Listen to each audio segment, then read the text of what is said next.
There, that's what it was. The microphone was too quiet. I gotta fix, it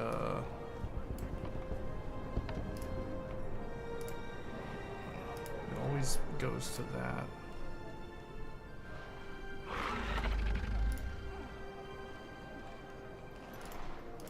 It always defaults to the wrong stuff.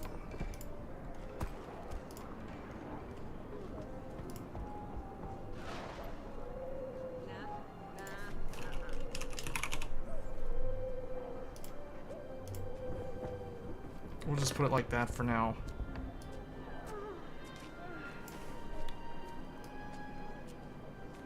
Okay, we're doing a this is a 1080p 60 FPS stream. This is a 1080p. Okay, so sounds good. And just checking some stuff here.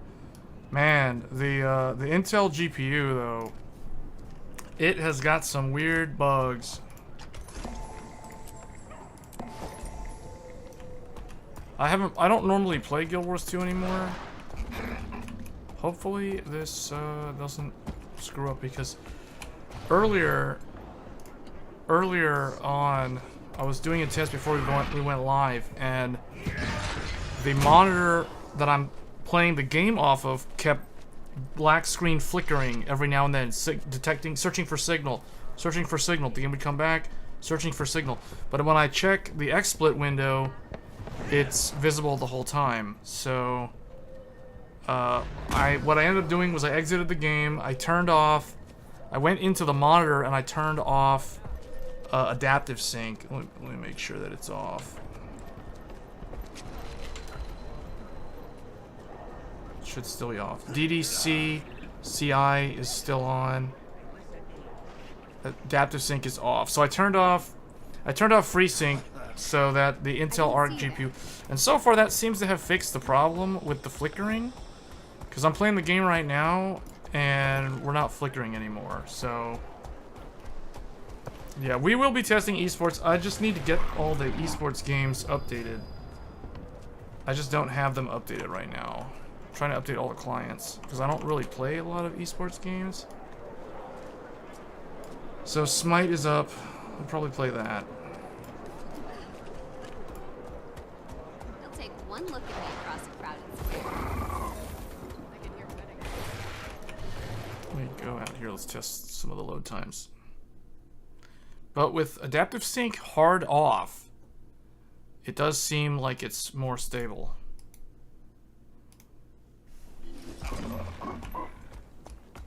So is it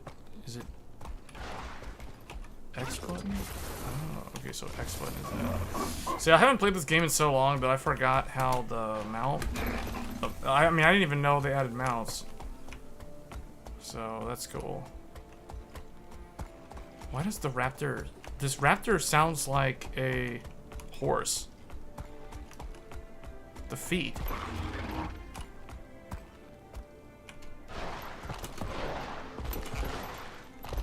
Okay.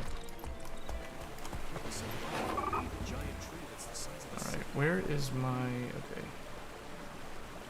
Do a test. Test, see if that shows up. Okay, why is the chat way down there? Man, I gotta fix my... Bear with me, I gotta fix some stuff. Because we're streaming off of the PC that I use for testing, that's why. This is a single PC stream setup. Like, to make this happen, I literally had to disconnect. I had to pull the whole Ryzen 7000 desktop out. It's literally sitting on the floor behind me over here. But I plugged in the test system to all my monitors and keyboard and mouse and everything so that we can fully test this Intel ARC GPU. Because I guess what I could have done, or maybe what I should have done, was I probably should have put the ARC GPU paired up with the Ryzen 7000 series CPU. That's probably what I should have done. Or maybe the Intel 13th gen, but I honestly don't like running ARC with a CPU that has integrated graphics because it's so annoying to get set up initially. Because sometimes you'll boot and then there'll be like, you won't get any display until you plug in your monitor to the onboard graphics, the IGP.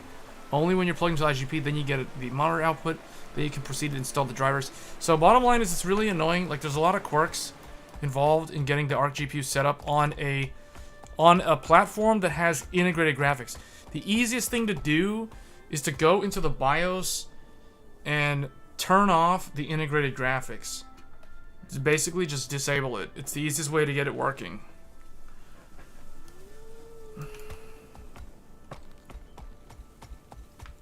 Until they refine their process, it's just gonna be all over the place. All right, well this isn't really an esports title. This is not the reason why we're streaming. But the thing is, people want to know, right? Like, I don't know if Fraps is gonna work. If I turn on RTSS, okay, everybody can see that. Does that show up on screen? Does that show up?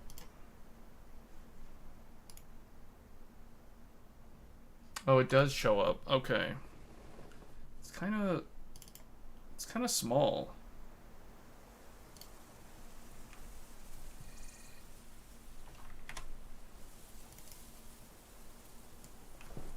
It's because we're streaming at 4K, or like we're playing the game at 4K resolution.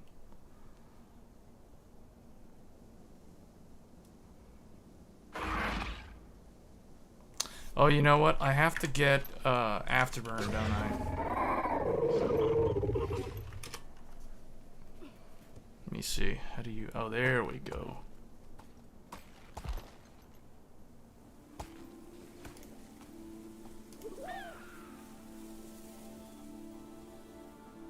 Toggle frame rate limiter.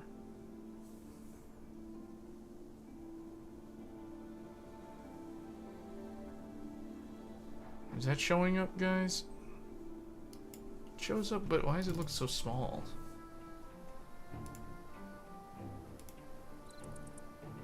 Okay. I wish... Okay. I can move this down here, I guess. Whoa.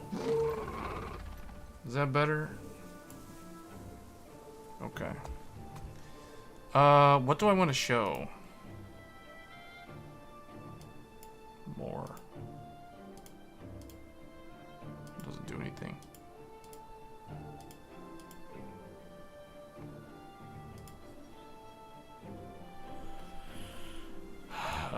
Where is it?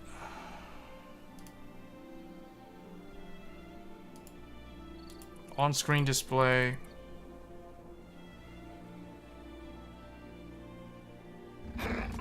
Monitoring. Oh, here it is. CPU temperature. Is that even showing up? Why is it in... Show in on-screen display.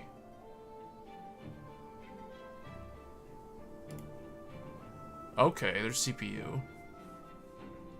I don't know why. Oh, it's like. Oh, okay. Hold on. Turn this off. Don't show that. I've never actually spoken to a Norn. All They right. intimidate me. They aren't so bad once you get past. Okay, so we'll show the CPU, just the overall CPU. Okay, that's the overall CPU in OSD. And do we want to show all the usages? CPU usage?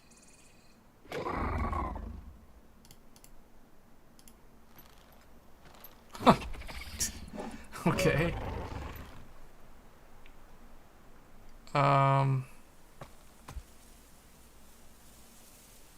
RAM of CPU power. Does that even show up? Okay. Oh, that's cool. Man, Rivatuner and MSI Afterburner is pretty good. It's got like all this stuff.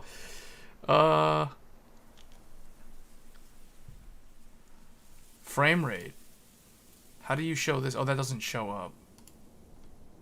How do I show that? Oh, it is showing up. Hold on.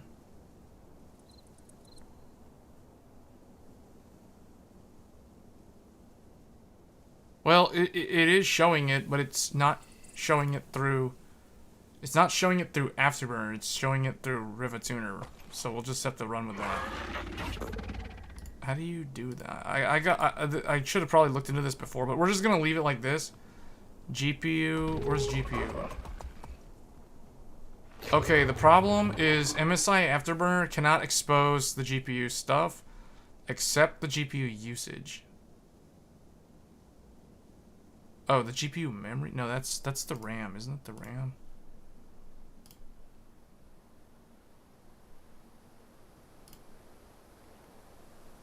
Okay. Okay, no, that's the GPU memory. That's the amount of GPU memory that's in use right now.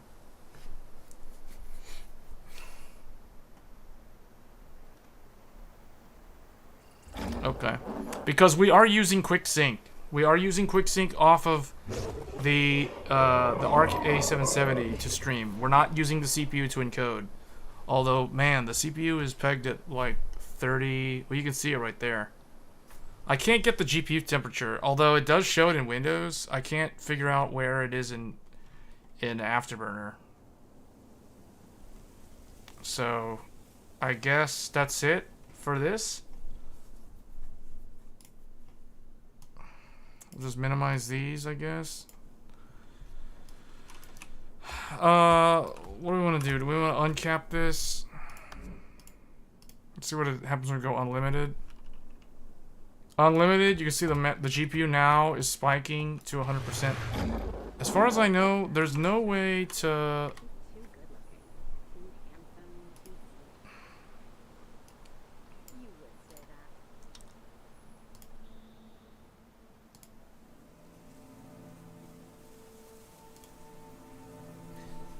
VID usage. What is that? I don't know what that is.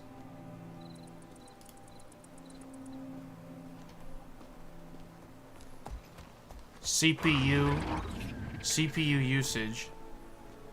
So I don't know. I guess Afterburner doesn't have all of ARC's things exposed yet. Or maybe the version of Afterburner that I'm using is old. I don't know. I didn't even bother to update it. That might be the problem. It does say graphics card Intel ARC. It doesn't say the driver version though. I bet this is an older version of Afterburner, and that's probably why it's not showing that. It's not able to show the GPU temperature, but I can see it at uncapped. We're at 69 Celsius right now on the GPU. Unless, hold on, what's the CPU? CPU should be in GPU. CPU is showing at 67 Celsius. So, okay. Alright, if we cap it, let's see what happens to the GPU usage. Now we cap. Now it goes to 60. No, I just can't. GPU is still, you know, whatever. It's like the same. Okay, but the thing is, you can see, like, it's not really bottlenecked at all in this title. So, it looks good so far. Let me see how it looks on stream. The overlay looks kind of small. Do I need to make the overlay bigger? I don't know. Let me make the overlay larger. I think I have to do that from Rivatuner. I don't even know how to do that.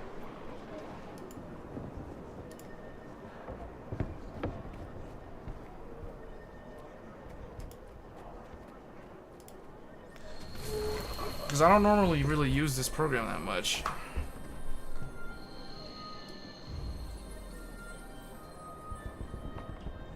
Enable. Oh, there it is.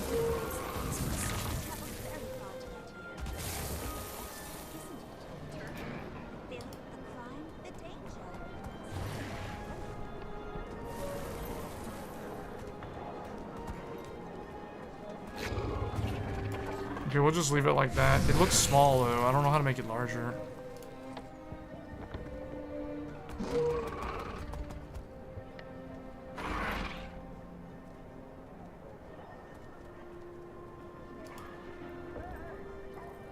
I saw this hunter hunter who had a doggy. I don't know how to change the font size on the overlay for Rivatuner. I'm trying to find it right now, but I don't see it anywhere.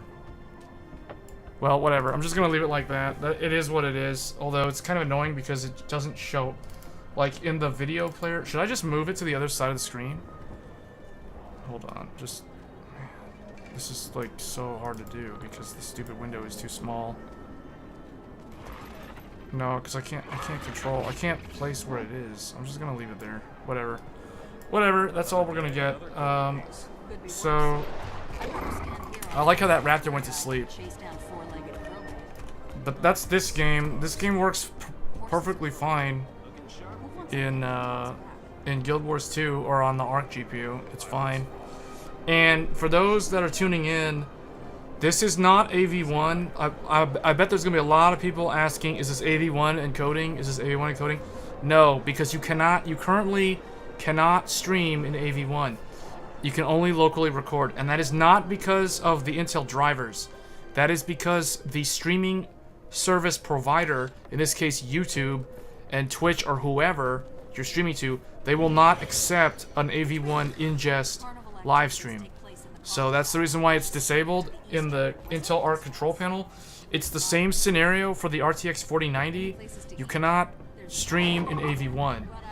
You can locally record in AV1, which means you can still leverage the AV1 encoding that exists on the graphics card. So that's a thing that you can do with this.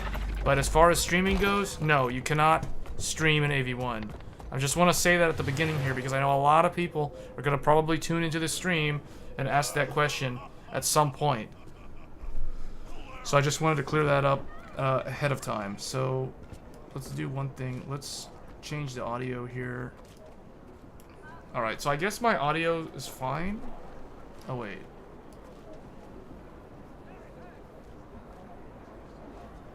Okay, well, I'm just gonna keep the audio max. You guys in the chat, let me know if the audio is too loud or if it's too quiet or whatever. So we're just gonna kind of run with it. But so far, just testing this MMO. This is an old MMO. I am testing it with the DX11 client, not the DX9 client. The DX9 client, this game runs horribly on ARC. But yeah, this is the best showing. And honestly, there's no reason to use the DX9 client for this game. Huh. So, there you go. It looks pretty good. That mount, that dragon looks a lot like the one in Final Fantasy.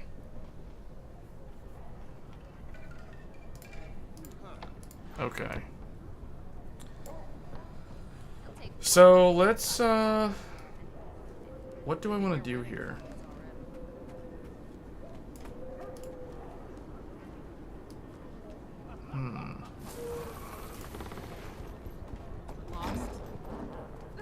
I need supplies. Merchants are that way. You can't miss them. Thanks. Okay. Where can I get a stiff? I'm just gonna go with that. Taverns in the city. But you can see we're only using. Oh wait, is that's the CPU power consumption. We cannot, for some reason, MSI Afterburner. I have to look up the release notes for MSI Afterburner for the latest one because I want to see if they added the ARC GPU.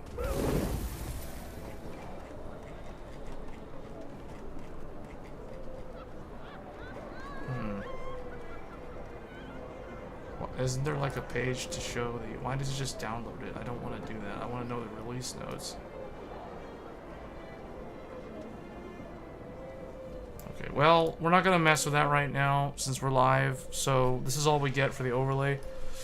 Let me now change over to a different game.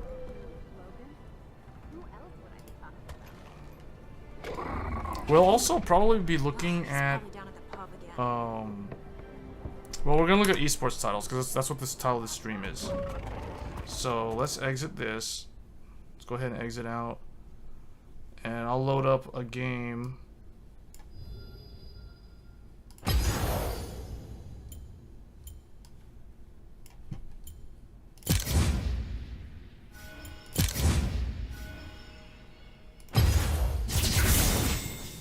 Alright, I'm gonna play. This one's gonna be League of Legends. Just gonna do a solo real quick. Once we're in, I will share the screen. The other thing too that I want to cover though is this. We're gonna want to talk about the recent Intel 13th Gen and the Ryzen 7000. Basically, going over which platform is better value, because I think right now there's a lot of misunderstanding on which one's better value and platform costs, particularly platform costs.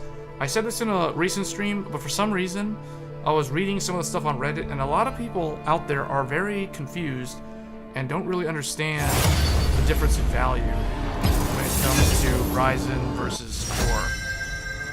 Let me see. This audio is really loud, isn't it?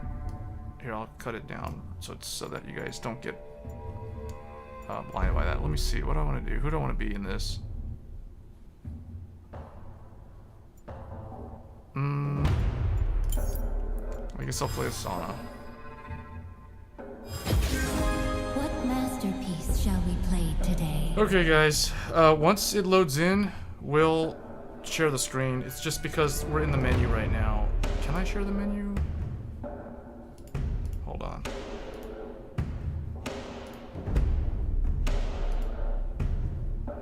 No, it doesn't even show it. You won't be able to hook into it until it starts, I think.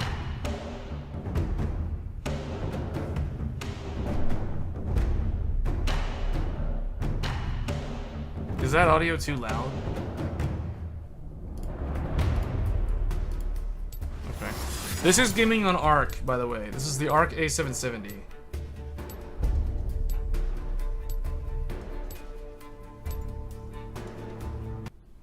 Alright, here we go. Now, maybe I should be able to capture it now, once it loads. Hopefully it doesn't crash because we're trying to hook into it. Where's the game? Okay, there it goes. It's loading. Let me... Oh, it's not full screen, though. Where is it? Hold on. Turn off... Let's just turn off... Close these programs right now, because I can't find the game. Seems super smooth, no issues. Okay, but I can't find the League of Legends game. I mean, it's hooked. I don't see it though on the stream.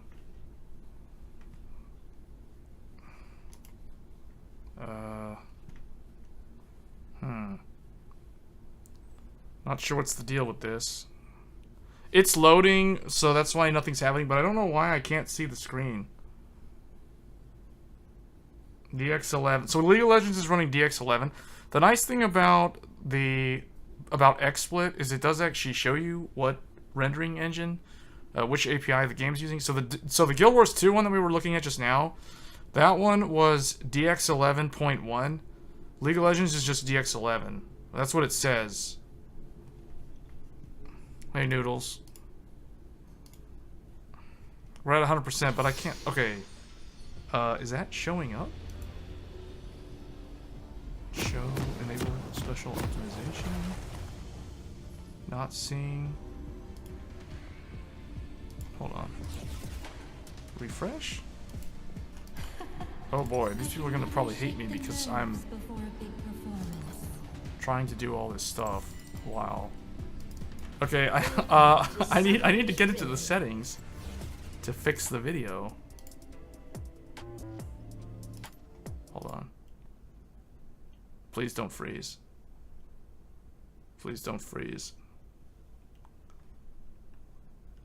I'm trying to change the resolution of the game, and I think it crashed. Hold on. Let me try to recover it. Oh no, it's coming back. It reopened. Reconnect. Okay. I still don't see the game. Oh, now we see the game. Okay. I don't know what's going on, guys. This is the thing with ARC drivers, though. This is the thing with ARC drivers. Radeon GeForce is reconnected. Okay. We're streaming on an ARC A770, and we're in League of Legends with the name... Wait, why am I going down this? I gotta go to the bottom lane. Whoops. And we have a player name of Radeon GeForce, and we're streaming with an ARC A770. How has your experience been with ARC so far? Very, very mixed. It's not ready for prime time. I would say that it's definitely not something that I can recommend to people who are not tech enthusiasts or people who are just not technically inclined in general. If someone just wants to build a gaming PC, I forgot to buy wards. Oh, yeah, I've got. Okay, never mind. I got some. Whoa, boys, calm down. Whoa, what was that? This is gonna be a weird match. I can already tell because I'm gonna be trying to like talk through this the whole time. But what I was gonna say was so far, it's okay. Like if you don't mess with the control panel and you just play your games and just don't really do anything, you'll probably be fine. Like honestly, you'll probably be fine. So, but if you're someone who likes to tinker, why is this guy in here? Like really? You're gonna go in here? You're gonna die, dude. You are so dead, dude.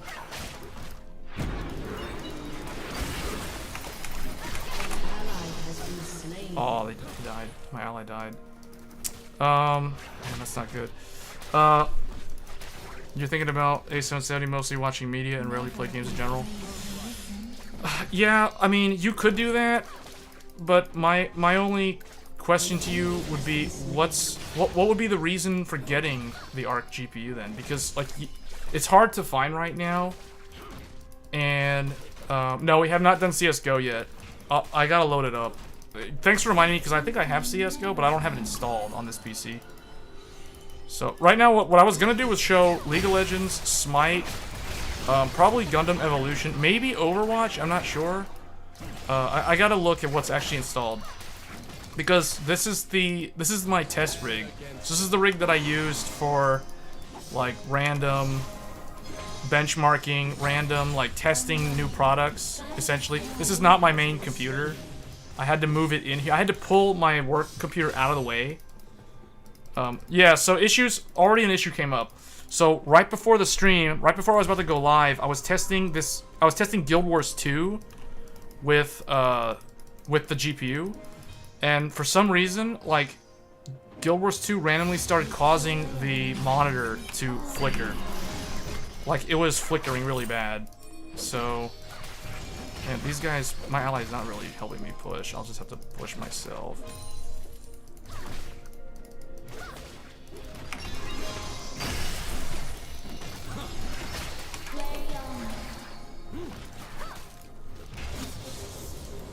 Man, I'm really low. I might have to go back and heal. But I want to keep this wave.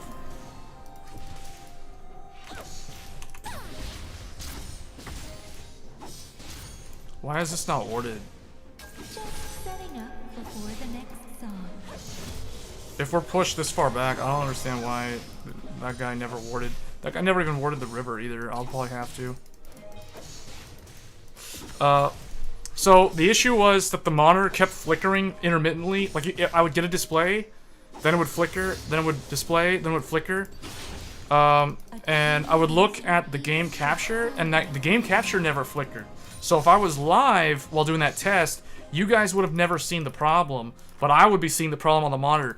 So what I did was I exited the game, and I, what did I end up doing? Oh boy, oh boy. Okay.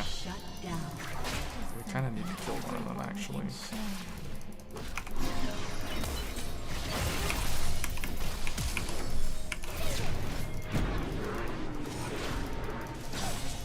Ooh, that guy saved me. Oh, that was close. All right, we're going back. So I fixed the problem by going into the monitor and disabling FreeSync. I had to turn off the adaptive sync setting in the monitor, not in, because there's no way, as far as I know, there's no way in the ARC control panel to do that. So I wasn't able to do that. So basically what I had to do was go into my monitor's OSD and turn off it manually. And then after doing that, then I went back into the game with FreeSync disabled, and it works fine now. It's not flickering anymore. So that's something to be aware of. Now, I only experienced that in Guild Wars 2. I didn't experience that when I was doing my review. Like, the games that I reviewed for the video that went up a couple days ago never had that problem. It was only Guild Wars 2. So I don't know if it's specific to the game or what the deal is. But we want to put some wards down here because I don't know why that guy never warded this.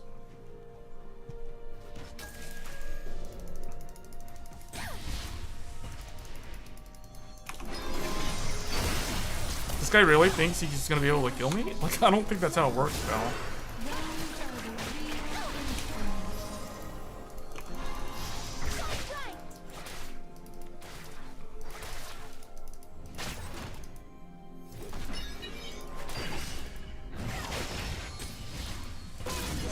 But yeah, in general, so far it's not really, there's not really that many problems. It's the problems are really like weird like not really game bugs. It's more like bugs with the UI, bugs with how the GPU works in general, like in certain just, you know, like no games, for instance. Okay, what the heck is going on here? Okay, alright.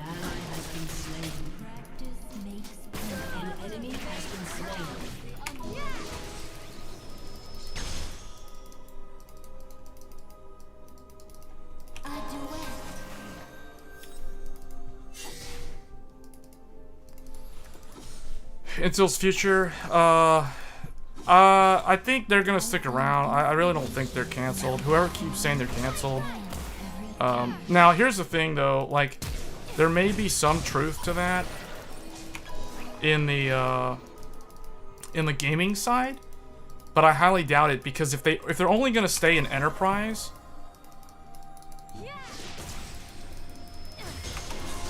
there we go. There you go.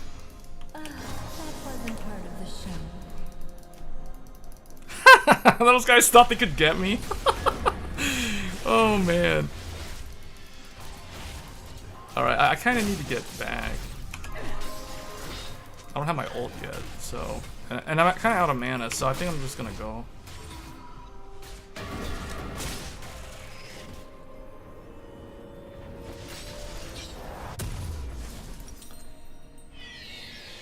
But so far...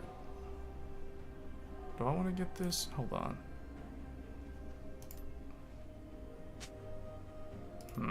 What do I want for her, actually? Oblivion Orb? I guess we'll get that.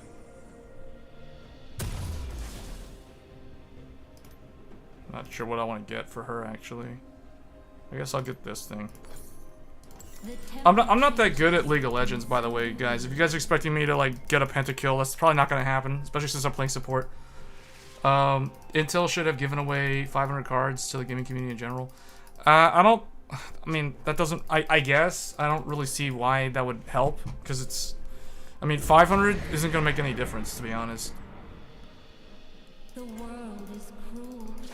Until that changes, Right, why is this not, like, how come no one's checking this?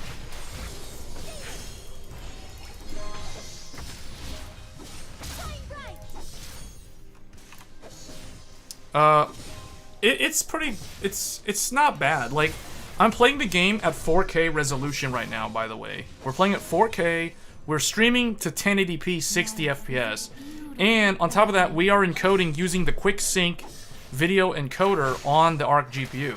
Because we're using a Ryzen processor, the Ryzen processor doesn't have integrated graphics. This is not the Ryzen 7000, this is the Ryzen 5000. This is the 5800X, is the CPU that I'm using for this stream. But this kind of shows you guys an interesting use case, because the question might be, well, why am I not using? Someone's probably gonna come through there.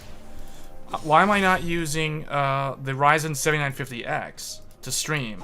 Well, I could, but what I want to show here is with this GPU, you don't really have to do that. Are they going for something? Yeah, I think so. Hold on. Hold on, we're not gonna die. You guys better get owned.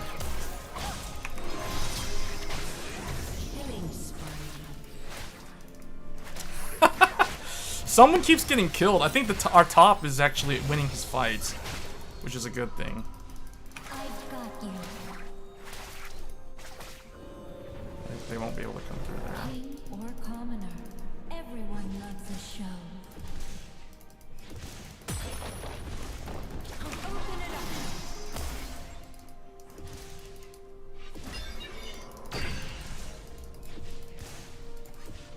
I have to defend the tower while that guy An enemy has goes, been slain. and then I'll come back. We're doing pretty good. We're doing, it's, well, actually, no, we're not. 5 to My 9. music is my voice.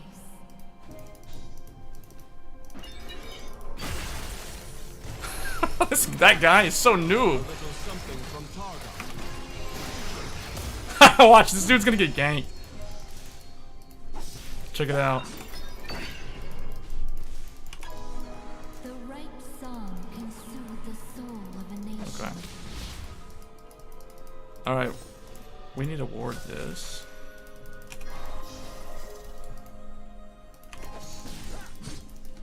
Rampage. Oh, this guy's so dead.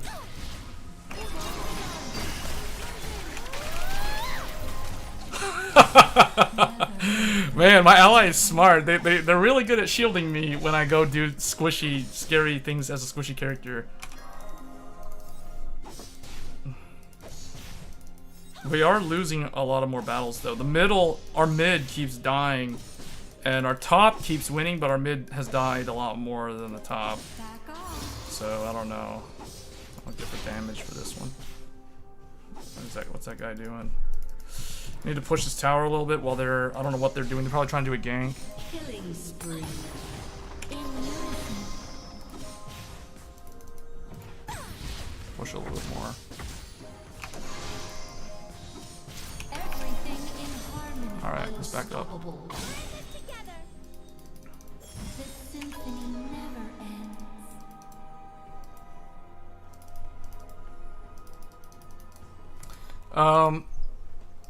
I do think though that this GPU needs a lot of work. Like the driver team has a lot of stuff that they need to do.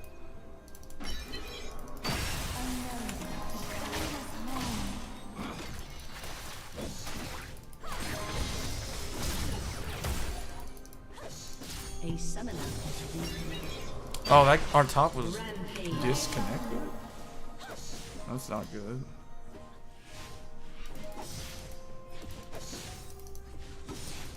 The joy of is always Your worth it. team has destroyed. Okay, good. We got the first tower, I think. You're doing fine. Oh boy, this guy's gonna die. This needs help.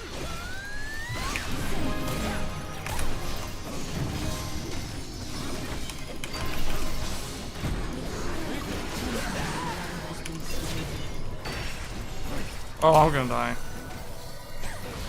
I'm gonna die. Yeah, I died.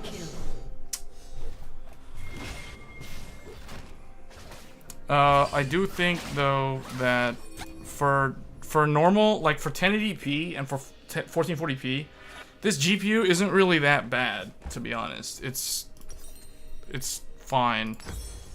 It's just when you start wanting to do like certain, I guess, do I need armor? I guess I'll buy, I don't know. Let's buy some armor just in case.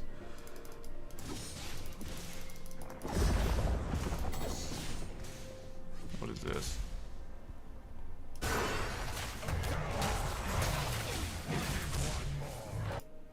Oh, that guy's gonna fight over there. Well, I'll help this guy. Probably kill this dude right here.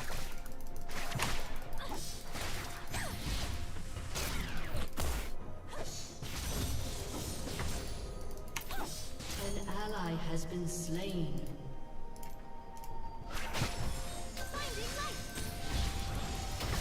The rhythm connects us all. I still need like 40 seconds for my ult. Can't even buy the GPU even if you want. Yeah, Joel, that's a really good point. Like, for some reason, this GPU is in such short supply Shut down. that... Oh, we needed that guy to live. Someone actually killed him. They have like 3 over there in the middle. Celebrate Yeah, our middle's not doing too well. I gotta go over there. I need to defend this tower. We really need to get over there. Your turret has been destroyed. Oh, man. Oh boy, that's not good. Art is something everyone can share. What are they doing?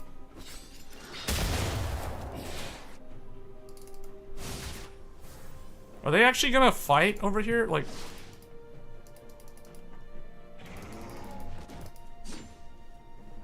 Okay. You know what? If she's over there, she's gonna get, like... Feel everything. She's gonna get owned.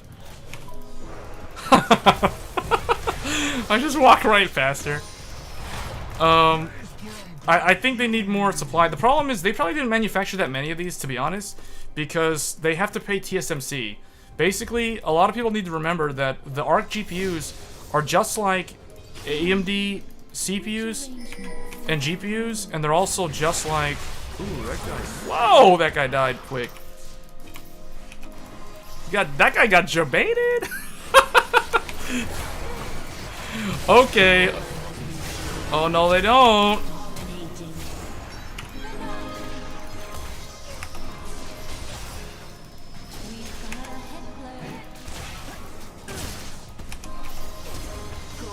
Goodbye. Alright.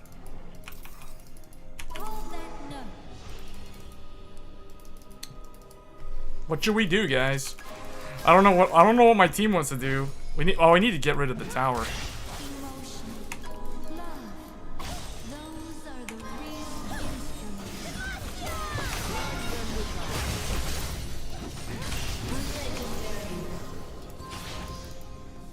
Alright, we need to kill the tower.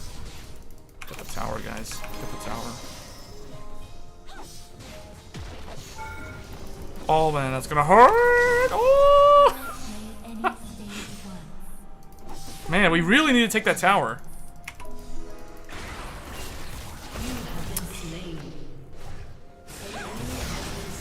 I should have gone back sooner. I knew it was gonna happen. I really wanted to push that tower though. We really need to catch up to them in taking towers. An enemy has been slain.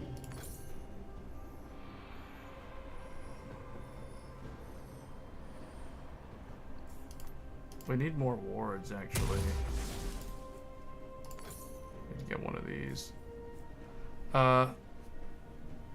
You know one guy that was on back order on October 12th and just got it delivered? Hold on, let me do one thing here. Your turret has been destroyed. Okay, yeah, we're losing turrets. Like, we are just not doing too good here. Off a new egg.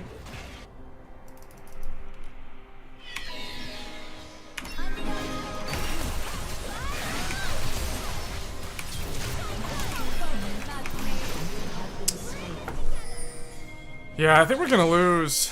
I feel like they're way more ahead of us. Like it's 20. Wow, 20 versus 12. Oh no, we're winning. What am I talking about? We're the ones at 20. We're actually winning. Okay. Okay, we're actually winning. All right. Well, whatever. 350 in the USA. How much price that GPU on in your country? Yeah, it's $350 in the US. I got it from Micro Center on launch day. Sometimes I feel like people who don't live in the US, they probably envy those that have access to Micro Center in the US, because Micro Center is pretty epic. They have the things on launch day. You're able to get one. I literally just walked in at like, you know, 10:30 in the morning. It wasn't even like super early in the morning. I didn't have to wait in line like the people who were waiting for the 30 or the 4090. I just go in and, you know, that's it. Oh, this guy. Can I avenge him, or is there too many of them around? What does that do? Your team has destroyed a turret. Okay, well we got the bottom turret. This guy's over here. We've lost this turret though. Oh no, we don't. Yeah, we've lost our second turret down here. And they've only lost... Oh, they still have their bottom turret. We might lose just because we don't have... we don't have the bottom lane.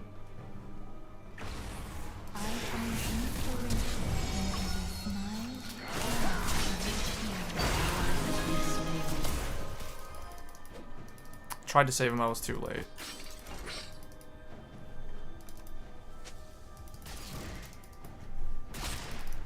We'll just have to push the middle lane then. Just ignore the sides for now. The tempo changes, and so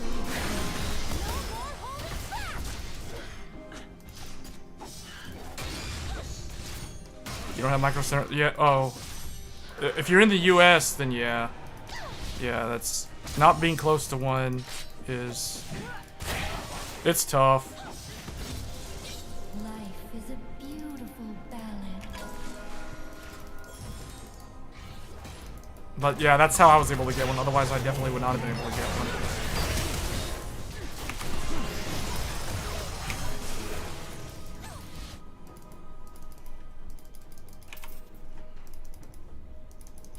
Let's see where this guy's going. An enemy has been slain.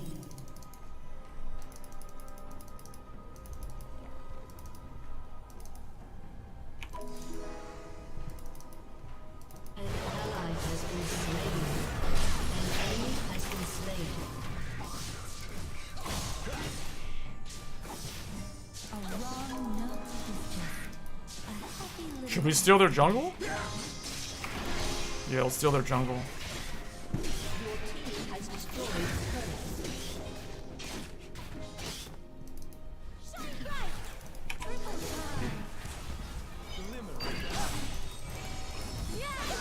My ult's ready. We're probably gonna win this team fight. If I can get the ult timed properly, we're gonna win.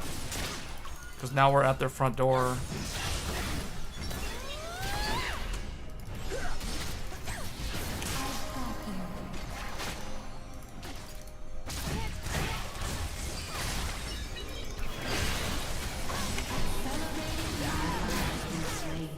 Who?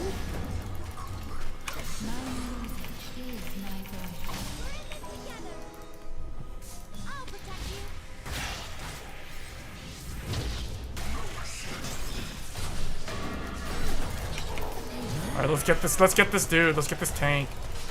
Ouch. Alright. the right song and soothe the soul of a nation.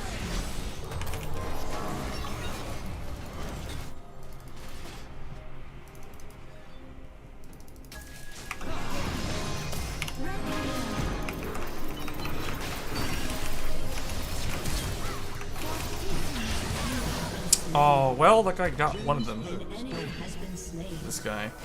An enemy has been slain. You ran into a graphical glitch, a game where water was not displaying properly. Who? Oh, Black Mesa.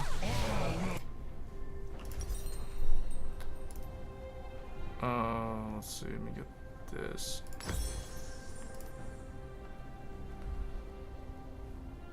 Shut down. You're supposed to get your 770 on. An enemy has been slain. Be afraid to Enemy double kill. Are you pairing it with an Intel CPU and DDR? No. We're pairing it with a Ryzen 7 5800X. Honestly, when you pair it up with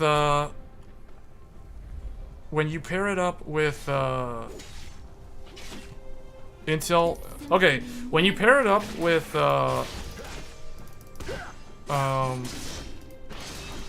when you pair it up with a CPU that has integrated graphics, like for example, either any of the Intel Core CPUs that are not HEDT CPUs. a melody to guide us Wait, where's this home. guy? Oh, he's trying to take the tower. Can we have to come around, I guess? Yeah, they're gonna get that tower. Has been destroyed.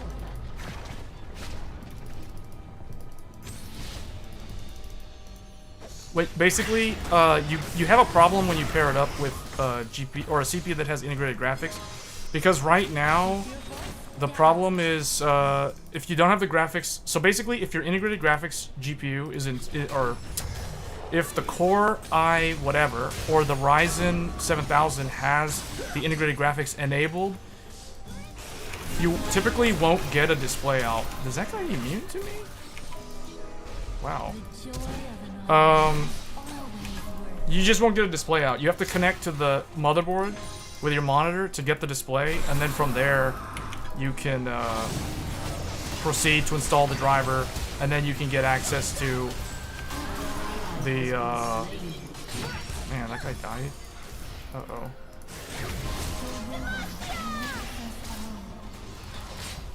Yeah, but you shouldn't have to do that though, right? Like, because think about it this way. Why is it that when I install my Radeon card, I don't have to do that? And also, why is it that when I install my GeForce card, I don't have to do that? I can leave my integrated GPU on, regardless of whether it's the Ryzen integrated GPU or the Intel integrated GPU, and I don't have that type of problem, right? Oh, this guy's gonna get chased. Oh, boy.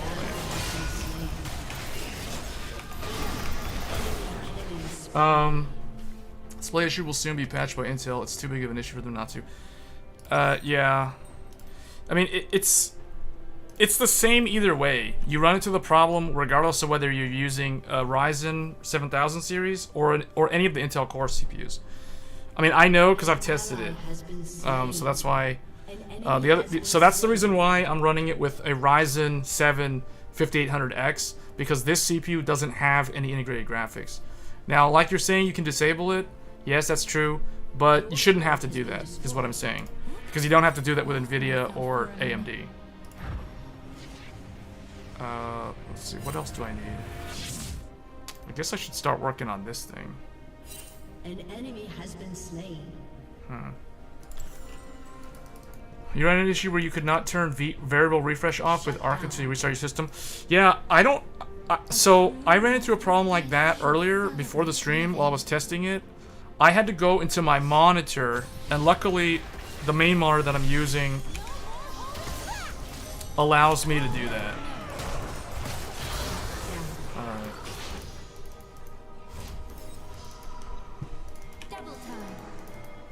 Where are we? Oh, they're going for this thing? Okay. This is no ordinary instrument. More like an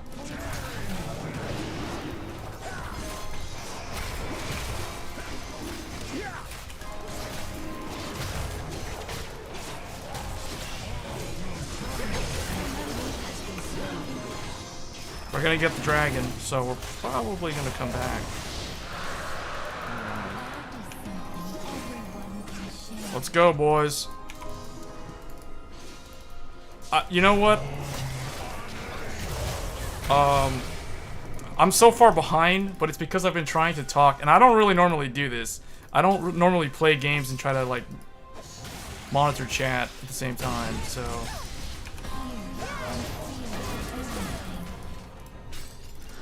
Do we even need to chase that guy? No, I think we should just push lane.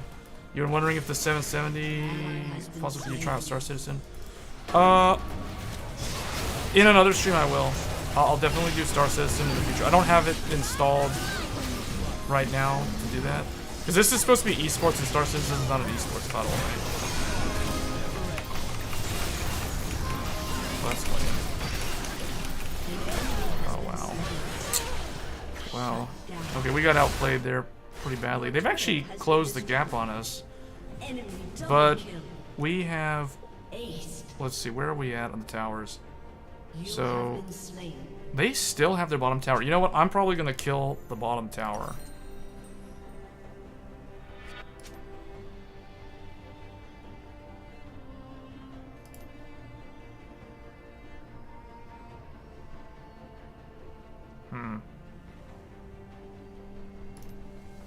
I guess I should sell that and get this. You wish devs were rolling out XESS. Oh, they want to go to here? I gotta stick with the team. We want to go over here? Let's go over here then. We're rolling out XCSS in games before the launch of this. The thing is, that... It seems to me like that takes a lot of time. So...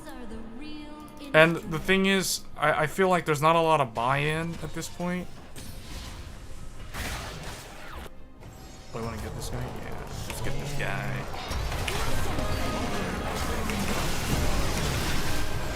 Ouch! What? Enemy double kill. I don't know if that was, that was probably not a good idea. Me and that guy, like, trying to gank the Caitlyn, that was kind of stupid. Is unstoppable. Am I playing at, I'm playing at 4K. This is 4K. So you guys can see in the top right, 170 something FPS, 200 FPS at 4K. Let me just make sure. Your inhibitor has Yeah, been you guys can destroyed. see it right here in the settings. This is 4K resolution. A surprise encore? So yeah, I mean, esports, we're almost 200 oh, we lost. No, oh man, we lost. Defeat. Depends purely upon whether or not enough. What happened? Yeah, if not enough people, yeah. That's the thing. There's not enough incentive. There's not any buy-in for them to implement it. And it's because a lot of people don't realize, like, for NVIDIA to push DLSS, it's a lot of work. And the same thing goes for AMD's FSR. The reason why DLSS is picking up is because NVIDIA has put a lot of resources and time and money into trying to push that narrative, right? And you got to think about it. AMD does the same thing, but AMD has a much more limited budget than NVIDIA. So that's the reason why AMD's equivalent features are always trying to, like, they're like one step behind NVIDIA. That's the way I see it. It's not like AMD's bad. It's just AMD doesn't have as much resources. And the fact that AMD also makes CPUs, and their CPUs have been a lot more successful than their GPUs historically. For AMD, it's more of like a balancing act. Like, they have to balance how many CPUs do they want to produce versus how many GPUs they want to produce. Because they have to buy capacity from TSMC, just like NVIDIA does. The difference being, you know, NVIDIA only makes graphics cards. I mean, they make other stuff too, in the data center side. But again, those are just really high-end workstation or server-based graphics cards. So they don't make a lot of more diverse products. It's mostly just like video rendering, parallelized workload sort of hardware, and ASICs that do that kind of stuff. And then occasionally you'll see custom silicon like what's in the Nintendo Switch. But in terms of AMD has to basically divide their capacities. They have to buy X amount for CPU production and Y amount for GPU production. And because they stand to make a lot more money from the CPU side, at least for now, I mean, that's how it's been for them for the last, like, 5 years, they focus heavily on CPUs because they're able to push more of those into the market. They're able to get the volume sales. They're now starting to push more and more into OEM systems. They're definitely doing really, really good now in the data center world with the EPYC, like the server class CPUs. So, I mean, that's kind of the way I see it. Like, they can make more GPUs, but if you think about the previous crypto crash, so not the one that happened this year, but the one that happened like 2 years ago, or like right around the beginning of 2018. So actually, it's like 4 years ago actually. There was a big crypto crash, and back then, most people that were crypto mining Ethereum in like 2017 were mostly using AMD Radeon cards, like the Vega cards, the RX 570, the the older stuff, the RX 480, the RX 470, even the older cards like the Radeon R9 300 series. Those are what people were mining on back in 2017, 2016, that era. And when crypto crashed in that era, they basically, like, AMD basically got burned real bad because they had ramped up so much production for GPUs. So what did they do? They cut back. And this is the reason why now you fast forward to this recent wave of crypto crash where Nvidia is suffering really badly with this overstock of RTX 30 series. That's because Nvidia basically fell victim to the same thing that happened to AMD a couple of years ago, right? Because when RTX 30 series came out, now all the cryptocurrency people went after Nvidia cards. And that's what caused the RTX cards to go so high in price.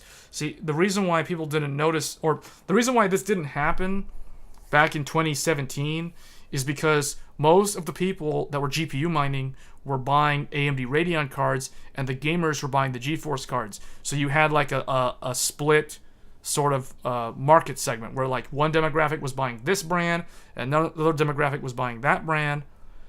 But now, you know, in the recent one, everyone was buying GeForce for mining and gaming, so AMD didn't have to produce so much RX 6000 series cards, and that's the reason why they weren't really affected so much. But what I think is going to happen now is, well, obviously we all know that Ryzen was very successful for the last, 5 years, basically. It's just only gone up in market share. But the thing is, now with this 13th gen, it's gotten to a point where I don't know if they're going to maintain their leadership. Well, they never really had a leadership position. It's because they just had a lot of momentum. AMD had a lot of forward momentum in the CPU space. But I think the i5 13600K, in particular, that CPU, is going to slow down a lot of that momentum. And people, I've been looking at Reddit posts, a lot of people saying that they need to lower the prices. I mean, yeah, maybe by like $50 or something, but I don't really see them needing to do that so much in the immediate future, because they'll just shift a lot of allocation of the Ryzen 7000 series to Genoa and Bergamo, so for next year. So yeah, I don't really know if that's gonna be a problem. So let's see what you guys are talking about. So the Acer is supposed to be 16 gigs. The Predator card on Newegg says it's 8. It's 16. $720.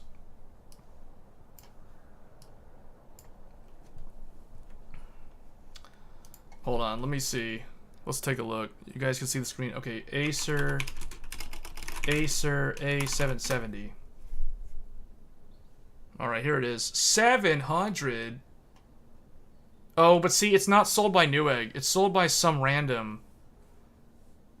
That's so weird how they have a blower style cooler in its own little chamber in the middle, and then there's like an axial cooler on the top. That's so weird.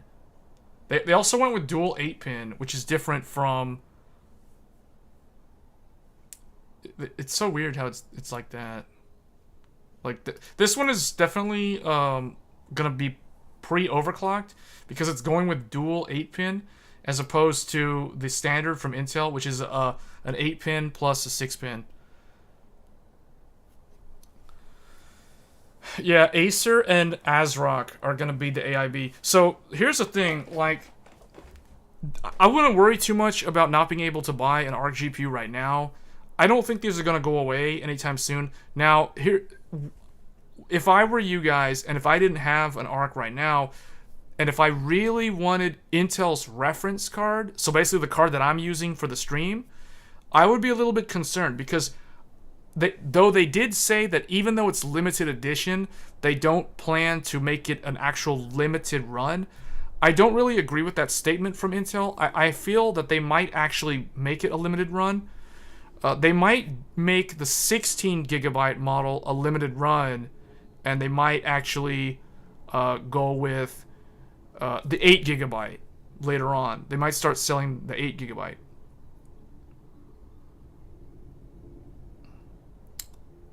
Can you raise the power limit on your ARC? Let me bring up the control panel. Performance tuning, configure.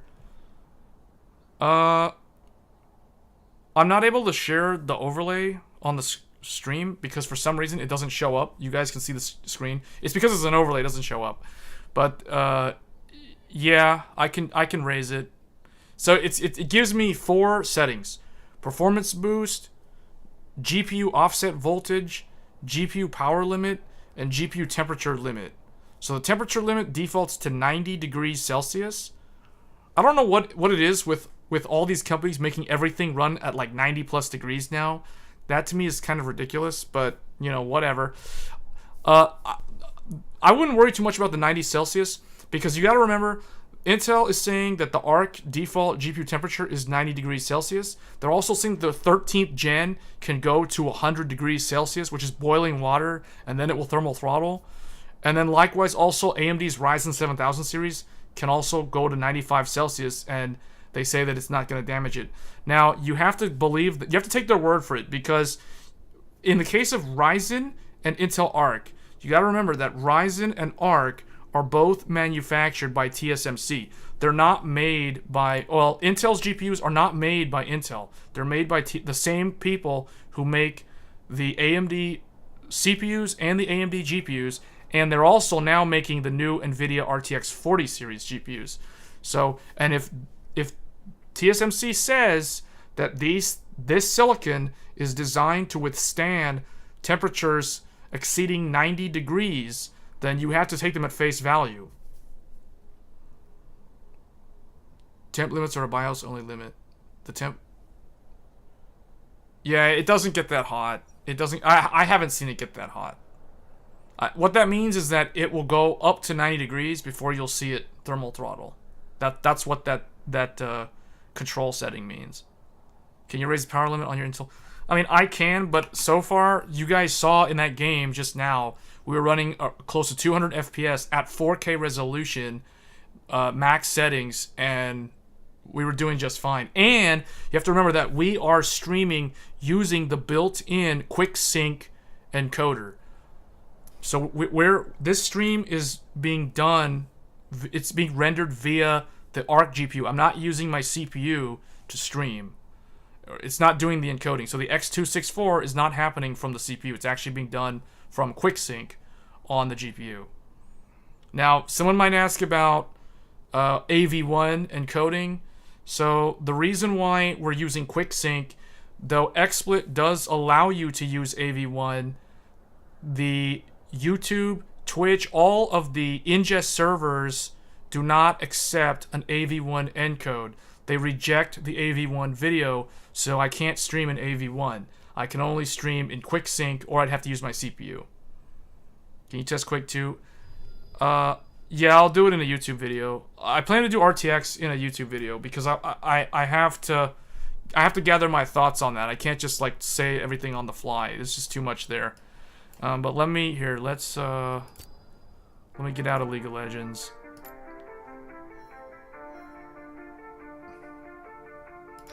Okay, let me find another esports title to play here. We'll probably load up Smite. Oh, CSGO. Oh yeah, good. Let me see if I got that one. Where is it?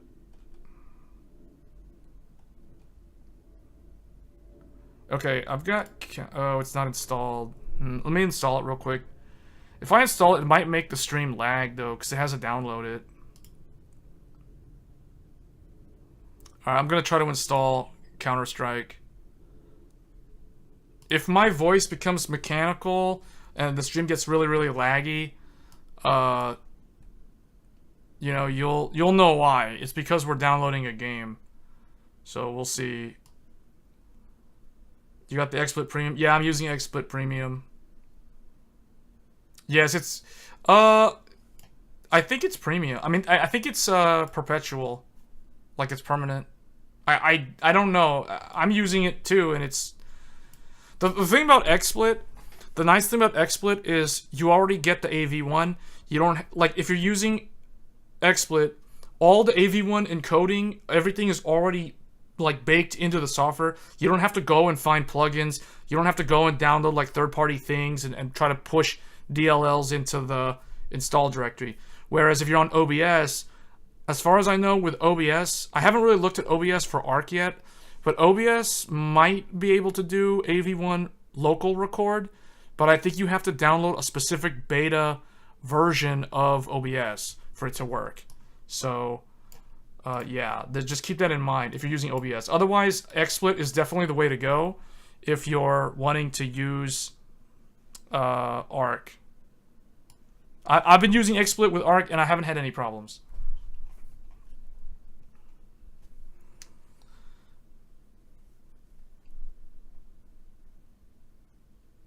Okay, CSGO, from what I've seen, runs bad on Intel ARC compared to 3060 or 6600.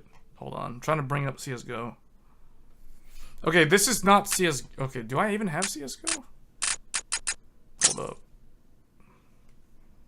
Man, hold on, I gotta fix the settings are all messed up. I can't even, like, get into the game. Like, the game comes up, but it's like... Question, I don't think anybody has asked yet, what is the verdict for A770, 16GB for PC VR?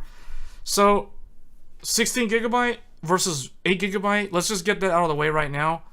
If you can find the 8GB model, go ahead and get the 8GB model. The 16GB is going to be really, really hard to get. And on top of that, man, I don't know where my mouse cursor is. I'm in the game, but I can't, like, I don't see my mouse. I can't click on anything. Like, nothing's happening. Viet Dragon, XSplit, that's not true at all. XSplit, both of them use the exact same, XSplit and OBS use the exact same encoders. It depends on entirely on the bit rate, the encoding speed, the actual encoder method that you're using. That's what matters, not what program you're using. In my testing so far, I think ARC GPU boost doesn't work correctly. The TDP stays below 190 watts when you uncap frame rate. So, okay, I don't know what's going on with... I can't get CSGO to... Like, I can hear it, but I can't control my mouse. Hold on, I gotta figure out why this isn't working. So, I think we've run into another problem. XSplit auto bitrate.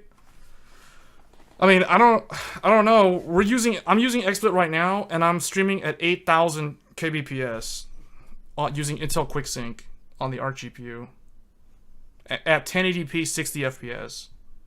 That's the source for the stream. Man, I can see the server list, but I can't get my mouse, and the alt tabbing back to desktop isn't really helping. So this one's probably not going to work, guys. I'll have to figure it out offline. I don't know what's going on.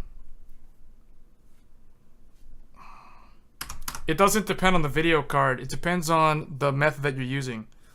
Whether you're using X264, HEVC, what's the other one? AV. Well, okay, you can't stream an AV1, but you can record an AV1. NVENC, AMF, VCE. I mean, there's a bunch of different ones. That's CS 1.6 not go. Yeah, I think you're right. I think it's 1.6, but I can't get out of it. Hold up, I got into the console. The console showed up, but I don't know why my mouse doesn't show up. Okay, hold on, I gotta get out of the game. It's not working. All right, let me see. I gotta end task the game. Half-Life launcher, I gotta close out of it. You'd like to see it with the bitrate lowered to something like 3 to 3.5.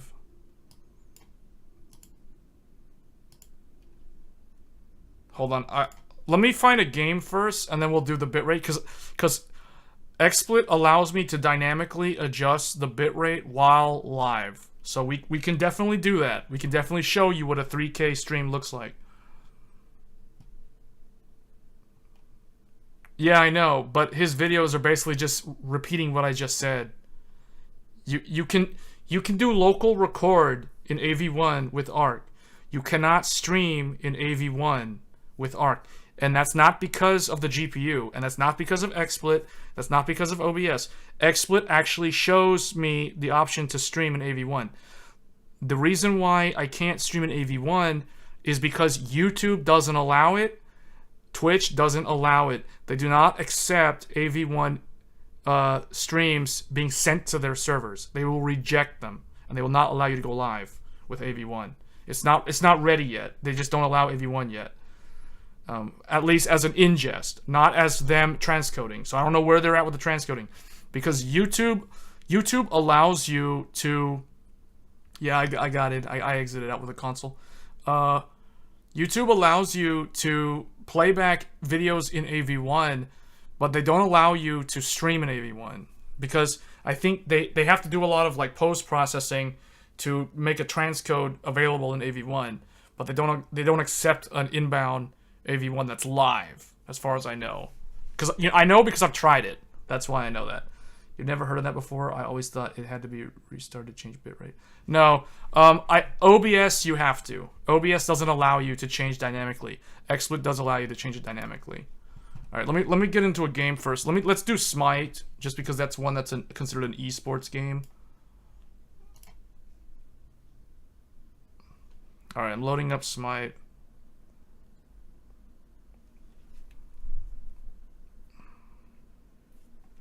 Typically, I use OBS for local record testing. If I'm streaming, I usually use XSplit. The other thing too that XSplit does, I don't know if OBS allows you to do this. Maybe it does now, but it used to be if you wanted to stream to Twitch and YouTube simultaneously at the same time, XSplit allowed you to do that. XSplit's been allowing you to do that since like 2015.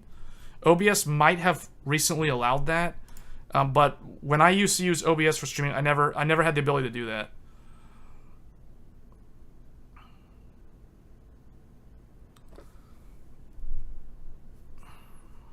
Alright, so it looks like Smite's loading up. Alright, you guys, I'll show you, once I'm in a game, what I'll do is we'll start at 8,000, and then we'll walk it down to 5,000, then 3,500, then 3,000, and you guys will see what it looks like. Alright, what is this? Unlock. Okay. Hold on, how do I gotta first get this thing full screen. It boots up in this small little window. Okay, because it's 1080p, that's why. Alright, we're gonna stream it. I'm gonna put it to 4K. I think I should be able to share the game now. Let me see if I can hook into the game. Okay, there's the game. And I gotta move it down. Alright. So here's Steam, or yeah, Smite. You guys can see everything's maximum, shader high, everything's just set to the maximum settings. Use VSync, we can turn that off. Doesn't really matter. Although it might actually be in my best interest to leave VSync on, because I've noticed that ARC does some weird things. So let's just play a match real quick. Do you want to participate in Smite Night Earn Free? No, I don't want to do any of this. Can you guys get this stuff out of my... Game starts in 42, normal, arena, right? Like, okay. Do you agree that Ryzen 5 CPUs are heading towards a wall with core count? That's a good question. I don't think so, because when you look at the servers, if you look at Epic servers, that's not the case. They've scaled up to 128 cores. Bergamo is coming out sometime between January and I want to say April or May. Sometime in Q1 or Q2 of next year, Bergamo will start becoming available to data centers like AWS and that sort of thing. And that's 128 cores in a server. So what they'll probably do is they might what AMD might do for consumer desktop is they might release a Threadripper next year, and for the lower tier like the Ryzen 5 and the Ryzen 7, they're probably going to increase the core count to like I would guess 8 for the Ryzen 5. Basically the Ryzen 7 will become the Ryzen 5, and the Ryzen 7 will become like a 10 core or something like that. I'll just go with this guy. I don't really know how to play this game, but we're just gonna run with it. Does anybody here know if there's a chance that the Newegg pre-orders for the... Why would they get canceled? No, they're not gonna get canceled. If it's a pre-order... Are you talking about pre-order or are you talking about back order? Because pre-order shouldn't be a thing anymore, unless you're talking about the other models, like the AIB ones, like the Acer Predator. But they shouldn't. Wait, why am I not able to see? Okay.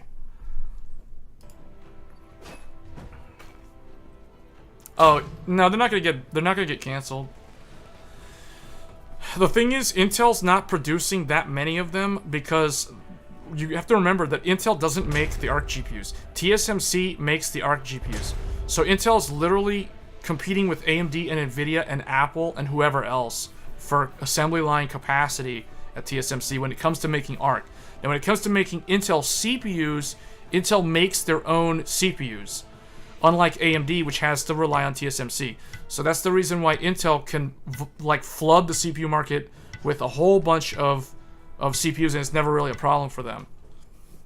So yeah, ARC is gonna be in short supply pretty much the whole time, basically, because Intel doesn't want to pay TSMC that much money, so they're gonna try to just like, you know, hold out with what they have. No, they don't make their own GPUs. It's TSMC because they can't get the node down good enough. That's why. On backorder just delivered the other day. Yeah, yours will probably go through within the next 3 weeks. Just expect that to be kind of the norm. All right, so you guys can see how it looks. This is 8,000 kbps. Okay, so let's you guys want me to reduce it? Hold on, let's reduce. Wait, I want to make sure the enemy's not gonna come over here. Okay, all right, let me reduce it. So I'm going to down clock or down rate the bit rate to 5. Hold on.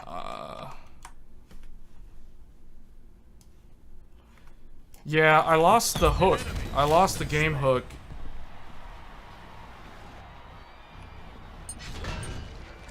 An enemy has left the game. No, it's back. It's back.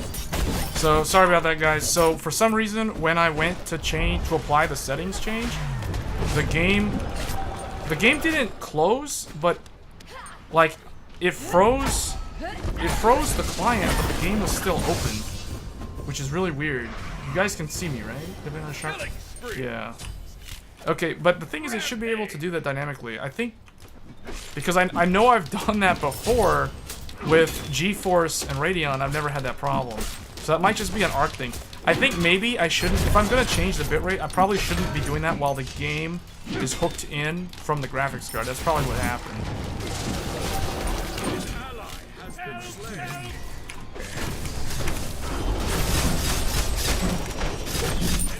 Alright.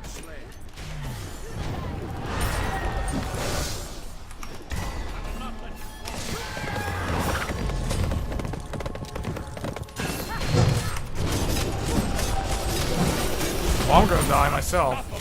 What killed me though? Oh, there was the guy behind me. So how does it look? Because it's like, this is the thing. I'm curious to know, like, is it readable? Does the font look all blurry or whatever? Like, because this is 5,000. Double kill. This is 5,000 kbps. I would lower it down to 3,500, but we know now we can't actually do that while the GPU is hooked into a game.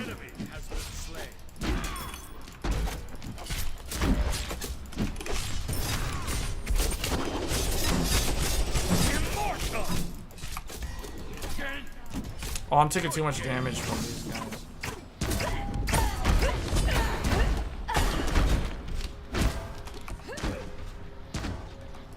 And it's legible at 720p. Yeah, this is 5,000.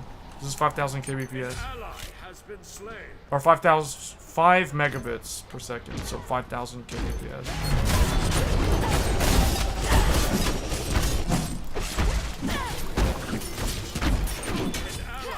Man, my team, we're all dying.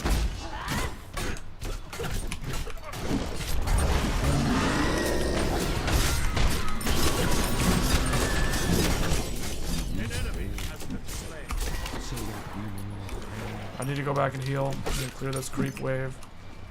Alright. Go buy something. Using 5K. Is always of use. 5K bitrate, not resolution. Double kill. Yeah, we're talking about the bitrate. 5 megabit. An ally has been slain.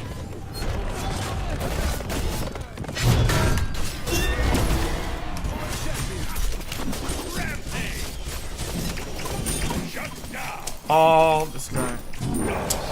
Man, my team is doing really, really bad. Time to ride, old friend. Good fitting armor. But it's good to know that it's legible though, even at 720p. So that's good to know. So what we'll do is, I gotta see what I'll do after this match. I'll exit out of the game. I will change the bitrate to 3500, then go back into the game and like try another match. We'll do that. That way we have a reference point. How does it look when there's a lot of like random stuff happening? Like right now, we're in a battle. So like, does that look blurry? Unstoppable. Minions have reached your fortress. Forgot to use my shield. Triple kill. Good game.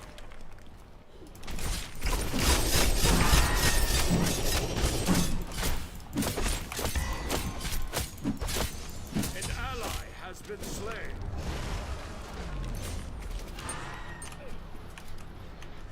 I need to get the buff. Shut down. People use that to stream. But see, the thing is, 1080p, I feel like 1080p really should not be streamed at lower than 8 Mbps. Killing spree. I just feel like there's just not enough bitrate to do that.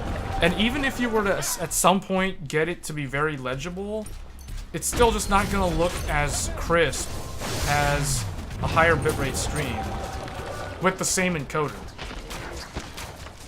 So, we could technically still win.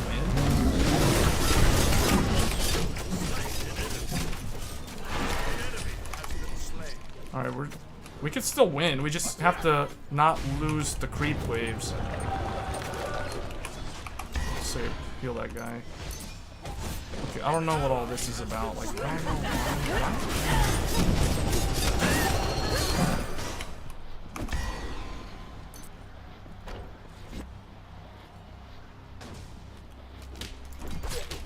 But yeah, in general though, like it's pretty good, and I don't notice any performance hit. So Excellent. The tool of a war. YouTube allows you to go higher than 8, I think. Twitch is the one that is very limited. Oh boy, that's not good.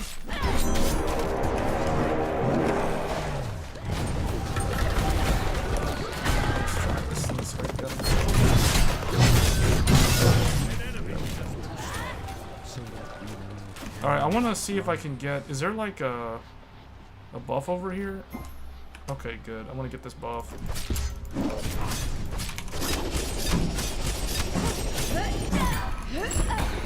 Okay. Now I have the damage buff, so I can use this.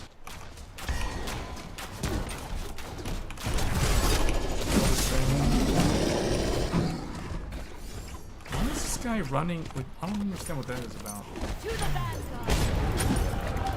You allow go a lot higher. Yeah. For Twitch? No. It's not about the resolution.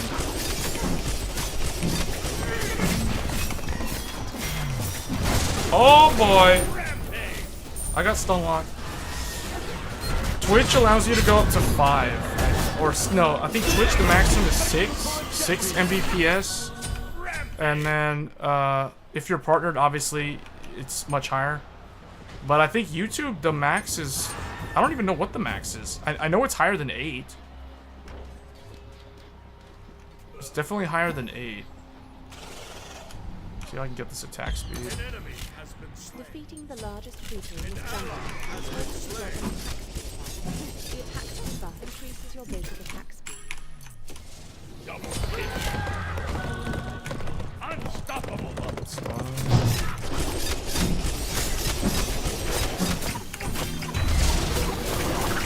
Oh boy.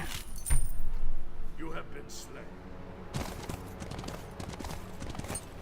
YouTube's no max? Okay, I didn't know that. That's good. Well, They want to surrender, but the thing is, we're not even... Like, well, I mean, maybe we should surrender.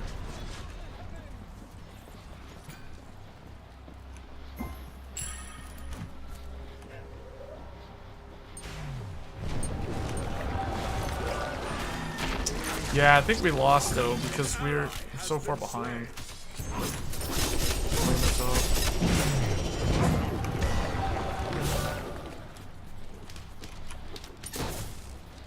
I don't get this dude who's on the horse. Like, all I've seen him do, this guy right here, has literally just been running around the map on his horse the whole time. I haven't seen him do anything. protection is always of use.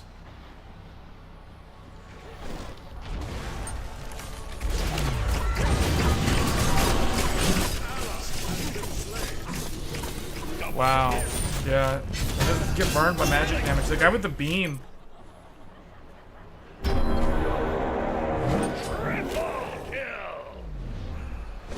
Let me see. What's the... Anubis has 23 kills. He really didn't play CSGO to show this. Well, I don't... For some reason, I don't have CSGO on this machine. Like, I have 1.6, but apparently 1.6 doesn't work with ARC.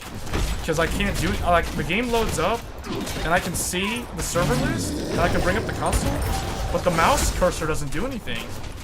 Like, it's completely invisible. And I tried clicking around on stuff, and nothing happened. So I don't know what the deal is with that. CSGO... Well, I don't even think I was trying to run CSGO, though. I was trying to run 1.6. But isn't 1.6 DX9? Maybe it's because it's DX9. And you know how ARC, all of the DX9 games are emulated. So that might be it. It might be an issue with the emulator.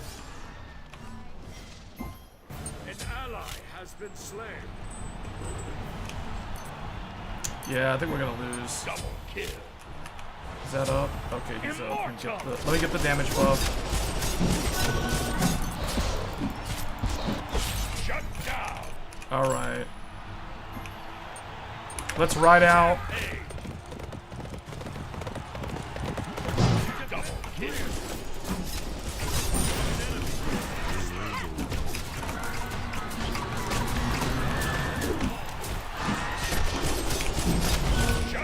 There, shut down, finally. Alright.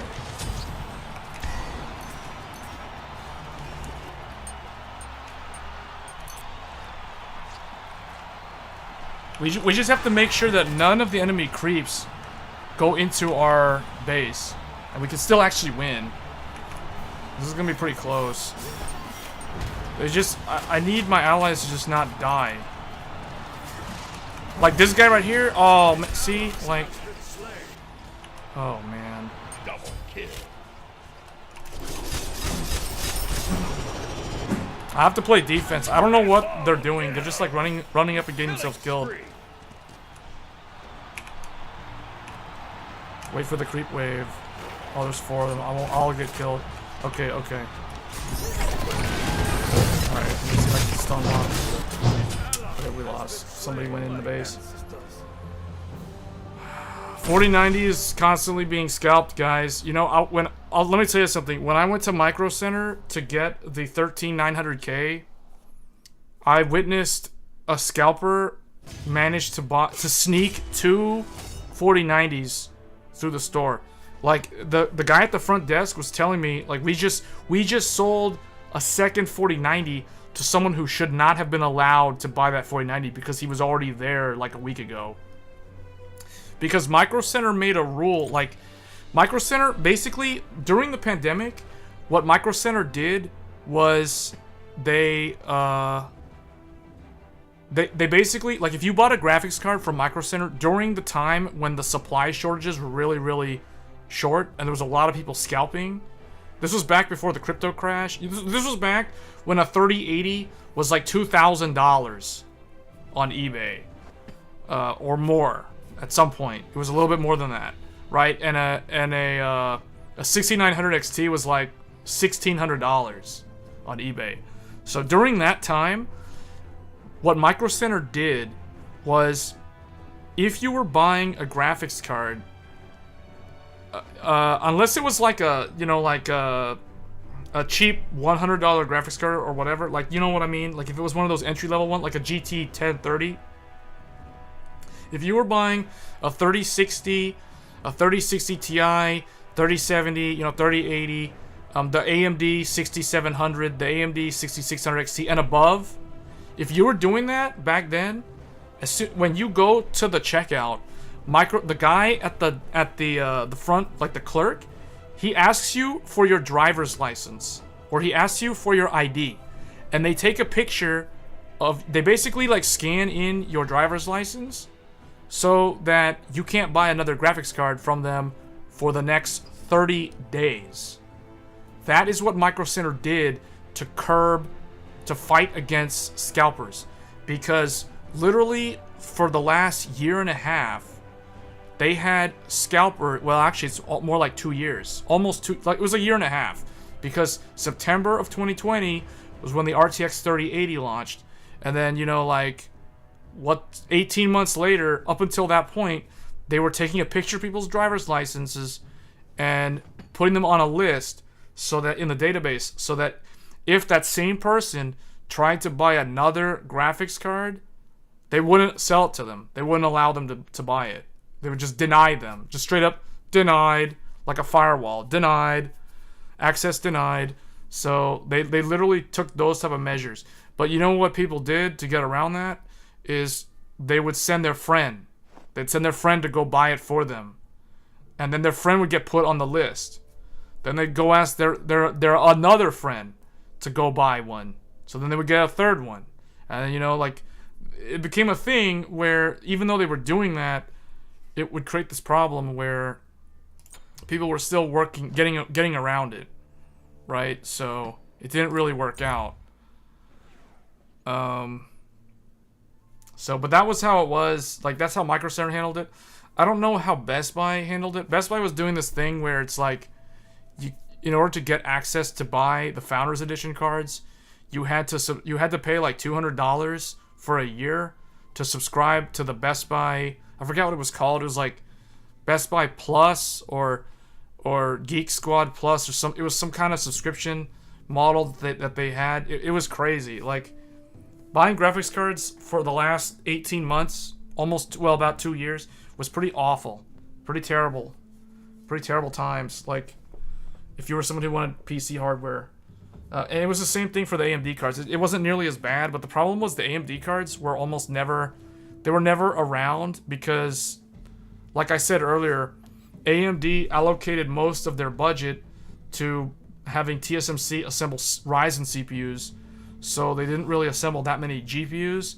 So AMD's GPUs were in short supply, just because the supply was short, not so much because people kept on buying them for mining, but people did do that too. So there's a little bit of both, but the GeForce cards were the ones that were, like, they were scalped galore. And now the 4090 is the same thing. Like, the 4090 is constantly scalped. Like, that thing is going to be scalped for the next, basically, I don't know. I could be wrong. Maybe, honestly, the retailers, they have to put back in the measures where if you buy a 4090, they take a picture of your driver's license, and then you can't buy another one for like 30 days. So, because think about it, people were literally making a living out of flipping GPUs. They would go buy a GPU, sell it on eBay for $2,000, and, you know, if it cost them $700, $1,200, whatever it is, you know, they're still making a lot of money off of reselling that graphics card, even though eBay does take a chunk out of it. No, you're gonna be waiting longer. If you're trying to get a 4090, you're gonna be waiting until sometime next year. Unless you live near a Micro Center, or unless you want the FE, good luck. Like, that's Best Buy only, and it's like, yeah, that website is like monitored by bots literally every second.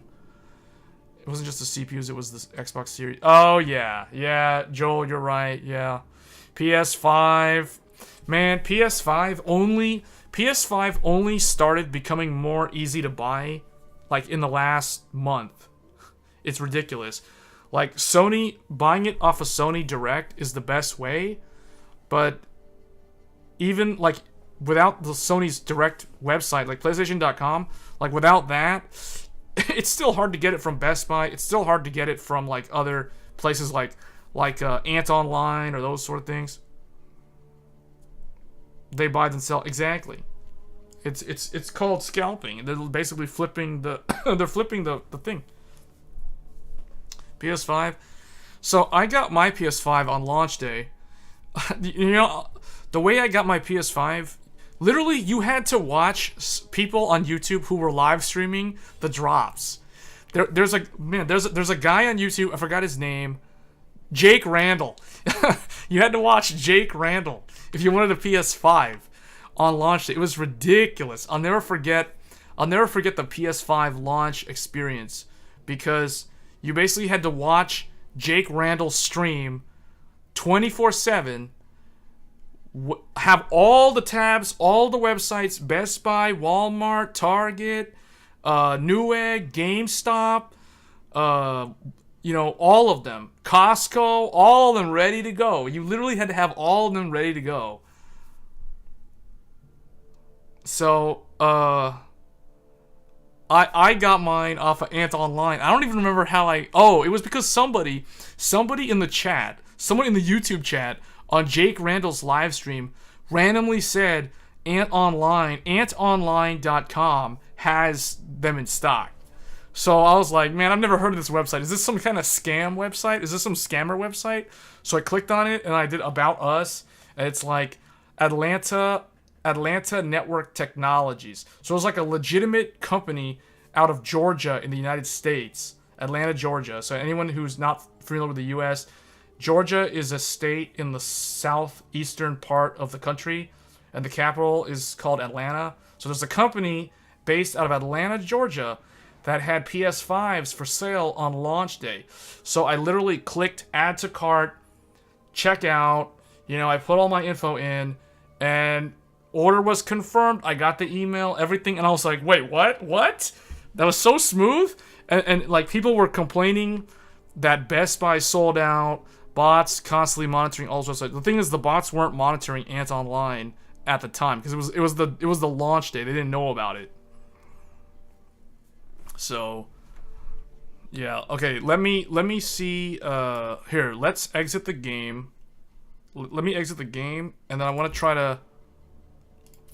to set this to, whoa. Okay, hold on, it didn't, okay. I'm gonna try to change the bitrate again. So if the stream dies, then we'll see what happens here. So we're gonna drop it down to 3,000. Let's do 3,500. Hold on, let me make sure. Reconfiguration. Okay. Okay, quick sync. Oh, you know what? I didn't see this because the game was covering up this little pop-up window. But it says here, reconfigure video stream. Okay. Reconfiguration for quick sync H.264 encoding settings is not allowed during live stream. Okay. So I don't know why it let me do it last time and then it just crashed the stream and the game kind of like froze but recovered. So that was kind of weird. But now it's telling me I can't do it. So I can't adjust it down while live. I think it's because we're using QuickSync.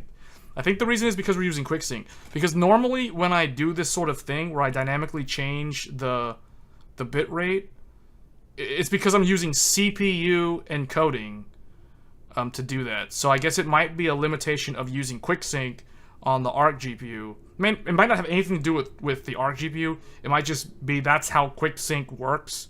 The QuickSync H.264 encoder doesn't allow you to change the bitrate while it's live, so that might be a thing. Okay, so we're not gonna be able to do that.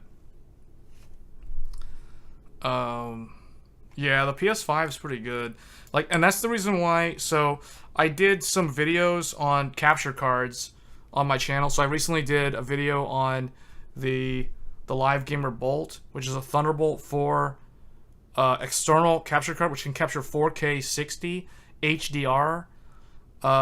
And that's a pretty nice capture card. And I'm using it on an AMD Ryzen 7000 series system with Thunderbolt. So the nice thing is you can actually use Thunderbolt on Ryzen. Officially now. Well, I don't know if it's officially. They call it USB 4, and it is USB 4, but they're backwards compatible. So I'm trying to see if I have Counter-Strike Source. So yeah, it looks like I don't have it. I have Counter-Strike. So unfortunately I won't be able to show that. Let me see if I can get PUBG. So I'm going to try to get PUBG. You know what? Let me try to get Quake 2. I'll get Quake 2 RTX. Since people have been wanting to see that. It's not installed. Let me see if I can install Quake 2 RTX. And let me see if I can actually get it to work. PUBG is going to take a long time. That's a big game. So I don't know if we're going to be able to show that one. You know what? Hold on. While we're waiting for that one to download, let's try Gundam Evolution. If this will actually launch. Okay, so this one might not. Well, this one has anti-cheat. This one has easy anti-cheat, and easy anti-cheat usually doesn't really. Do I have Apex Legends? I have to get the Origin installer for that. I don't think so. Let me see. I'm trying to see if I have it in Origin. Is Apex Legends on Steam? Oh, it is. Okay, it is, but I don't have it on Steam. Because I haven't played Apex Legends for a long time. And Apex Legends was...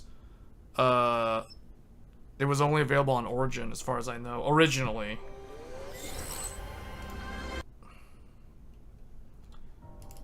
Okay, I'm trying to get into this one.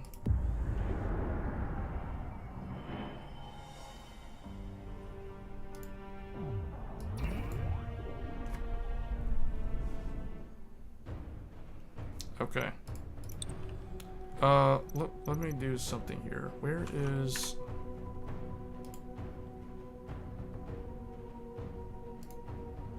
Okay. Yeah, I know. I can download it using Steam. That's what I'll end up having to do. I'll have to do that. But right now, it's trying to update PUBG. But PUBG's probably gonna take a long time, so I'm probably gonna skip that. Here, let me get Apex Legends on here. Or actually, what's Origin doing? Origin. Okay, we'll just get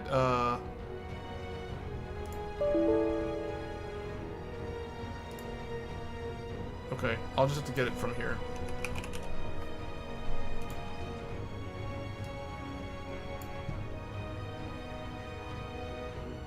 Okay, the monitor just...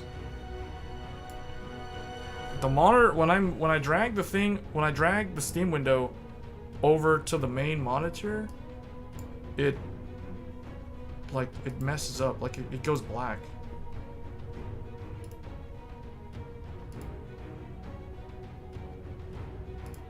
Okay, here's Gundam. This one's kind of an esports title. It's a first-person shooter. It's very much like Overwatch. Overwatch is probably the most similar game to this. How do I get into a match? Just...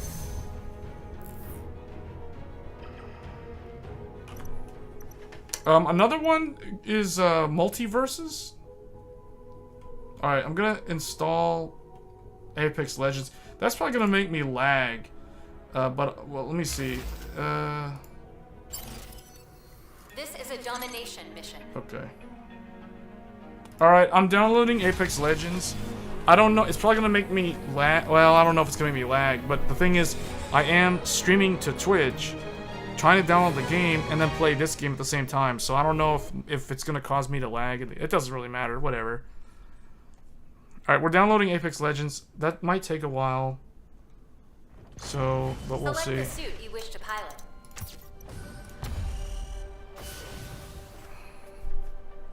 This game's pretty cool though, and this is a free-to-play game just like Apex Legends.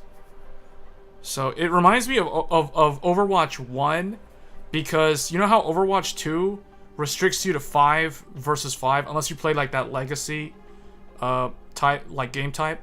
But this one is 6 versus 6, just like in Overwatch 1. So okay, and just to show the settings, we are playing at 4K, field of view 100, whatever. Not really gonna mess with this too much. So high, everything high.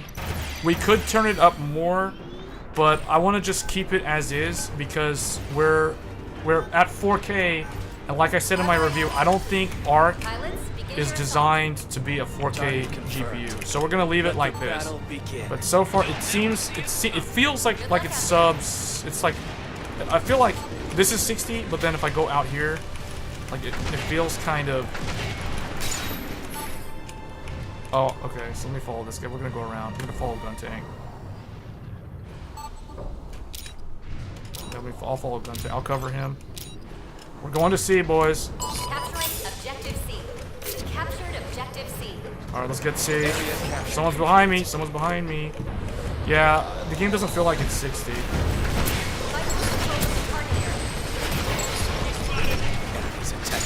Kill that guy. I gotta reload.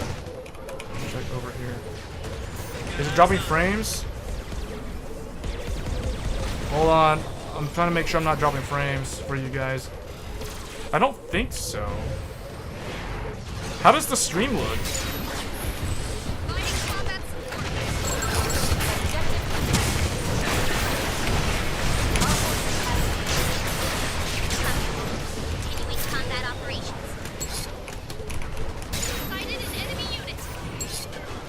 Yeah, it's okay. See, this feels sub 60 right here. When all their silhouettes are in the screen, I can tell that this is sub 60.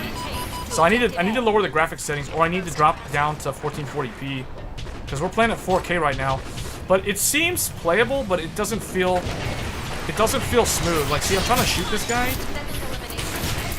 Okay, we got that guy. Oh, whoa, right there. Someone hit me from above. Up there. I got sniped from somebody up there. Hold on. Is there... let me lower some graphics settings. So right now we're on this. Let me... Area capture complete. What if we do 75% render scale? Please don't crash. Okay. Let me see if that helps. Okay, this feels a lot better. Okay, this feels smoother. This feels a lot smoother. I lowered the image quality to 75%. So we're basically using a down. Yeah, now it feels smoother. Oh, there's a guy right there.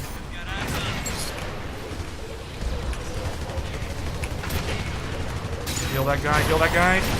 Actually, so my character, this Gundam, or this is actually a mobile suit. This is probably my favorite one, because... Safe? Did he bug out? What happened there? I don't know what happened there. That guy's like stuck in the ground. 3 minutes remaining. Target changed to objective C. Let's finish them off. You guys, I'm waiting for them. Hostile unit sighted. Image quality looks good. Well, that's good. This is quick sync, by the way. So it's GPU. This is a GPU encoded stream.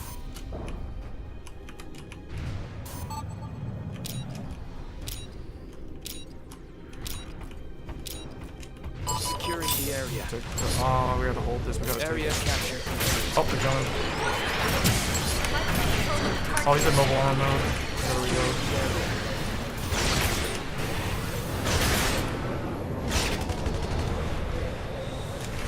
Now entering overtime. Objective contested.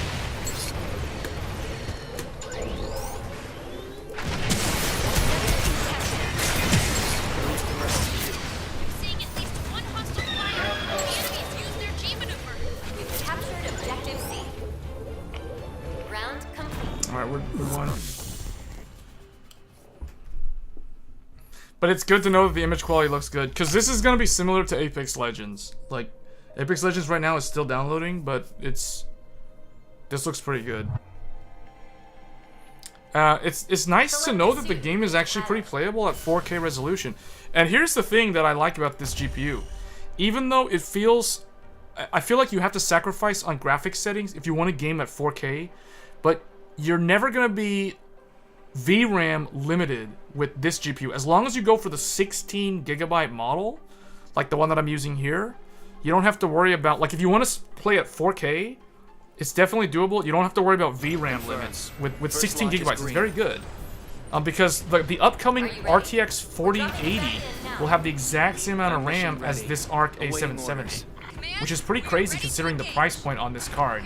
Now, just know that you have to sacrifice on graphic settings at 4K, but if you're playing at 1440p, you can pretty much max out everything as far as I can tell. Let's give this a try. Select the suit you No, wish we're to gonna go with pilot. him. He's good. Deploy.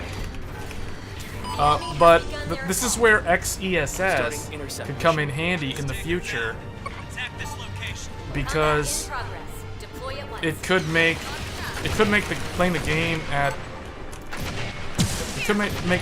4K.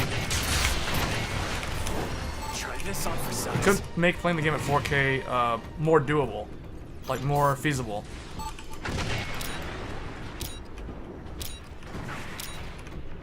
Hostile sighted.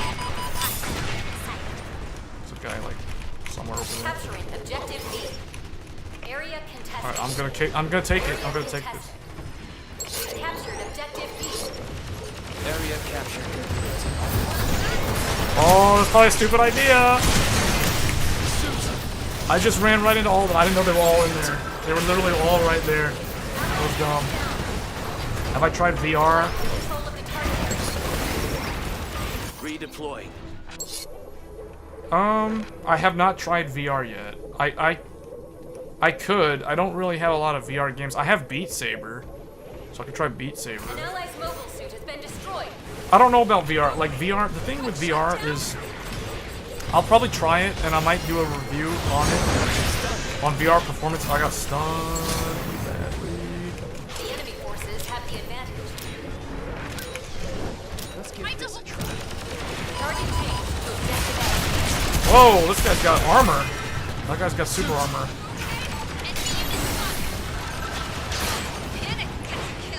We're being attacked from behind. Let's give this. Do you think they will add driver level upscaler like RSR? I don't know.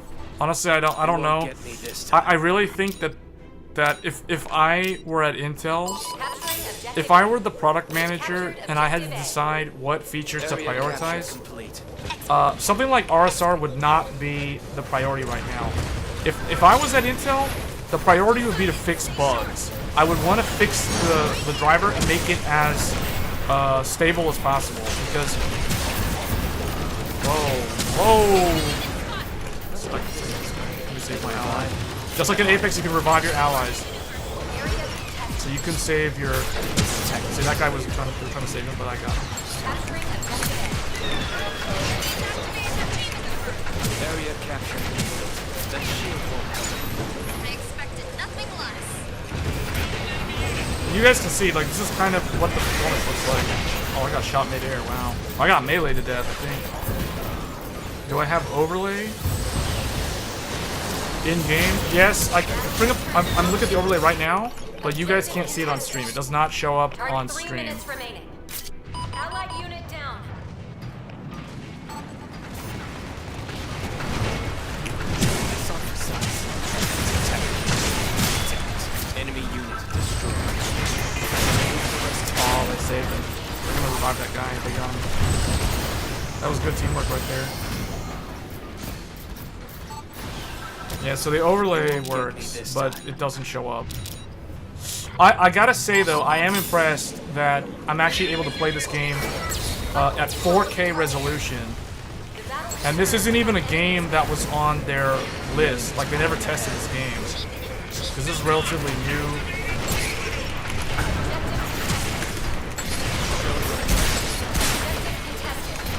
Oh, no.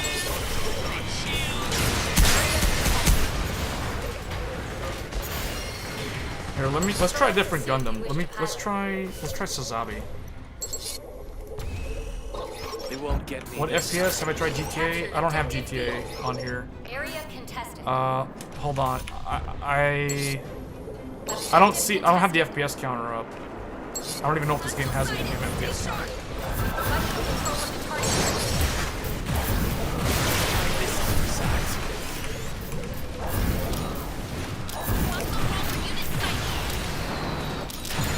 Target changed to objective A.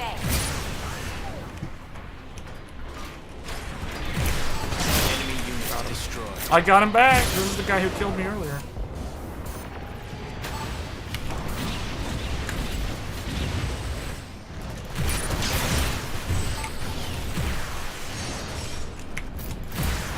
Discovered my position. Second elimination confirmed. Your teammate's performance is exceptional. 1 minute remains. This game's pretty cool, guys. I actually kind of like this game. I haven't played much of it, but it's pretty fun. Like I like Sazabi. Sazabi's pretty good. One flying unit is dead. Fight for control of the target area. My shield. Did you see that? I was down, but he was shooting at me, and while I was down, and my shield made it take like longer for him to kill me to finish me up. That was pretty hilarious. What FPS? Oh, hold on. 30 Let seconds me left in the mission. see if there's an actual Take this FPS round, we counter. win.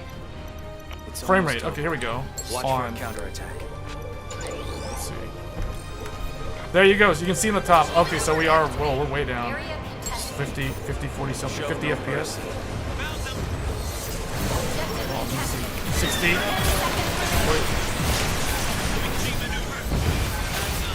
5, 4, 3, 2, 1. Now let's fight for control of the target area. Oh no! 2 of us are down. Area contested. Get us up! Let's finish them off. Oh man, Mission complete. that was close. Victory is ours. All right, I gotta lower the settings. See, it's Confirmed, 77 FPS right Standing now. down. But during intense battles, it's dipping. So you guys can see the FPS up there in the top left. It's really small, but it says 120. So when we're doing nothing, the game engine cap is 120 FPS.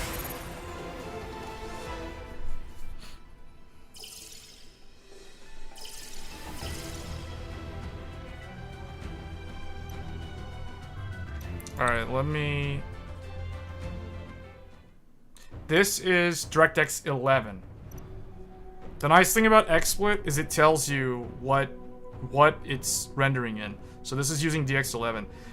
The other games, Smite was also DX11, League of Legends was DX11, and Guild Wars 2 was DX11.1. So far, all the games that have shown is DX11. So let's try to make it smoother. So we're at 4K, field of view 100. I'm just gonna leave it. Well, let's see. It only goes to 110.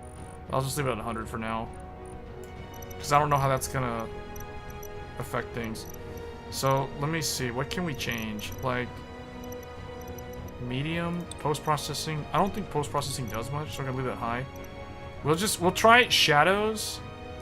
Shadows medium, and see what happens.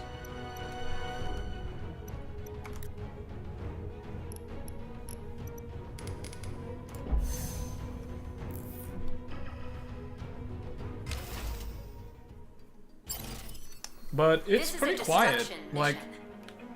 I don't really hear the GPU, so it's very well behaved in terms of its thermals and its noise.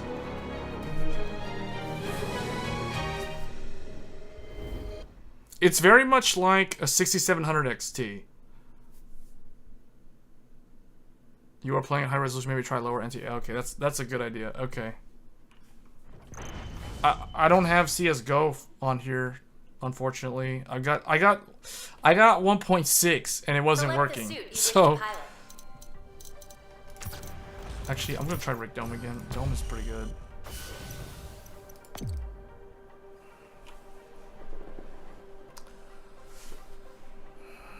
I tried a DX9 game in the initial live stream that we did for this GPU, and it Your mission is crashed. to destroy The target objectives. game literally crashed when I went in to adjust the audio. All pilots, prepare to So, Standing by and ready to sortie. yeah, let me turn the anti-aliasing down. I'm ready to medium. launch at any time. Alright, so we're gonna use medium anti-aliasing, medium shadows, high texture filtering, high post-processing, and a 75% render scale. So let's see how that looks. Wait, yeah. So look at this. It's averaging 60, 50. Man, it's jumping around a lot. Just by looking at this guy, it's like 60. I see it dipping below 60 still though. See, like that gets really low. Hold on, we gotta lower it more. That looks like let's just make everything medium. Alright, now everything's medium. Let's see. Target confirmed. Let the FPS is still battle 50 begin. FPS. Never see us coming. Mission complete. What the heck? What? I don't even know what happened there. No contest? What? Did the enemy team leave? I don't know what happened.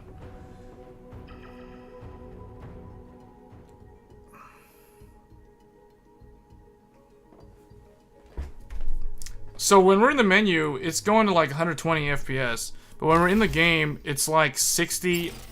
What I've seen is like 55 to like 72.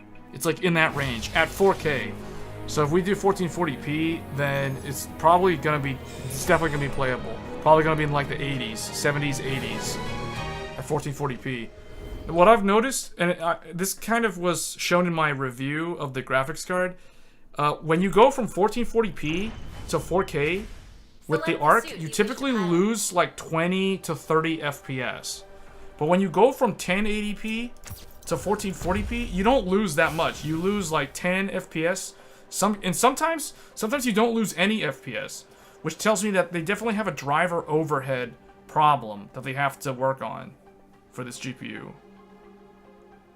Like if you remember in my review, I think there were like 2 or 3 games Exiting launch bay. that the average FPS Your mission at is to defend the two objectives. at Warning. 1080p Enemy and attack 1440p All were hands to identical. battle stations. Hostiles incoming. Acknowledged. Intercepting hostiles. Should go just fine. See, like in the corridor, like this. See, we're at 100 FPS. As soon as I start moving around, let's move around. See, so in here, indoors, it's always above 60. See, we're like in the 80s. But when you go outside, like now we go outside, look at this. Where the mountains in the background, now we're down to 60.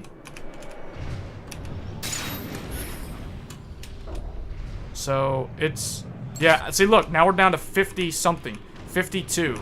This feels pretty bad right here, this 50, like right here. Where should we go? Like, we should probably not stand there, shouldn't we? We should probably like hide. The enemy has begun their assault. Oh yeah, we're gonna get killed. Commencing Shouldn't stand right there. I'm right behind you. That was your best work,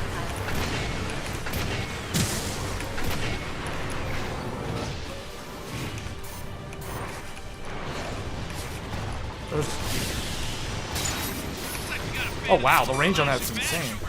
Enemy flyers spotted.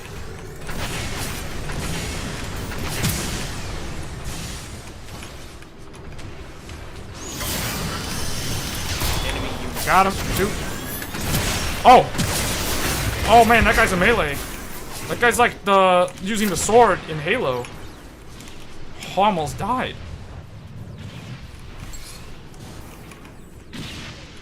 But look at this. 40, 49, 48. See?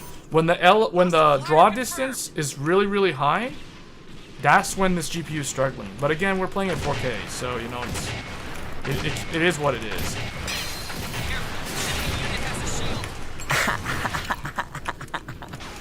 Hey, the late adopter, thanks for the sub. Welcome to the channel. Oh, there's two. I'm getting flanked. I'm getting flanked. There's someone right next to me. There's a dude right next to me. Oh, there's 2 of them. A gun tank. The enemy has captured the waypoint. Ow. I never realized how hard it is to try to play a game and like commentate the whole time. But for newer games, there shouldn't be a problem. It's really just the older games. But again, we're playing a DX11 game and we're not really having any problems. At least not in game. There are weird things like if you try to adjust stuff in the menu, if you try to do stuff in the desktop, then you're gonna run into problems. The enemy has placed a mega charge. Okay, gun tank, you go left, I'm gonna go Set a right. mega charge at objective B. This on for size. 3 minutes remaining. Ally is defusing the mega charge. Oh, that gun tank hid in the corner. That was a good spot. Waiting for your card to get here because it seems too far away. An Yeah. ally is defusing I know how the that mega charge. feels. An allied mobile suit has been destroyed. Man, you know, the one thing though is I wish that the hardware companies like AMD, Intel, Nvidia, I wish they wouldn't launch all their products within a 90-day window of each other. I mean, is it just me or is it really annoying?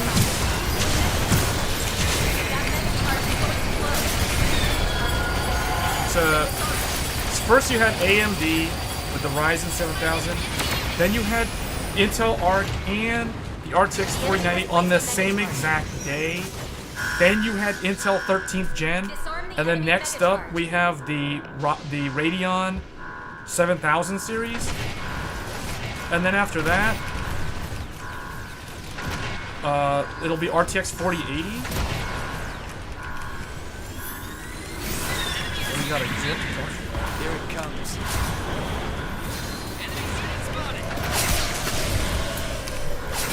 Let's give this a try. I've got a fan of the old slash and bash over here.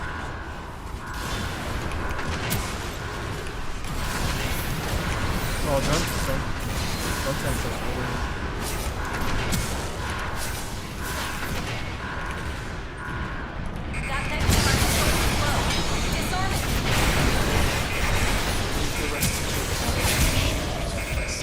An ally is defusing the mega charge. Yeah, 4K is really not. See how we're like at 50? Objective B has been So destroyed. yeah, this is not a good resolution to be playing this at. Hold on, let me try low.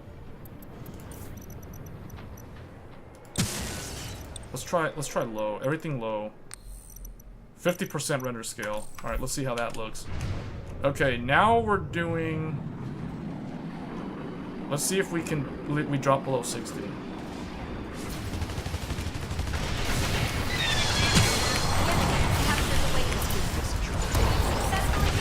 Yeah, it still drops below 60.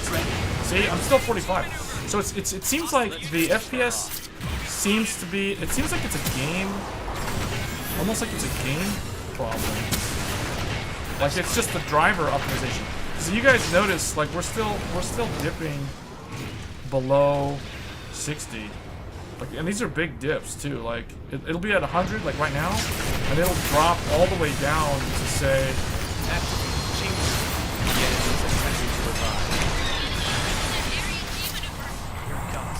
Evasive maneuvers. Enemy flyer spotted. Enemy unit spotted. Activating G maneuver.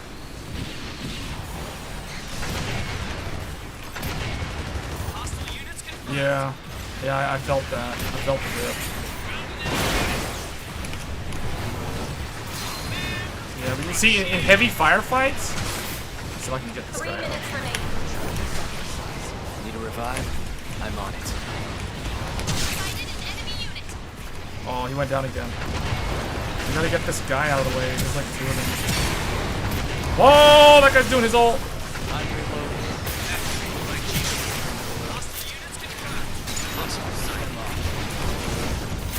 I haven't been able to reload. I've been trying to reload the whole time.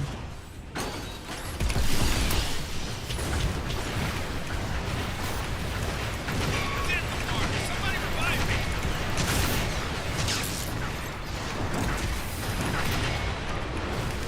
Enemy unit located.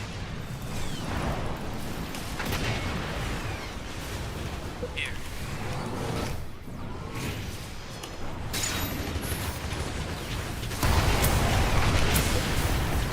Let's finish them off. There. Oh, the dome. Let's give this a try. Oh, man. Oh, Sazabi. Sazabi. Oh, there's a Barbados. That guy's a melee. That guy's a melee only. That guy literally has like no guns. Oh, I got him. Enemy brawler destroyed.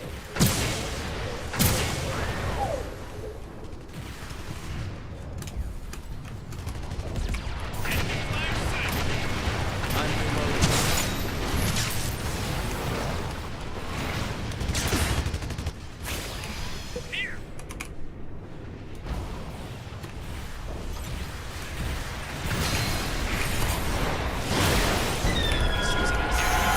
Oh man, he's doing his ult. I think I'm gonna die. Yeah, I knew it was gonna happen. Too low. 1 minute remaining. At low, it feels playable, but you can still. Oh, I got revived.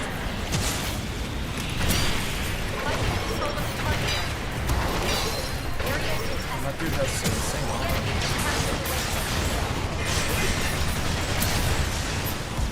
The enemy has set a mega charge. Objective A. Disarm the enemy mega charge. Allied unit down. But at least with this game in particular, I'm not noticing any weird like color banding issues, rendering issues, because that was a thing that certain games like The Witcher 3 had that problem. But this game doesn't seem to have that problem. Try this on for size. 10 seconds remaining. 5, 4, 3, 2, 1. Oh no! Leave the rest to you. That mega charge is going slow. Disarm it. An ally is defusing the mega charge. Oh, I think we need to discharge. We need to disarm that at A or we're gonna lose. Oh, we lost. We lost. Not bad though, overall. Like I feel like this GPU should be performing like the 6700 XT, because that's why if you guys went and watched my review, I purposely compared this GPU to those specific GPUs because those were the ones that I feel like. For example, if you're on a GTX 1080, in theory, this GPU could be a good upgrade. Confirmed. Like it could actually be a decent upgrade because it's Are you ready? it's kind of We're like dropping you back a in now. 20 like an RTX I'm mission 2080 ready. to Awaiting 2080 orders. Ti, but it needs a lot more. It needs a lot more work. It's just not nearly as polished.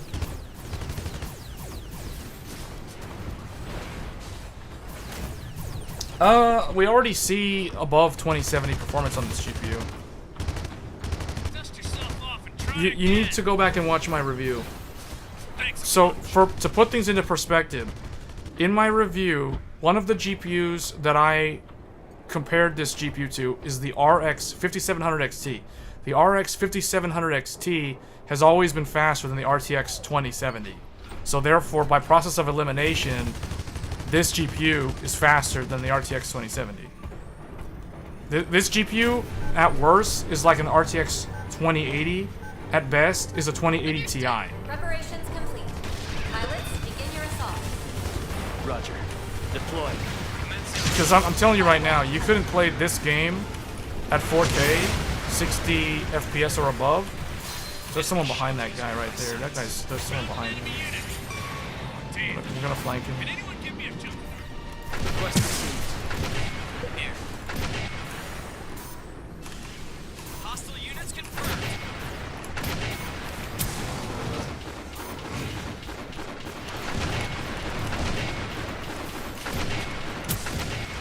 Hostile sight. An enemy unit. Suits disabled. Requesting repair. Ray tracing. Ray tracing on what? On this? Ray tracing on this is better than ray tracing on 2070. First of all, this GPU is already better than the 2070. So that means ray tracing will also be better. Because the ray tracing in this GPU is already kind of like above the 20 series ray tracing performance. Area contested.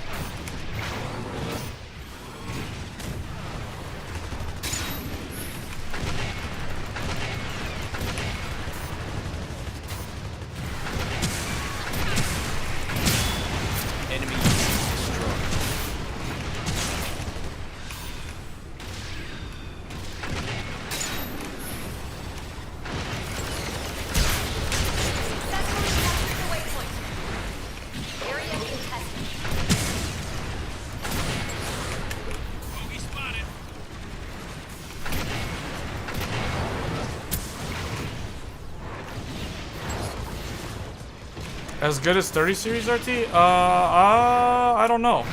I'll have to do comparisons to see. No, I think it's more like the Radeon. The ray tracing on this GPU is more like the Radeon 6000. Because Radeon 6000, on average, in the newer ray tracing titles, and pure path tracing, Radeon 6000 is actually better than 20 series ray tracing. So, and I feel like that's where this... Did that guy just like nuke? What was that? Like, the whole place like went off like some kind of weird orange nuke thing.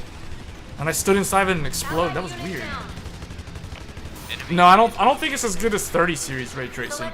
So the way I see it, from my experience, 30 series, not counting the 40 series because that's too new, 30 series has the best ray tracing, and then Radeon 6000 is like right under that, and then I think under that is like 20 series.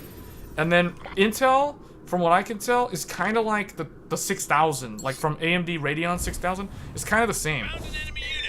In fact, the behavior of this GPU is very much like a Radeon GPU. Oh, I gotta save this board. I'll get you up and running. Okay. Alright, let's go, let's go. Heal him up. It won't last long. Get that gun tank. Oh man. Oh, that gun tank's low. Uh-oh. Oh, no, no, no, no, no. Don't let him get me. The thing is, you guys have to remember. Oh. I need help. I need help, no! Select the suit you wish to pilot. Let me try. I want to try this thing actually. Let's try this. Yeah, let's try this. Because this thing. Check this out. This thing has like a mobile. This thing has a mobile armor mode. This is pretty awesome. I like that it has that. The charge countdown has begun. Defend it until the objective is destroyed. Oh, that's my ally. I think this is a healer. Whoa! Leave the rest to you. I've taken heavy damage. Oh no. 30 seconds left in the mission. Yeah, but I honestly I don't really put too much weight into ray tracing, to be honest. Enemy area attack. Back with me.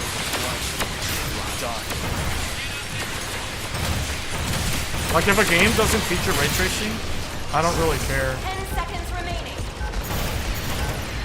5. Oh no. Oh no. 3, 2, 1. Mission complete.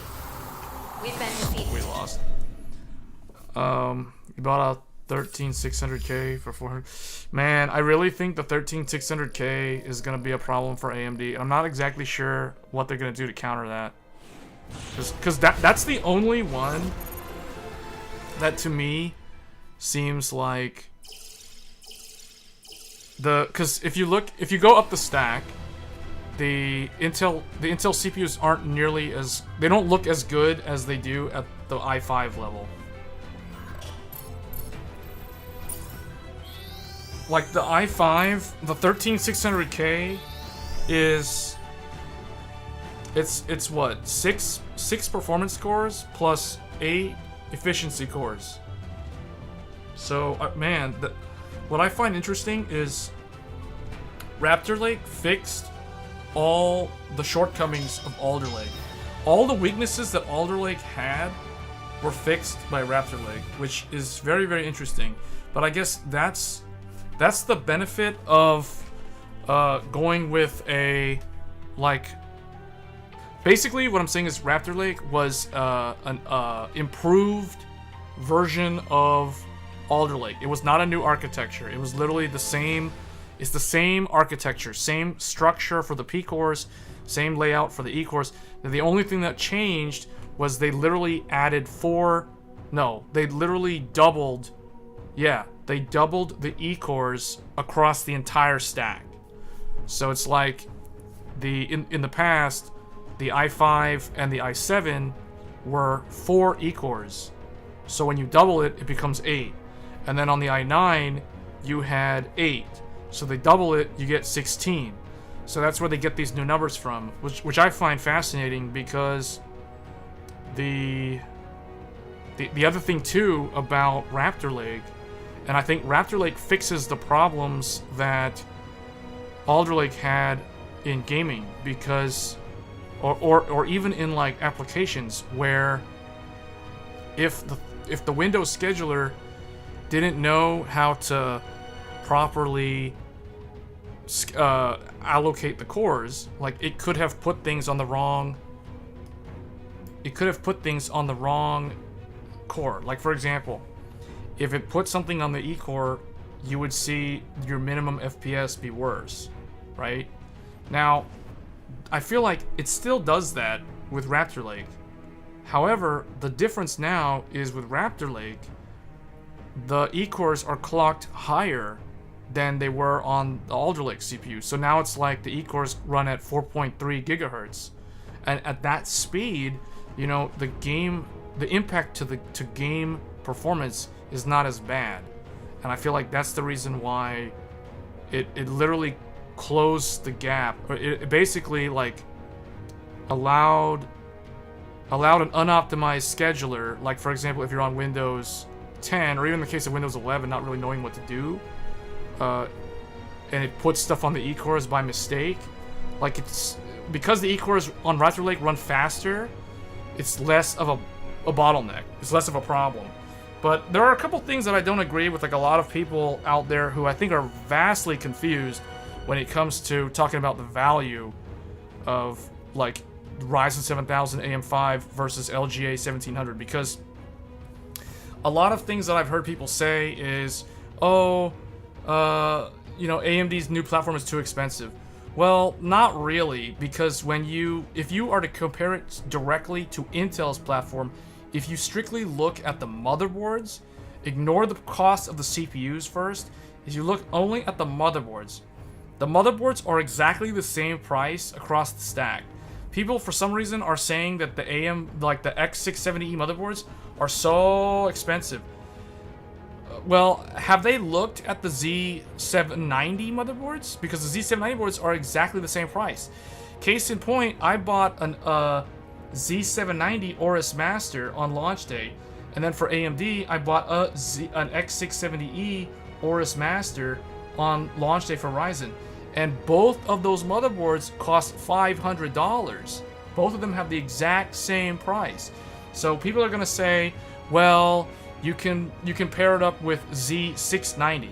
And that is a valid argument, because the Z690 boards now are cheaper than the Z790 boards. But my answer there is those boards aren't going to be available long term.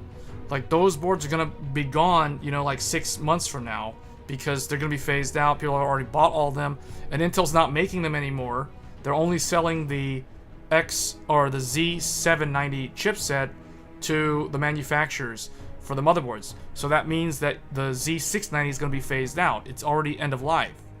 So yes, you can buy a discounted Z690 board now, but that same argument's not going to hold true half a year from now to a year from now. You'll be forced, like if somebody is going to buy Raptor Lake, or they're going to consider upgrading 6 months from now, around the time when like the X3D CPUs are out, you know, that value proposition from the Intel side is not going to be there, because the Z690 is going to be gone, and you're going to be forced into Z790, which is just as much money as X670E. In fact, some of them are even more expensive. If you look at the Godlike and those stuff, like the Extreme, and those things aren't even really out yet, those are even more expensive than the AMD ones. So it's like the argument that AMD is so expensive, I don't really buy that. I don't agree with that. Now, the other argument in favor of Intel is going to be the whole DDR4 thing. But if anybody was paying attention to the reviewers' results for DDR4, the DDR4 results make 13th gen only as fast as Alder Lake with DDR5. So, you know, it basically gives up performance to save money on not having to buy memory. And the other thing on top of that is, if you buy a DDR4 motherboard and pair it up with 13th gen, you're basically a second-class citizen, because you're not going to have a postcode debug, so you'll never know what's wrong if your PC's not posting for whatever reason. You'll have to basically blind troubleshoot it and try everything in the book, as opposed to just looking at a postcode and knowing exactly, oh, this is a memory error. Oh, this is a GPU error. Oh, this is an SSD error. You know what I'm saying? So it's like you won't have any of that functionality if you go with DDR4 on Alder Lake. Because I challenge anybody to find for me a DDR4 motherboard that's Z690 or Z790, doesn't really matter, that has a postcode debug. Because I can guarantee you, you will not find one. There's not a single one. I know because I bought Alder Lake last year, and I could never get one. I could never find a DDR4 board that had a postcode. Same deal now. There's no DDR4 Z790 board that has the postcode debug and all those other bells and whistles that you get on the premium boards. So at the end of the day, it's like, when I look at the motherboards, the AMD ones are better. The AMD ones have 24 lanes of Gen 5. We've been over this on multiple live streams in the past. 24 lanes, wired to the CPU, all Gen 5, versus 16 on Z690 and Z790, because they didn't change anything there. So in terms of platform, people are trying, for some reason they're saying that they're the same amount of money. That's complete garbage nonsense argument. They're the exact same amount of money. At the end of the day, the AM5 platform is better. More PCI 5, more future-proof, and of course you can drop in socket in the future. Whereas with Raptor Lake, you're basically locked in, regardless of whether you buy Z690 or Z790. So, I mean, that argument doesn't really matter if you plan to keep your computer for like 5 years or something. But, you know, you could keep your computer for 5 years on the AMD side, and then 3 years down the line, you could drop in upgrade to like Zen 5 or something. So I mean, that's why I feel like AMD can justify, well, it isn't even a matter of the motherboards being more expensive. They're the same amount of money. I've already proven that. Where I think Intel does win in the value segment is not the price of the motherboards or the fact that you can use DDR4. They win because for some reason they decided to launch at lower prices than expected. They basically priced their i9 well under the Ryzen 9, although it is more money than the 7900X. So they basically put the i9 between the 7950X and the 7900X. So it's in the middle. And then, well, it's actually closer to one or the other, depending on who you look at, because Newegg's price is really high and Micro Center's price is really, really low. So it's kind of all over the place. And then I guess for the i7, you know, that is what, $50 more than the Ryzen 7 and $50 less than the Ryzen 9 7900X. So it's like, it's right between the two of them. So it's one of those deals where, do those E-cores actually help with productivity more than the pure 12 and 24 thread on the AMD? That would be my question if you're comparing it to the more expensive Ryzen. And if you're comparing it to the cheaper Ryzen, which would be the Ryzen 7, then it's basically, again, the same argument. Do those extra E-cores benefit enough to warrant paying $50 more? That's the argument. So the argument between like the i7 and the equivalent 2 Ryzen CPUs that are adjacent to it, I think it's a little bit more nuanced. It's not as cut and dry. It's when you look at the i5 is when things are pretty cut and dry. Like the 7600X is $50 less, but it is what? It's 12 thread versus 20 thread. So Intel's giving you 8 more threads for $50 more.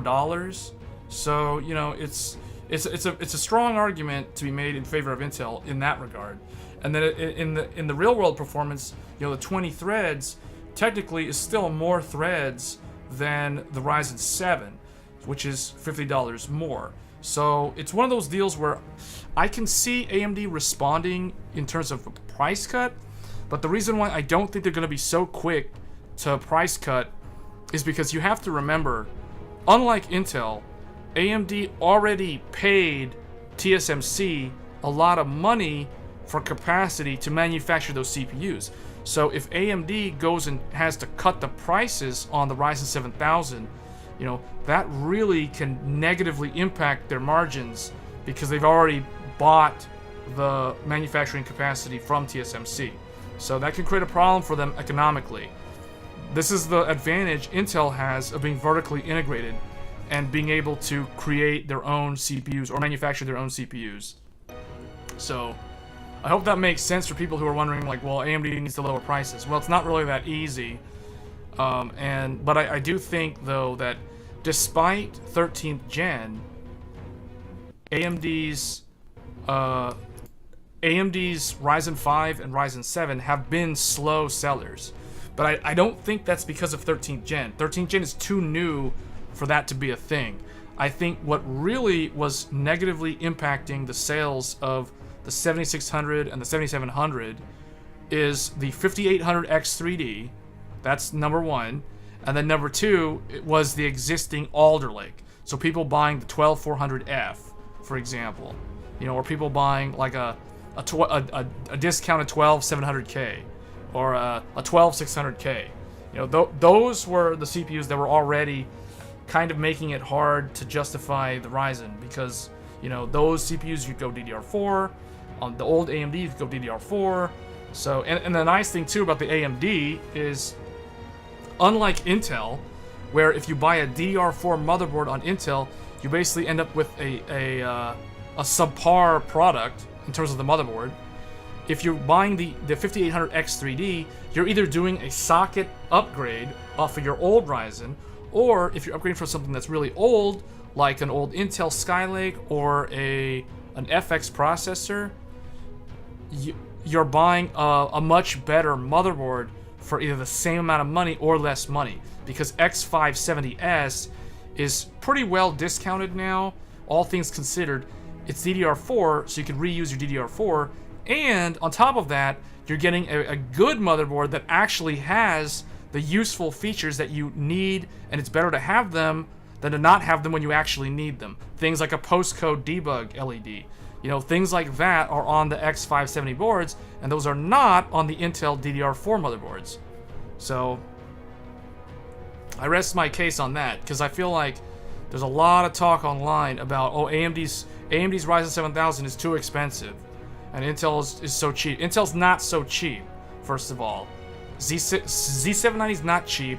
It costs the same amount of money as X670E. Z690 is cheaper, but it's not going to last forever, because those things, basically whatever they have on shelves now is what you can buy. When I went to Micro Center on launch day for the 13900K, I went up to the sales guy, I said I want a 13900K and I want a Z690 Aorus Master, because the Z690 Aorus Master on their website was $300 or $299. But guess what? They didn't have any of those in stock. So I asked him, what Z690 boards do you have in stock? And he said, we got some DDR4 boards. I said, I don't want any DDR4 boards. I'm not going to be a second-class citizen. I want the DDR5 stuff. So he was like, well, you know, we got the Z790 boards. So I was like, okay, well, do you have the Aorus Master? And he's like, yeah, we've got it. We got like 2 of them. So I was like, how much is that? That's like, what, $499? And he's like, yeah. That's exactly the same price as the AMD Aorus Master. So I was like, oh man, okay. Well, I mean, that's the one that has the postcode. That's the one that has the Thunderbolt header. That's the one that has the things that I actually need. So much for Intel being cheaper. Where Intel was cheaper was the price of the i9. The i9 was cheaper than the 7950X. So that is where they're cheaper, not the motherboards. I can't stress this point enough, because I'm tired of people saying that AMD's motherboards are so expensive and Intel's are not. Intel's are not cheap. I have the box right here. I have both boxes right here with me. Here's the Aorus Master Z790 $500 motherboard, and then here's the AMD one, X670E Aorus Master, $500 motherboard. They're exactly the same price. So where I ended up spending more money was on the Ryzen, because the Ryzen was $700 and the Intel was, you know, whatever it was, like 570, I think, was what it was at Micro Center. So that's a lot cheaper than Newegg. So this is the reason why Micro Center is very, very awesome. I have a feeling that Intel has a rebate, an automatic distributor rebate with Micro Center for now, which is allowing them to sell the i9, the i7, and the i3 or i5 at lower prices right out the gate. Where AMD's deal with Micro Center was, they didn't do a rebate. What they did was they bundled DDR5, but that was only for like a couple of days. And then once the stock of the G-Skill memory was gone, you know, that was it. So it was interesting. So it's like with AMD, you saved money on the RAM, the DDR5. With Intel, you saved money on the processor. So it's kind of a wash. And I think I speak from authority on this point because I actually went out and bought both of them on their respective launch days. Not everybody did that. So if somebody didn't buy one and they only bought the other, they're not allowed to speak because they don't have any take on the other one. So anyway, so that's that. Let me see if Apex Legends, I think it's installed now, right? Okay, so let's exit this.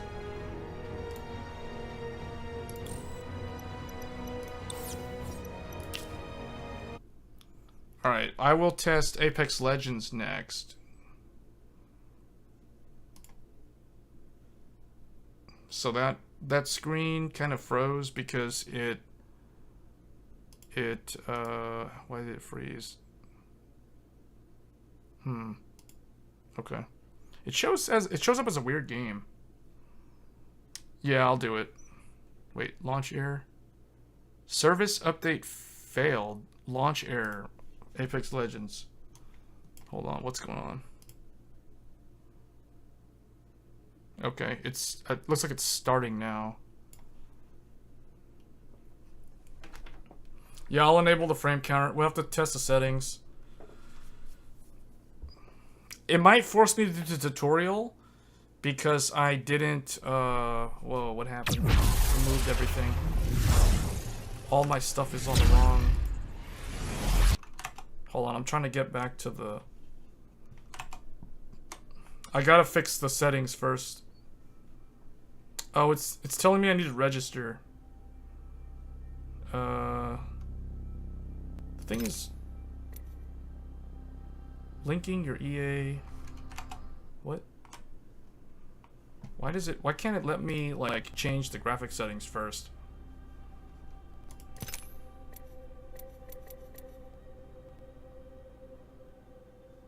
Yeah, okay. Linking your EA account requires a Steam overlay to be enabled. Please enable your Steam overlay. Oh, because I have the Steam overlay disabled. Okay, hold on. I gotta fix some stuff here. I gotta exit out and go put the Steam overlay on. It's booting it up at full screen at some weird resolution. So it's like I can't access the stuff on my other two monitors.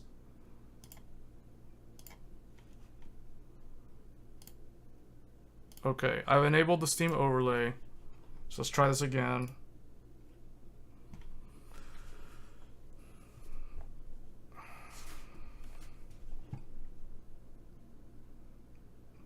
What's weird is this GPU does do better with a CPU that does not have integrated graphics. Which seems counterintuitive considering they were talking about Deep Link where you could combine... Well, I think that was for like rendering. Okay, let's see. Okay, so now it opens it up. Let me see if I can combine them.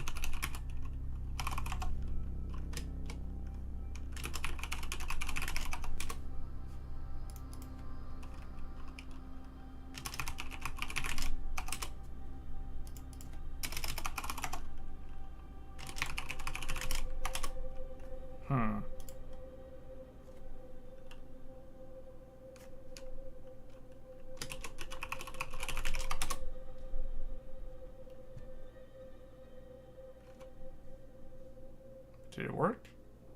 One day I'll get you out of this. Okay, hold on. I'm trying to... I gotta get through the stupid tutorial The champion has been eliminated. so I can get into the settings so I can actually set this to borderless full screen mode so that I can then hook the game. I can't hook the game like this. I assume you guys are hearing the audio. I think you guys are hearing it. What's she doing here? Man, I wish I could... Okay, space. Skip. You shouldn't be here. Skip. What? Why doesn't it skip? You need to go home. Forget about me. Hold space to skip. There we go. It's really loud. Yeah, I need to get... Hold on. Let me just... I can lower it from XSplit so you don't hear that.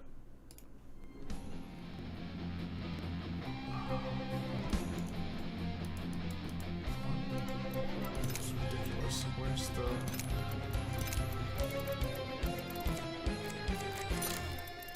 Okay, it had the game, it defaulted the game to 720p. That's the reason why I couldn't see anything on my other screens. Alright, we're going borderless windowed and we're gonna go to 4K. Let me fix that. Okay, now, let me, I got the frame rate thing up. It shows 100 FPS right now. Let me get this game hooked in. Please don't freeze. Okay, there we go. Okay, Apex Legends. Alright. 92 FPS. Now the reason why it was down was because it has that setting where it's like if you alt-tab, or if it's not, if it goes in the background, it... Streamer mode on, killer only, all. I don't know what that means. Streamer mode. All player names are anonymized. Whatever. We'll just do that. All, whatever. I thought to buy ARC, but there are a lot of bugs, so I'll take... I mean, I don't know about that. If you want to get ARC, don't be afraid to get ARC. It's not that bad. I mean, you can see I'm able to play a bunch of these different games, and we're not having any serious problems. So, let me go to video. Field of view, let's make that, what's the... Make that 110, I guess. Actually, you know what? I haven't played this game in a long time. I'm gonna make that 100. Or we'll do 105. Because I'm not sure if I'm gonna like maxed field of view. How do you turn this dynamic? What does this do? Disable VSync? NVIDIA reflex? No. Adaptive resolution, FPS target. I don't know what that does. TSAA. What's the other one? None. We'll just do TSAA. Insane. Texture streaming budget. Insane. 8 gigabytes of VRAM. Okay. We'll leave that. Texture filtering. It defaults to trilinear. Let's do X8 because we're at 4K. Ambient occlusion. High. Sun shadow coverage. We'll just do low, low. Sun shadow detail, low. Adaptive resolution lowers resolution if you can't get to the set frame. Okay, yeah. That sounds like a console setting. Volumetric lighting. Disable. Dynamic spot. Disable. We will do medium. Model detail can be high, actually. Effects detail can be high. I don't think that's going to be a problem. Ragdoll. Whatever. Impact marks. This is going to be the physics, so we'll just leave that. Impact marks. I think this is fine, right? Like, this looks good. Field of view. Yeah, we'll just go with this. Apply these settings. Now, the FPS counter is so small. So I don't know if you guys will be able to see that, but I'll read it out every now and then because it'll probably get a little bit blurry. But right now it's hovering at 79, 78 FPS. So let's go ahead and get into a match. If it will go in, why is it not going? Huh? Oh, select. Killer League. Ranked? No. We'll just do this. 3v3.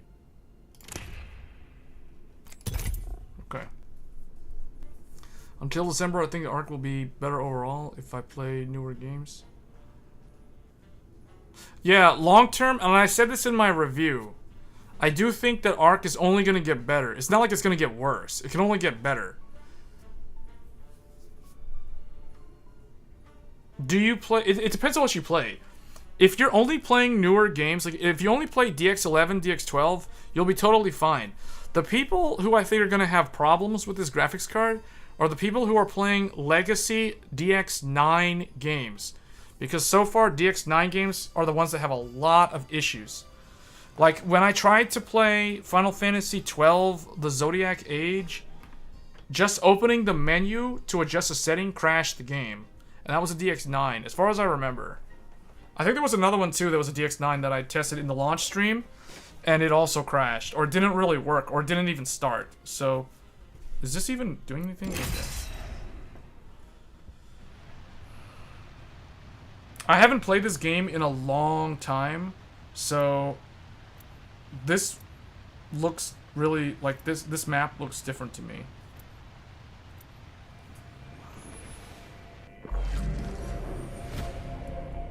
Okay. I don't know who to be. Him? Together, we will slaughter our enemies. Oh, okay. Let's get to work. They've added a lot of characters. The last time I played this game, there was only Bloodhound, Gibraltar, Lifeline, Pathfinder, Wraith, Bangalore, and I think there was like one other character. That was all the characters that I'm familiar with.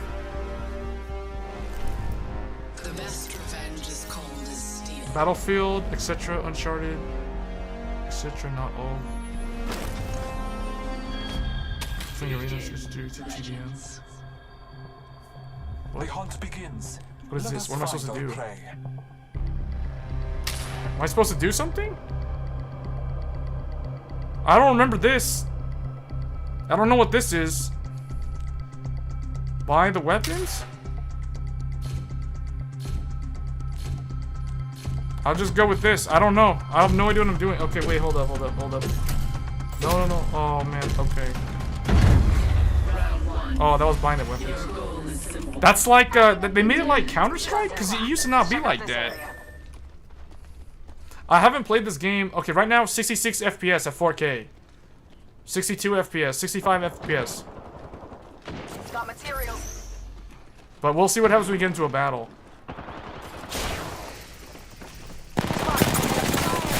Shots fired at me. Where? Oh, what the? What happened to me? Oh, I'm bleeding out. Give me a sec. Hold up.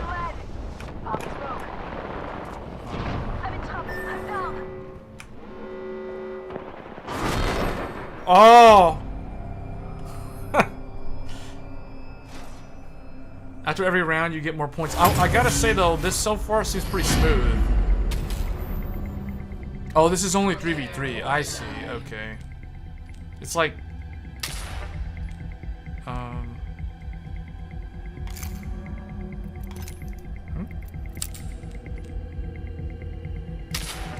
Okay.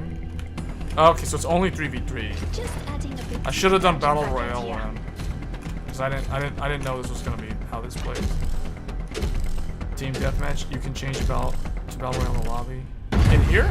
Round 2. Come get some. Doesn't get better than that. Okay. This seems smooth in the Gundam game that we were playing earlier.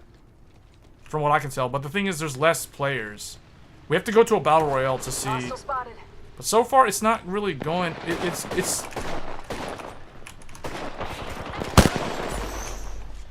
What does that do? Man, I don't know what any of this stuff does. Oscar Mike, I'm spotted. Smoke out. Care package. Care package incoming.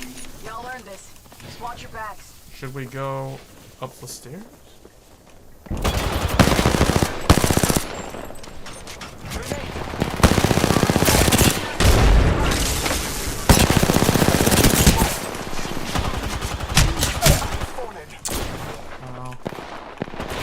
Oh no.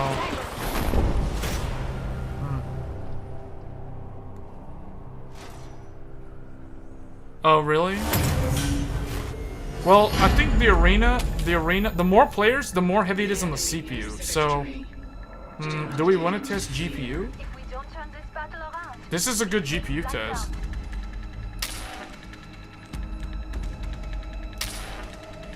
I'll try these. I'm not really good at sniping though. But you can see, right? And I'm playing, worst case scenario, we're playing at 4K. We're not playing at 1440. But it does seem like, in the menu, it's like 110, 106. Now in the game, it does drop like to 60 though. Like 59, 56, 60, 66, 70, 67, 64. So it's kind of all over the place. Hey Greta. I don't remember how to play. Oh, this.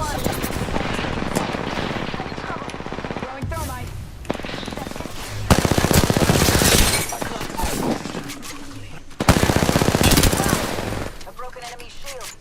Reloading. Reloading. Oh, there's like everything.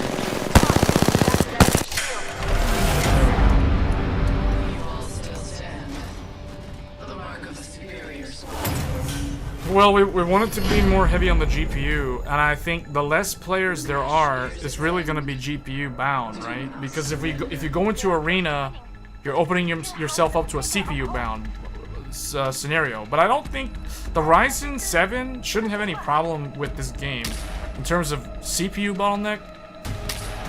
I don't really think it'll be a problem. Do I just upgrade it to the max? Oh, I see.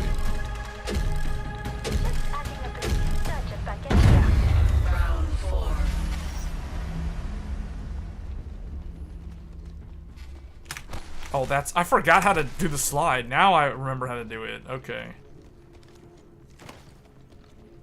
I was playing this game like it was Modern Warfare. Forgot about this move. Throwing thermite. Give my shield. This weapon's not really long range. This way. Let's go. Incoming. Reloading.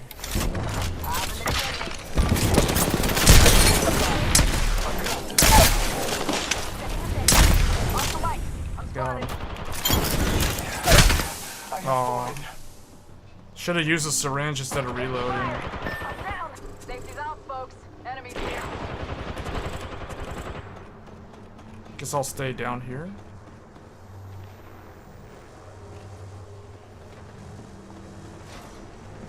Hold on. Let me help you. Oh, we lost. I think we lost.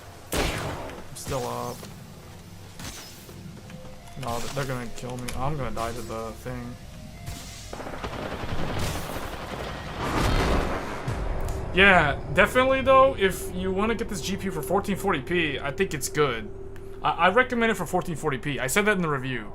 I'm just kind of showing like what it can actually do when forced to play at 4K. And I mean it's okay. It's not a 4K GPU, but the cool thing is you can actually game at 4K with it.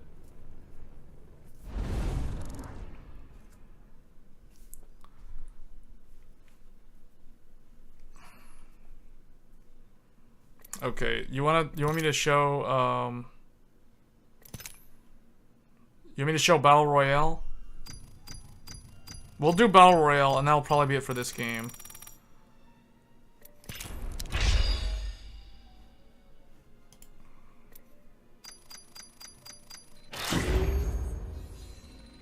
Okay. So, how do I... What is all this stuff? Like...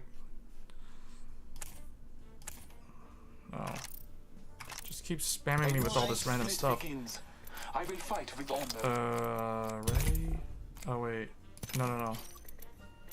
This is it, right? Crossplay? What? Where's the Battle Royale? Ranked League? Play Apex? Duos? Trios? Oh, this one. Okay. 17 minutes?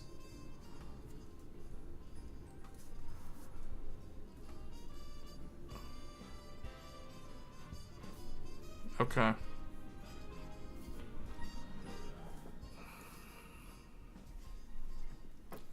Yeah, but I like how quiet the GPU is. It doesn't make much noise. Yeah, it's nice and quiet. The thermals are really good. Like, I think that they put a lot of work into the reference card, actually. But I feel like they really meant for this GPU to sell for like $450. I think that was kind of the original price point that they wanted to sell it at. But because of the drivers being in the state that they were in, and the fact that they had already committed to a Q3 launch, and they technically missed the launch by a couple of weeks.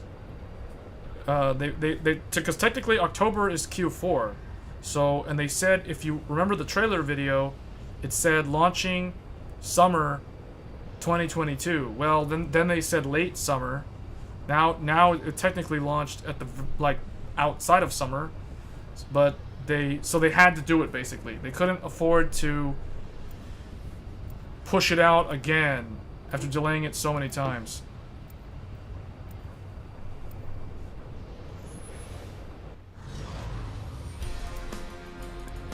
I don't know who to be. I'll probably be her, actually. I'll probably be Lifeline. Pay attention. You might learn a thing or two. Oh, he took. Okay. I don't know how to be Rave, so I'm probably gonna be. I'll just probably leave him again, whatever.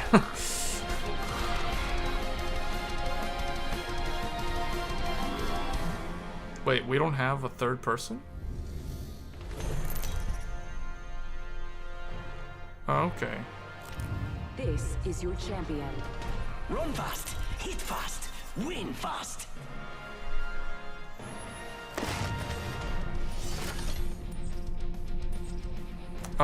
Let's go. Whoa, this is bad. 32 FPS. I'm gonna give you the bottom line up front. You lost this one. Let's land here. We're at 30. Wait, she already You launched? can't outplay the law of large numbers. You can't outplay the law of large numbers.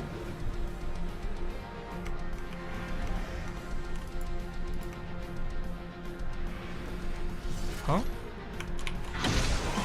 Where is she?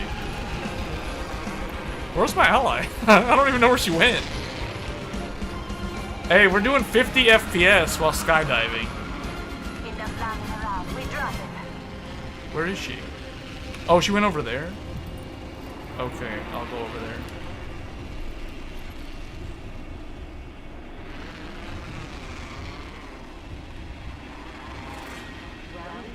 Hold on, I'm trying to figure out where my ally is. Where is she? She's over there, right? Oh boy. Enemies drop down near me. The ring is close. Attention. The enemy dropped down near. Okay, hold up, I'm coming over there. No kill leader. Come on, say hello. What's this? Man, I don't know where I am. Half a minute. Ring is near. It's playable inside the buildings. Hostile right. Evo shield here. Level 1. Oh. Contact with target. Why am I not able to pick it up? What was the? Isn't E the button to pick it up? Yeah. Why didn't I pick that up? I don't remember how to play this. I haven't played this in so long. I played this game when it was new, and then for like a month, and then I never played it again.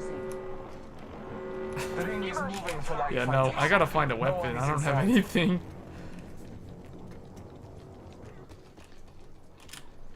Maybe something. Helmet here. Level 2. Okay.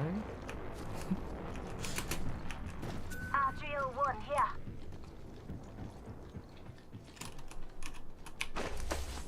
Oh, I see. I don't have that. I already have a helmet? There we go. Okay. Delivery care package. Care package on high. Favor from the gods. 50 FPS. This doesn't seem that good. If we're doing 50 FPS inside this building.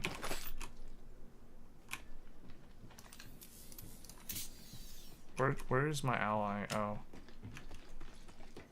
70. It bounces between 50 and 80.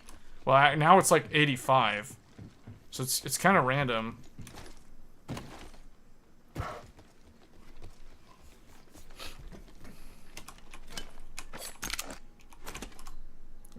Is that better than this?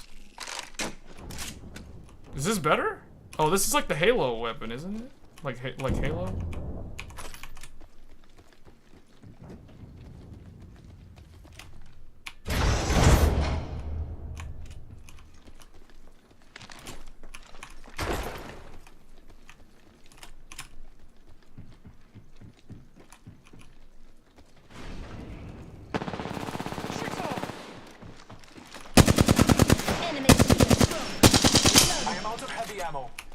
I don't have any heavy? Right here.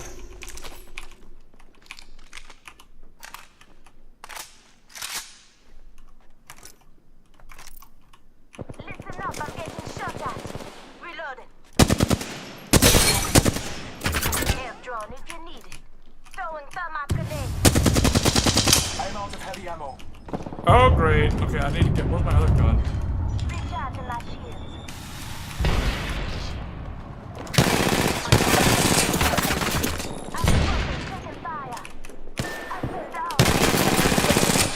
Oh, I'm gonna die. Let's see if this one. Oh no. Yeah. Oh, the door closed. The door closed. Yeah, it's 4K. We're playing this on an ARC A770 at 4K resolution. This is kind of showing like worst case scenario, right? I can show you guys here. You wanna like spectate? Let's spectate and let's kind of look at. Yeah, it'll probably be more entertaining just spectating rather than just like me playing and just dying.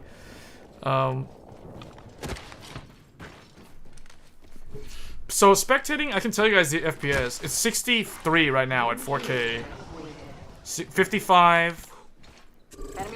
63. It like dips. 48, 46, 47. 53, 75. Oh, this guy's gonna die. Oh, okay, never mind. Apparently you don't take that much fall damage in this game. You play all games at 4K TV now? Yeah. I wouldn't recommend this GPU. If you're interested in getting this GPU for 4K, I wouldn't recommend it for 4K. Like, unless it gets a massive update for XESS, I don't see it becoming a true, like, 4K gaming graphics card. Like, you can definitely play 4K with it, but you're gonna have to sacrifice on graphics settings a lot. That's basically what I'm concluding from what I've done on this stream so far.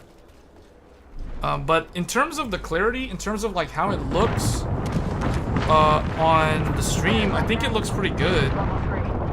Like the quality looks pretty good for a quick sync video encoding.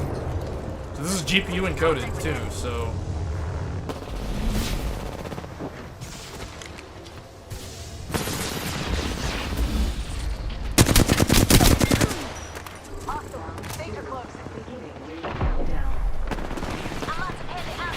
But yeah, I can see like in these firefights like that, it's not good because it dips down a lot. 47. So far, it looks like the lowest I've seen is 47. Like that guy when he fought that guy, that was 65. 60.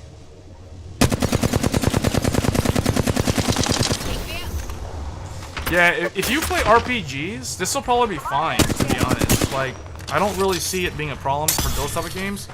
I feel like for competitive games, if you want high fidelity graphics though, like if you're playing PUBG, Apex Legends, Modern Warfare 2, Battlefield, you know, any of those type of games, this GPU probably isn't going to be that good for those.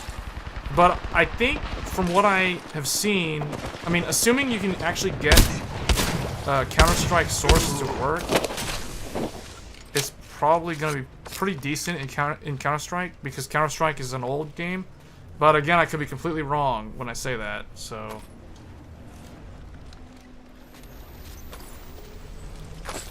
Evo shield here. Level 1.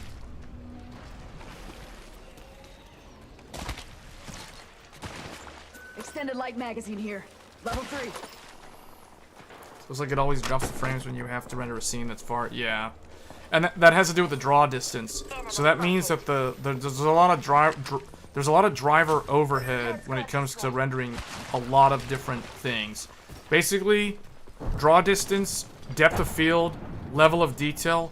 Those are the things that I think this GPU seems to struggle with. I don't think it struggles too much with anti-aliasing. Because in the previous game, remember, we were playing around with the different, like the shadows, the shaders, and the anti-aliasing in the Gundam game, and dropping them all the way down to low didn't really seem to make that much of a difference at the end of the day. I think the only thing it improved was the highs. Like the maximum FPSs were going to like 90 something, or even like 100. But most of the time, it was still around like 60, 55, 72, like in that range. Regardless of what I was doing with the graphics settings, which tells me that it seems like it's a driver overhead bottleneck. We'll see in a month or so at AMD. Yeah, I don't think the AMD card is going to be cheap though. And here's why I think the AMD cards aren't going to be that cheap. Again, it goes back to what I was saying earlier about the Ryzen 7000 CPUs.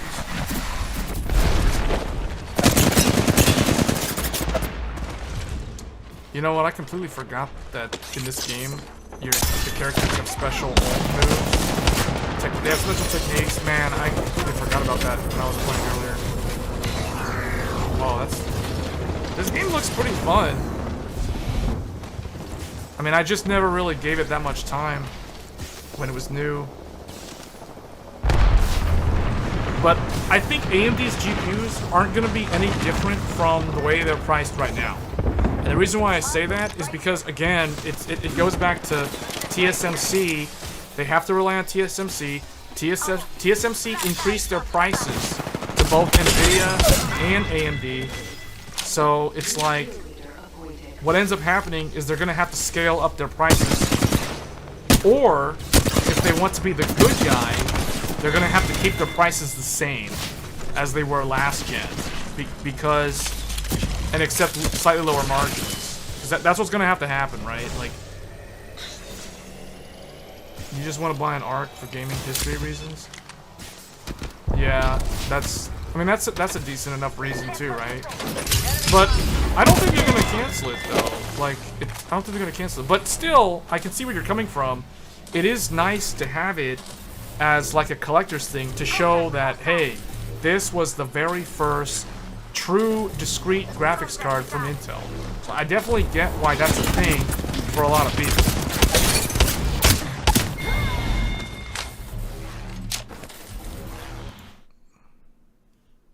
Oh, so when I go actually, that's interesting.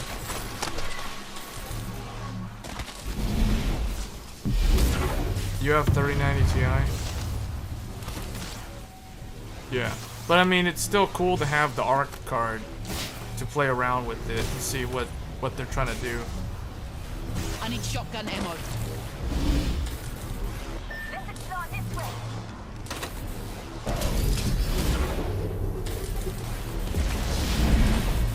Let's explore this way. Uh-oh. 5 squads left. Mad Maggie, the champion. Oh man, one of the allies is in trouble. Oh, someone's in trouble. Someone's in trouble. Oh, bleeding out. Oh man. I thought you were gonna teach me some things. Oh wow. Wow. Whoa.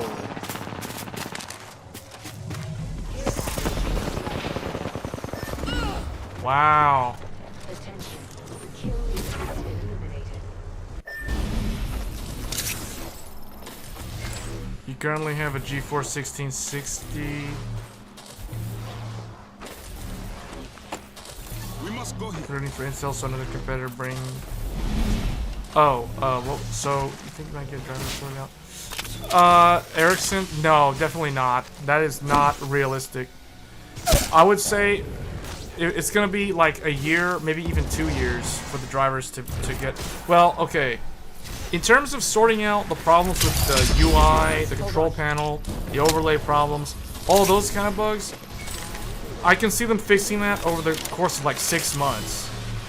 But game optimization, game bug fixes, that's gonna be another year at minimum. At minimum. If you think they're gonna sort this out by the end of the year, completely unrealistic expectations you got there. It's gonna take way longer than that to fix that.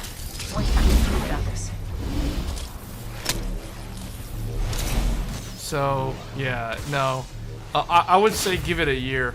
And that's the reason why the naysayers who say that ARC is going to get canceled, basically, by the time the drivers are in a decent, or they are kind of decent right now, to be honest. They're not terrible. They're just, they need a lot of work. But in order for them to get to the point where you don't have these weird UI bugs, weird issues where the game engine crashes when you try to change a setting, or like when I tried to adjust my encoding, it didn't warn me because of the game, so then it crashed the stream, and it crashed the game, I had to restart the stream and go back in the game, that sort of thing. Like, in order for them to fix that stuff's gonna take a long time to fix, because that's gonna be per game, per, like, it is just too much, it's just too much work. Right? Like, it's not an easy ask. So, and the thing is, it depends on how devoted they are to dedicating the resources to fix these issues. So, What do you think is over here? but I'm pretty impressed though. The 4K performance, it's like, it's pretty decent. I mean, it's obviously it's not a 4K graphics card, but right now 86 FPS. In the firefights though, it dips below 60, which is actually not acceptable in my mind for a game like this. But if you drop it down to 1440, it's definitely playable, so it's fine. It's like I said in my review. It's a lot like it feels like a mix between a 5700 XT and a 6700 XT. In some scenarios, it's closer to the 6700 XT. In other scenarios, it falls back to the 5700 XT. So the performance is very inconsistent. The word that I would use to describe the ARC GPU's performance is inconsistent. Sometimes the FPS is way high, other times it's way low. And you can tell that's not a CPU bottleneck, because other GPUs in similar performance tier do not have that problem.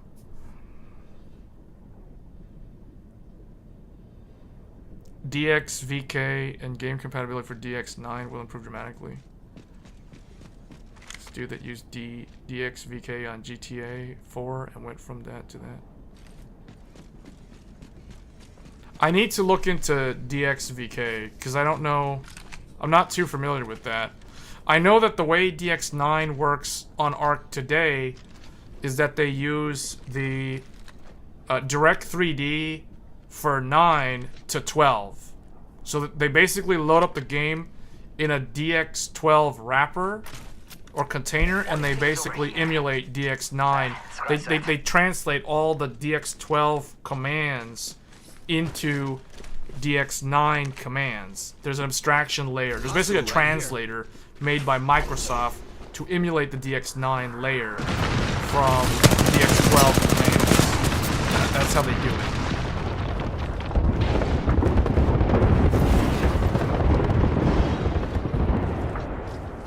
Yes, yes, Ericsson, that's correct. That's what I think. By the time Alchemist has a much better driver stack, Battle Mage will already be right around the corner, if not already launching. What type of frame rate are you getting in this game? Do you use MSI? Right now we're getting 56. Just right now. 52 right now. 51, 52. It's in the 50s right now. And this is 4K. This is true 4K. No upscaling, none of that stuff. 45 FPS. 50 FPS. 62 FPS. 70 FPS. See, it's all over the place. I don't think so. I think this is about what I expected from it for 4K. If not, it's actually a little bit better than I thought. So, okay.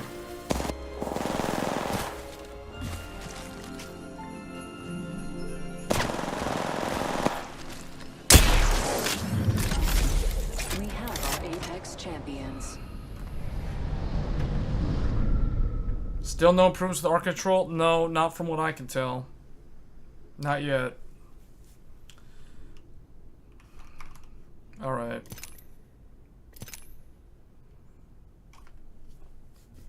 Yeah, I would agree with Erickson. I think it's, for what it shows in 4K, it's actually pretty good. I wouldn't say this is bad at all.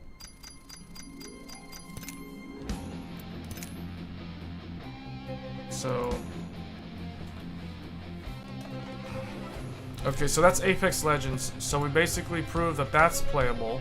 And there was no bugs, there was no rendering issues, there was no weird micro stuttering.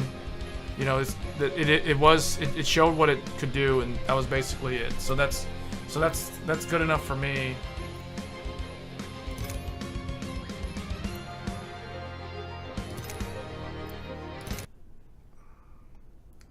Okay, let me bring up one thing here.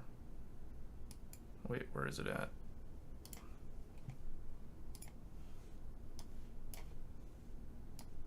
What happened here?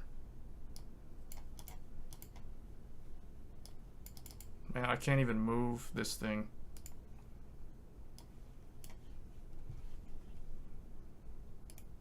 There we go. I don't know why it's stuck on this. There we go. It was stuck in like some kind of weird full screen. So here's one of them. Here's one of them on Newegg, but this is not sold directly from Newegg, so that's why this price doesn't make any sense. So in terms of how Battle Mage will stack up to Arc or to Alchemist, I would say, man, that's really hard to speculate on. I'll give you a range. How about that? I would say anywhere from 35 to 75% better. Because, and the reason why I'm giving you that kind of wide range is because some games, from my experience just testing ARC in the review that I did, in some games it does really, really good. In other games it does really, really bad. And in some other games it's kind of in the middle. So that's the reason why I feel like Battle Mage, worst case, will be like 30-35% better. For the games that are already kind of lousy in performance. And then for the games that are already really, really good, you can expect them to get way better performance out of the next generation. So that's why I would say, you know, like 70-75% on the best case scenario for the games where it scales really well. And then like, you know, 30 to 40%, somewhere around there for the games that are not doing so good. And then none of that takes into account DX9.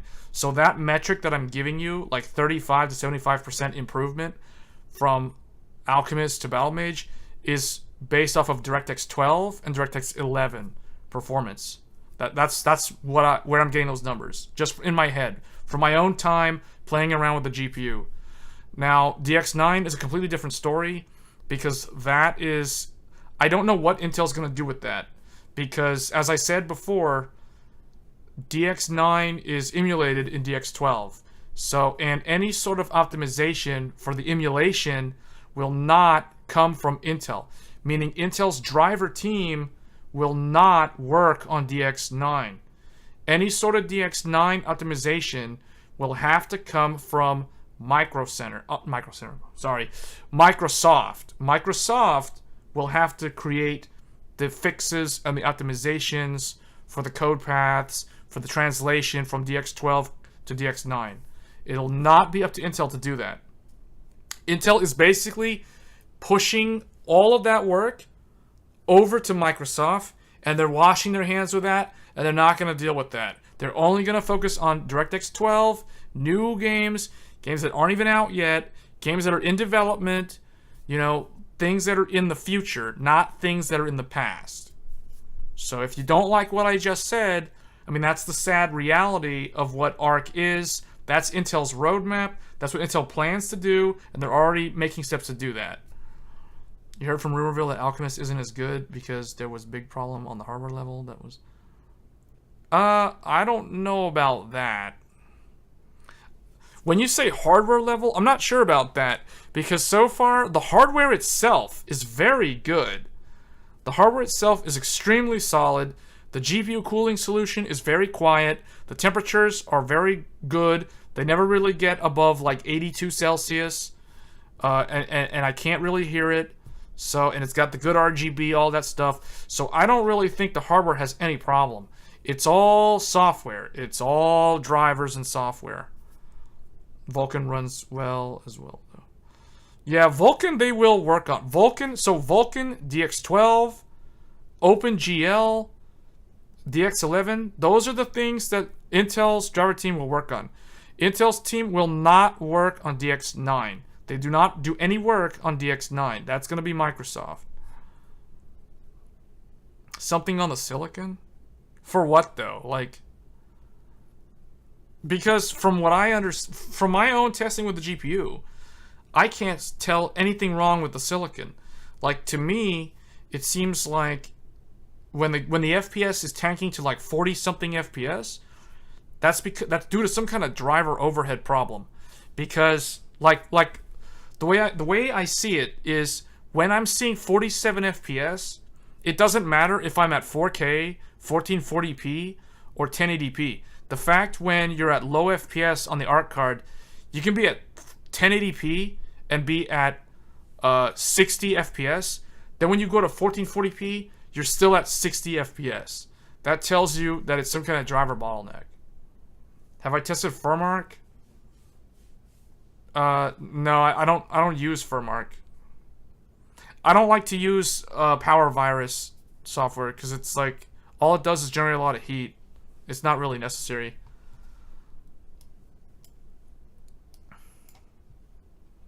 I typically only test using real world things like games and that, because I feel like that's, at the end of the day, that's what you're going to use your GPU to do. You're not going to use your GPU just to run FirmArc. Like, I used to use FirmArc, but I haven't used FirmArc probably in like 7 years.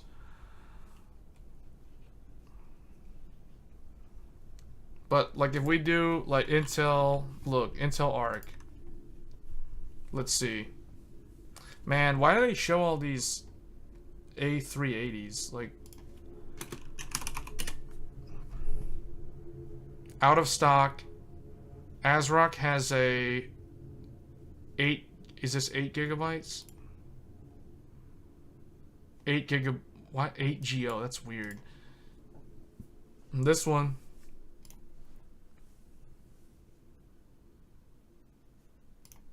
I mean, this one looks good. Intel ARC. You know what I would wish AIBs would do when they make GPUs with custom coolers like this? See where it says on the right side where it says Intel ARC? I wish they would make that be RGB rather than putting this Phantom Gaming thing that's RGB. I mean, if they want to make their own logo light up, that's fine. But can they please make the Intel ARC word light up also? Same thing with the Radeon and the GeForce. If you're going to make a GeForce RTX card, and if you're like Strix or whatever, can you please make the GeForce RTX light up also? That will be my message to the AIB cards. Same deal with Radeon. If you're like Sapphire, Power Color, or any of the other ones that make the AMD cards, can you make the Radeon logo light up as well? Like, that's a thing that I've been wondering why they don't do that. Can I test? I don't have Spider-Man Remastered. I still haven't. I still haven't decided what RTX or ray tracing type games I'm going to test. I may have to do some synthetic benchmarks for ray tracing because I don't really have a lot of ray tracing games. I think the only one that I have to get it from.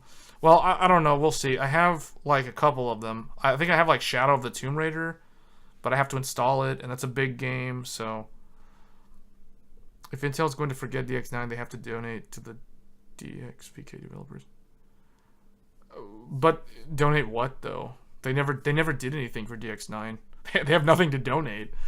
I mean, I guess the way it works with DX12 and adopt that as part of their driver stack. Random Gaming HD tested DXVK. Okay.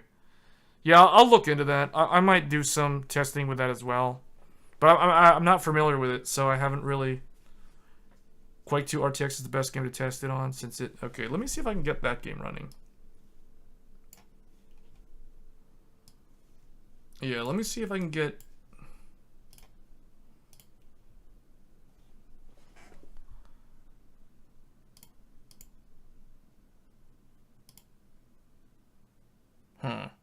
Oh, you know what? I tried to load it up. I don't have it. I mean, I have it, but I don't... You know what? It's not installed. That's what it is. Okay. Yeah, I know. But Quake 2 is not installed. I tried to load up Quake 2 RTX and it's like, where's the game folder at? And I'm like, oh, I don't have it installed. Alright, let's see if we can get it to run. Full game.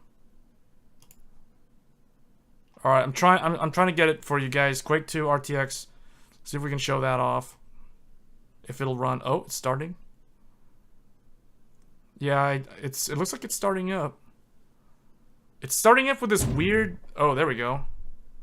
Hold on. Okay, hold up. Let me see if I can get the... I need to get it to be in a borderless windowed mode so I can Alt-Tab and get to the stream so I can share it.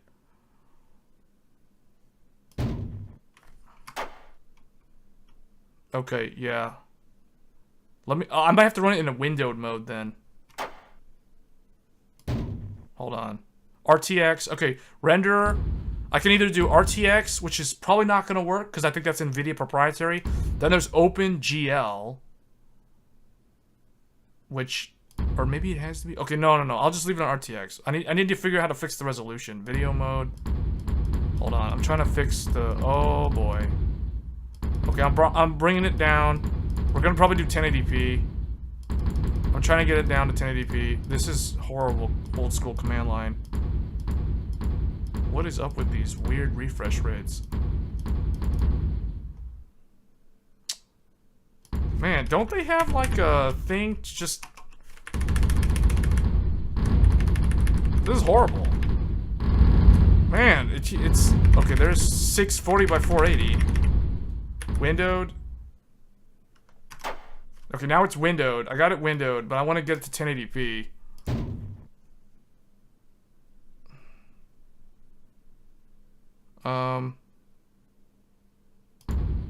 Desktop.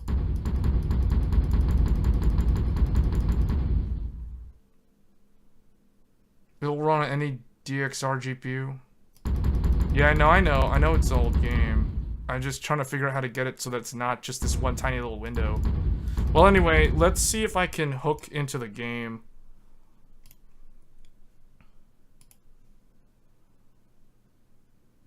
It's not detecting it. The streaming server is not detecting Quake. It doesn't show up in the list. I can't hook it.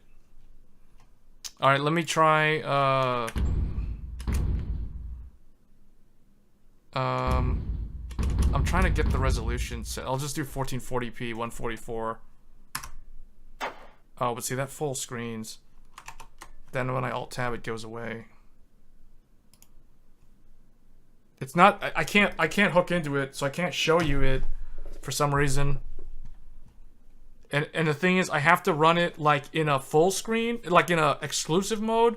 So there's no way for me to share that because it's like, it'll like, you know what I mean? It's exclusive windowed mode, and if you can't hook into that, it's not gonna be able to display it. It's really annoying. Every time I go into it, it's like it pushes all my other stuff on the other monitors away, so I can't see them. Man, this is pretty terrible. Is there like a way to set this to a virtual monitor? Alright, well, let me see if I can just get it to run with ray tracing, and I'll just tell you what the FPS is, because I have the FPS counter on the top left. I'm just looking through the settings. So anti-aliasing, temporal upscaling, AMD FSR 1.0 is set to no. FSR sharpness, I mean, we're not using it. Global illumination medium.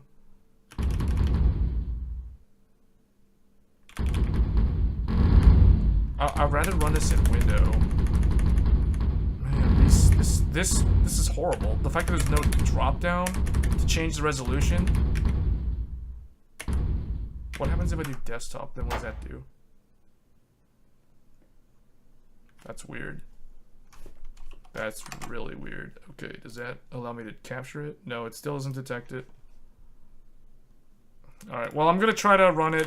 I'm just gonna go back and put it to...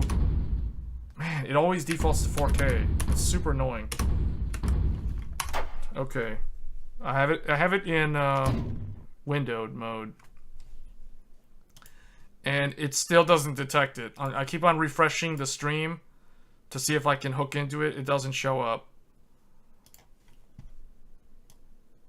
Alright, let me turn off any kind of frame rate limit if there is one. And then I'm going to try to go into the game. You know what I'll have to do?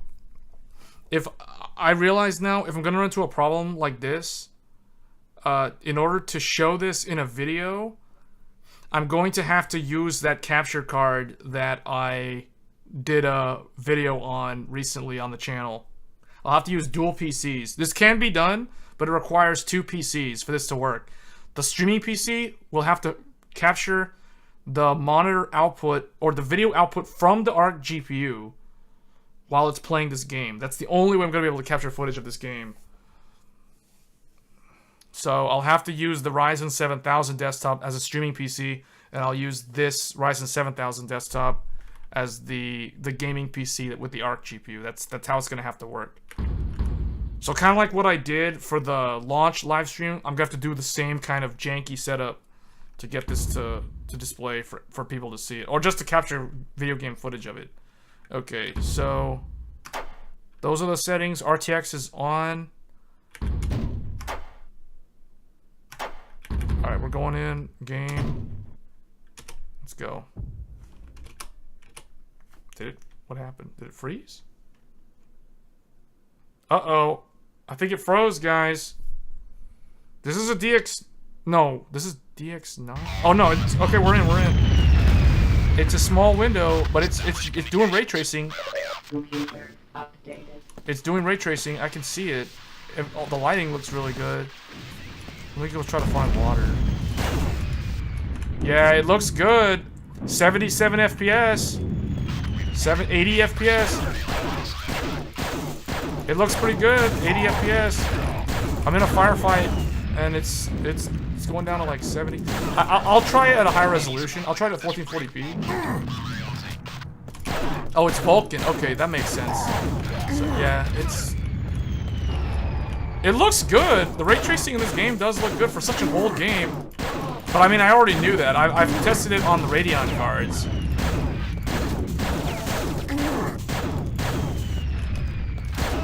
$80 FPS is pretty much the average that I'm seeing. I'm gonna try a different resolution though.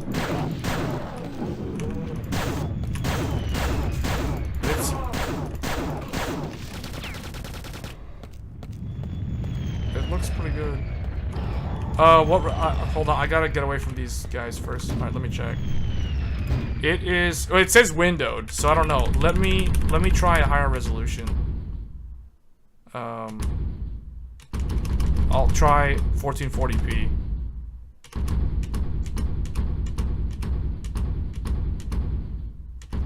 It has these strange resolutions. 2560 by 1920? Like... Okay, here's 2560 by 1600. Okay, the next one's gonna be 1440. Okay, here's 1440. I'm gonna test 1440. No, they don't. They're pretty much the same as this GPU. The Radeon GPUs are slightly better than the RTX 20 series at ray tracing in full path traced games. Okay, now here we are, ray tracing, 1440p, 22 FPS. 22 FPS at 1440. It is horrible. It is terrible. 24 FPS. Full path tracing in Quake 2 on the ARC. I'm seeing 24 FPS. It's bad.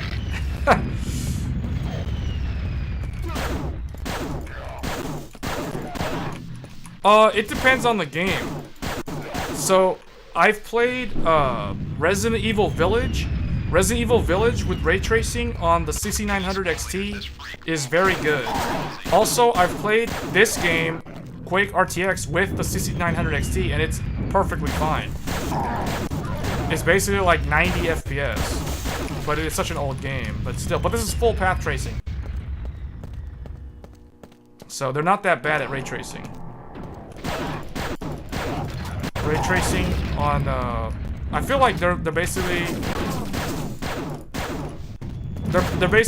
more inconsistent. They're kind of like the ARC GPU, but only they're like the ARC GPU's FPS, but if it was ray tracing or ray tracing. Oh my gosh, this is so bad, guys. This is like 23 FPS. Not once have I seen it go above 30. Alright, let me look up the sky. Yeah, not once has it gone above. This is so bad. I gotta drop this to 1080. This is, and even then, that's not gonna make that much of a difference. We're doing 25. The highest I've seen is 25.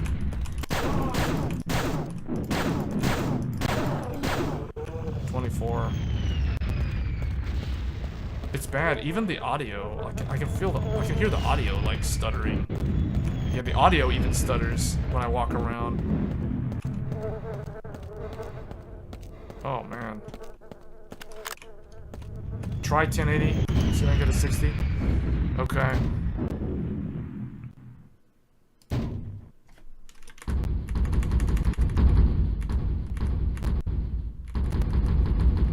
Why does it go to these weird numbers? I don't know if it's gonna let me do 1080p. It's 4K 144, desktop, windowed. Okay, 640 by 4. Let's try 640 by 480. Wait, no. I gotta raise the refresh rate because it's okay. Actually, hold on. I'm gonna try 640 by 480 144. Let's see what that does. Okay, that was a bad idea. Now I can't even see the game. Yeah, that's not gonna work.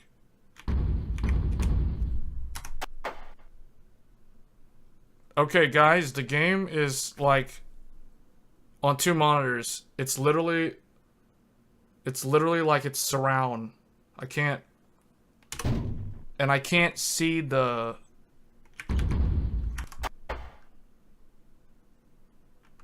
Yeah, I screwed it up because I can't.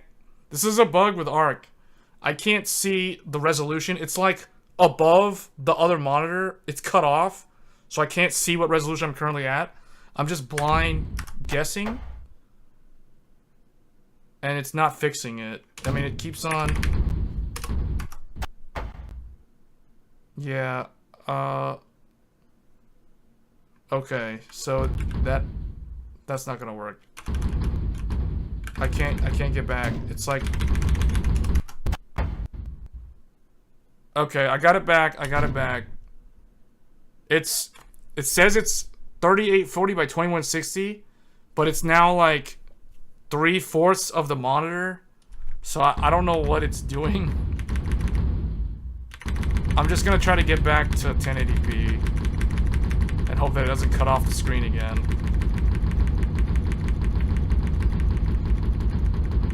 Having to scroll through all these resolutions, though, is very annoying.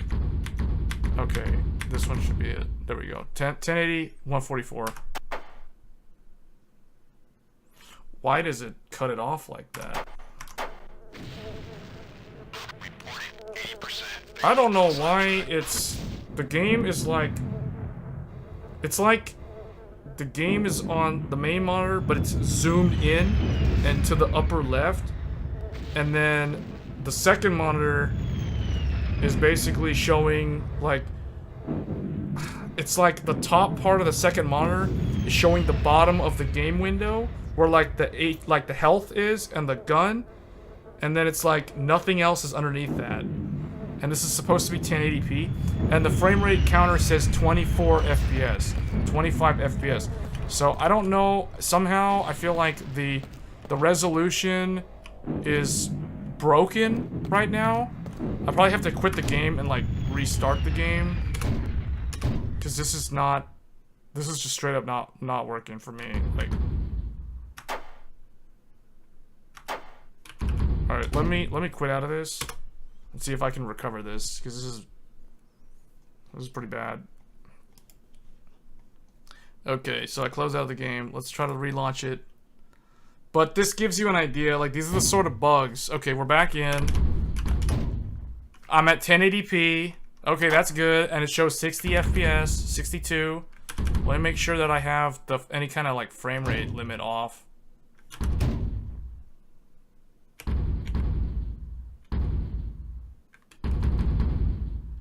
I don't see if there's a frame rate limit. Is there a frame rate limit? Alright, whatever. I'm just gonna go in the game. Okay. I'm getting 40 FPS at 1080p. 40 FPS. Why is this the gun? Where's the actual gun? What is this? Okay.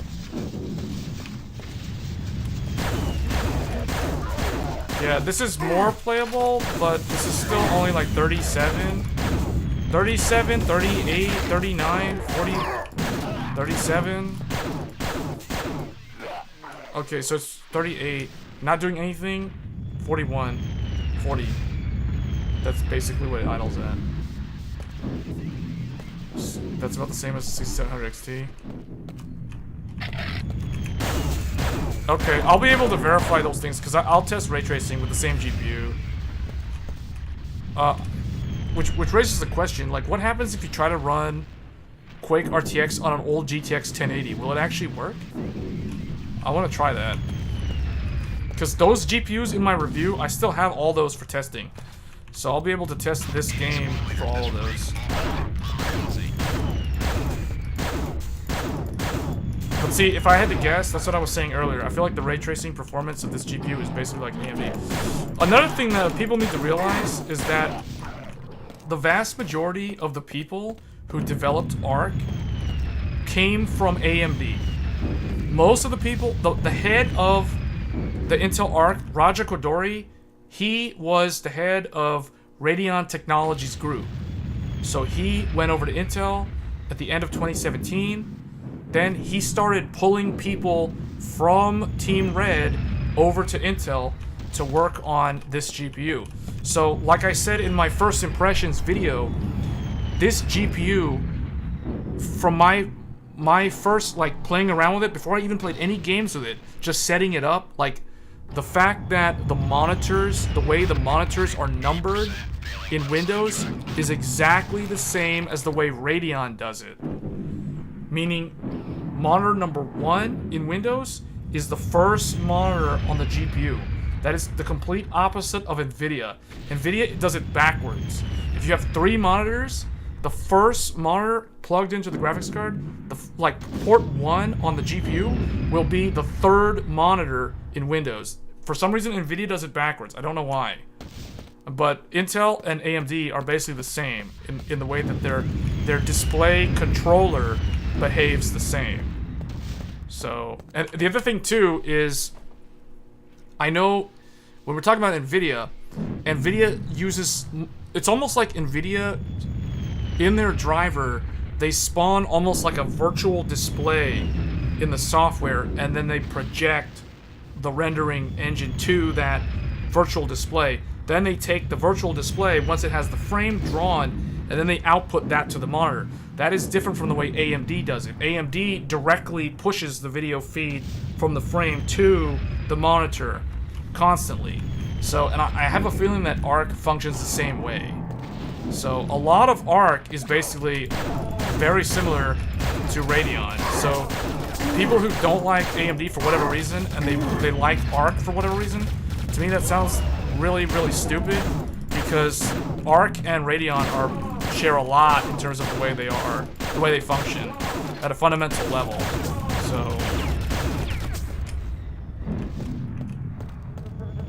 So that's just something that people need to be aware of. So if they don't like AMD, but for some reason they want to like ARC, that to me sounds very stupid, because Intel ARC is basically like the grandchild of Radeon in some weird way. Or it's like the descendant of Radeon, sort of, because it was made by mostly people that were formerly from RTG.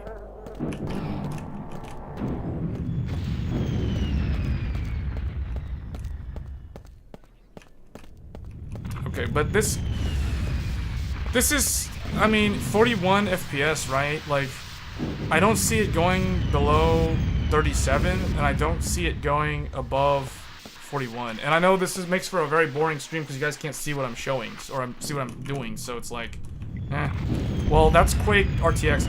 I'll be able to show footage of this in a ray tracing review for this graphics card, so I'll be able to do that. But unfortunately, we're not able to show it on stream. But yeah, the Steam overlay is in green and it says 38. The Quake 2 is on the right and it says 38. So they're basically tracking. So, alright, well that's Quake RTX.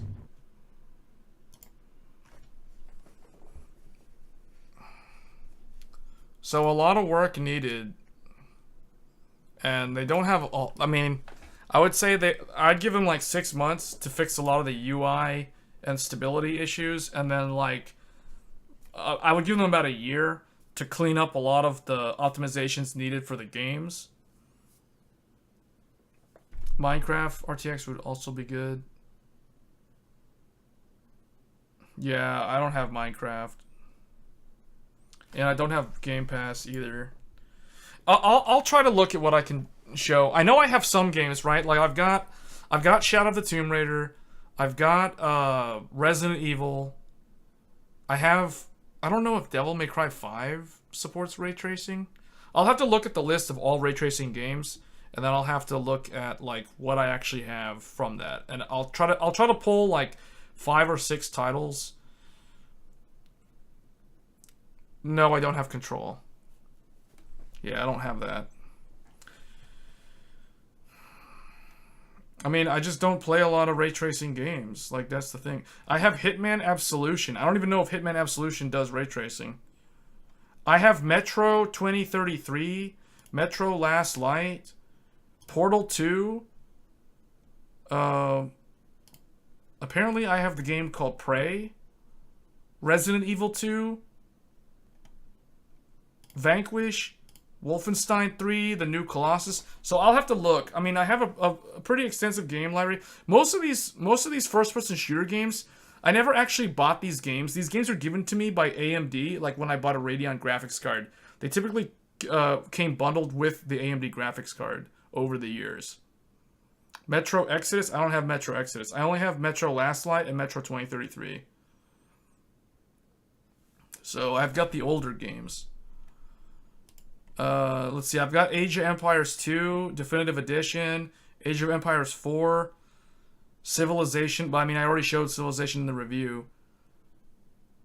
Total War Shogun 2, so those are my strategy games, the first Age of Empires. I've got, let's see here. For VR, I have Beat Saber. I have Hatsune Miku VR, so that's another, like, rhythm music game. Airtone, Audio Shield, And that's pretty much all I've got. So I don't really have a lot of VR games. I was thinking of getting that Star Wars VR game, or that one Star Wars game that could be played in VR, but I never got around to it. Crysis, I don't have Crysis. I don't have any of the Crysis games. I mean, as far as I know, I don't think they're not in my Steam library. I'm just looking through my Steam library. I have a lot of single-player RPGs, which don't really apply. You know, like Final Fantasy 12, Final Fantasy 13, Star Ocean: The Last Hope, Tales of Arise, Tales of Berseria, Tales of Symphonia, World of Final Fantasy, Valkyrie Chronicles, Fairy Fencer F, the Atelier games, the Agris games. So none of those games they didn't even matter. And then for racing games, I have Hot Wheels Unleashed, Rocket League, Dirt Showdown. So, you know, not a whole lot there. Fighting games, I've got Tekken 7, Soul Calibur 6. Soul Calibur 6 didn't work with ARC. I mean, not ARC. With Alder Lake because of the E-cores. Like, it just didn't work with E-cores. You had to turn game compatibility mode on for that to actually work. Same thing with Code Vein. That didn't work with Alder Lake. So that's the thing with Intel's CPUs. Some specific games, typically games that aren't made by Western developers, like games that come out of Japan, they don't really like the big core, little core architecture for some reason. I don't know why. But there is a workaround. I mean, you can always turn off the E-cores in the BIOS. That fixes everything. But, you know, then you're basically kneecapping the performance of that CPU big time in rendering. So, Batman, let me see. Batman. I don't see. Hold on. Apparently I don't have the Batman games. Or wait, no, I thought I did. Okay, I've got Batman Arkham Asylum, Batman Arkham City, Batman Arkham Origins, Batman Arkham Knight. So I got those. I've never played any of them. I don't even know why I have them. They must have been from some kind of AMD deal or something. I don't know. Because most of these games that I don't play that I have, they came for free from like buying either an AMD Radeon card or a Ryzen CPU or one or the other. Like typically that's where these games came from. Watch Dogs 2, I'm pretty sure I don't have that. Yeah, no, I don't have that. Yeah, no. So Arkham, but I do have Arkham Knight. Don't have any Crysis games. Let's see. I think that's pretty much it. Like, most of the games that I actually play are either free-to-play, like single-player RPG with co-op elements, or Final Fantasy XIV, or action RPGs like Elden Ring, you know, the Nier series, those type of games. Do I have God of War from 2018? No, I don't. I might have it on PlayStation 5, but yeah, obviously that's not going to help here. So no, I don't have that. I have the Ninja Gaiden games, but those are old games that got ported to PC after years and years, after like a decade or more. I have the Ys games, Yakuza 0, Tomb Raider, Shadow of the Tomb Raider, Rise of the Tomb Raider, Sekiro, Resident Evil Village, Resident Evil 2, RE, Monster Hunter World, Killer is Dead, Devil May Cry 5, Death Strand. Oh, I have Death Stranding. I mean, does that even do ray tracing? Code Vein, Crypt of the Necromancer, Bloodstained, Ritual of the Night, Bayonetta, Attack on Titan, Alien Isolation. So those are basically the games that I've got.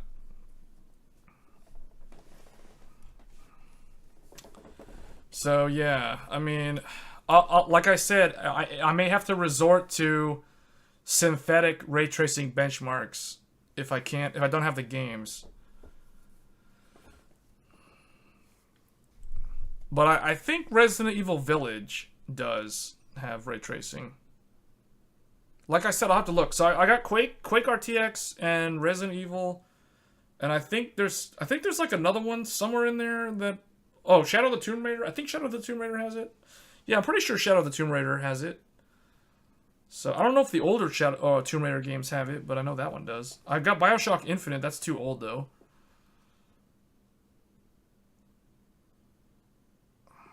Death Stranding has XESS. Okay, yeah. I'll have to do that in a different stream because it's like I don't have that game installed, and actually I'm looking at my hard drive. It's already like the SSD is super full because I installed Apex Legends and Smite, and there was another game, not League of Legends. There was Guild Wars 2.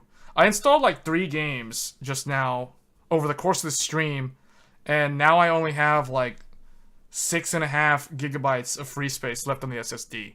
So I don't have enough space to install that. I mean, I'd have to uninstall, but the thing is, if I'm going to benchmark with some of the other games, I don't really want to remove those games. Plus, I'm also going to do a comparison between Raptor Lake versus Ryzen 7000. So I kind of need the games. So, yeah. But yeah, I'll need to do a video on ray tracing performance. Then I will also try to do XESS in another video. But the XESS is probably going to be even harder to do because I don't even know, like I don't even know what games support XESS. I mean, you said Death Stranding, but it's like, okay, that's one game and I can do that.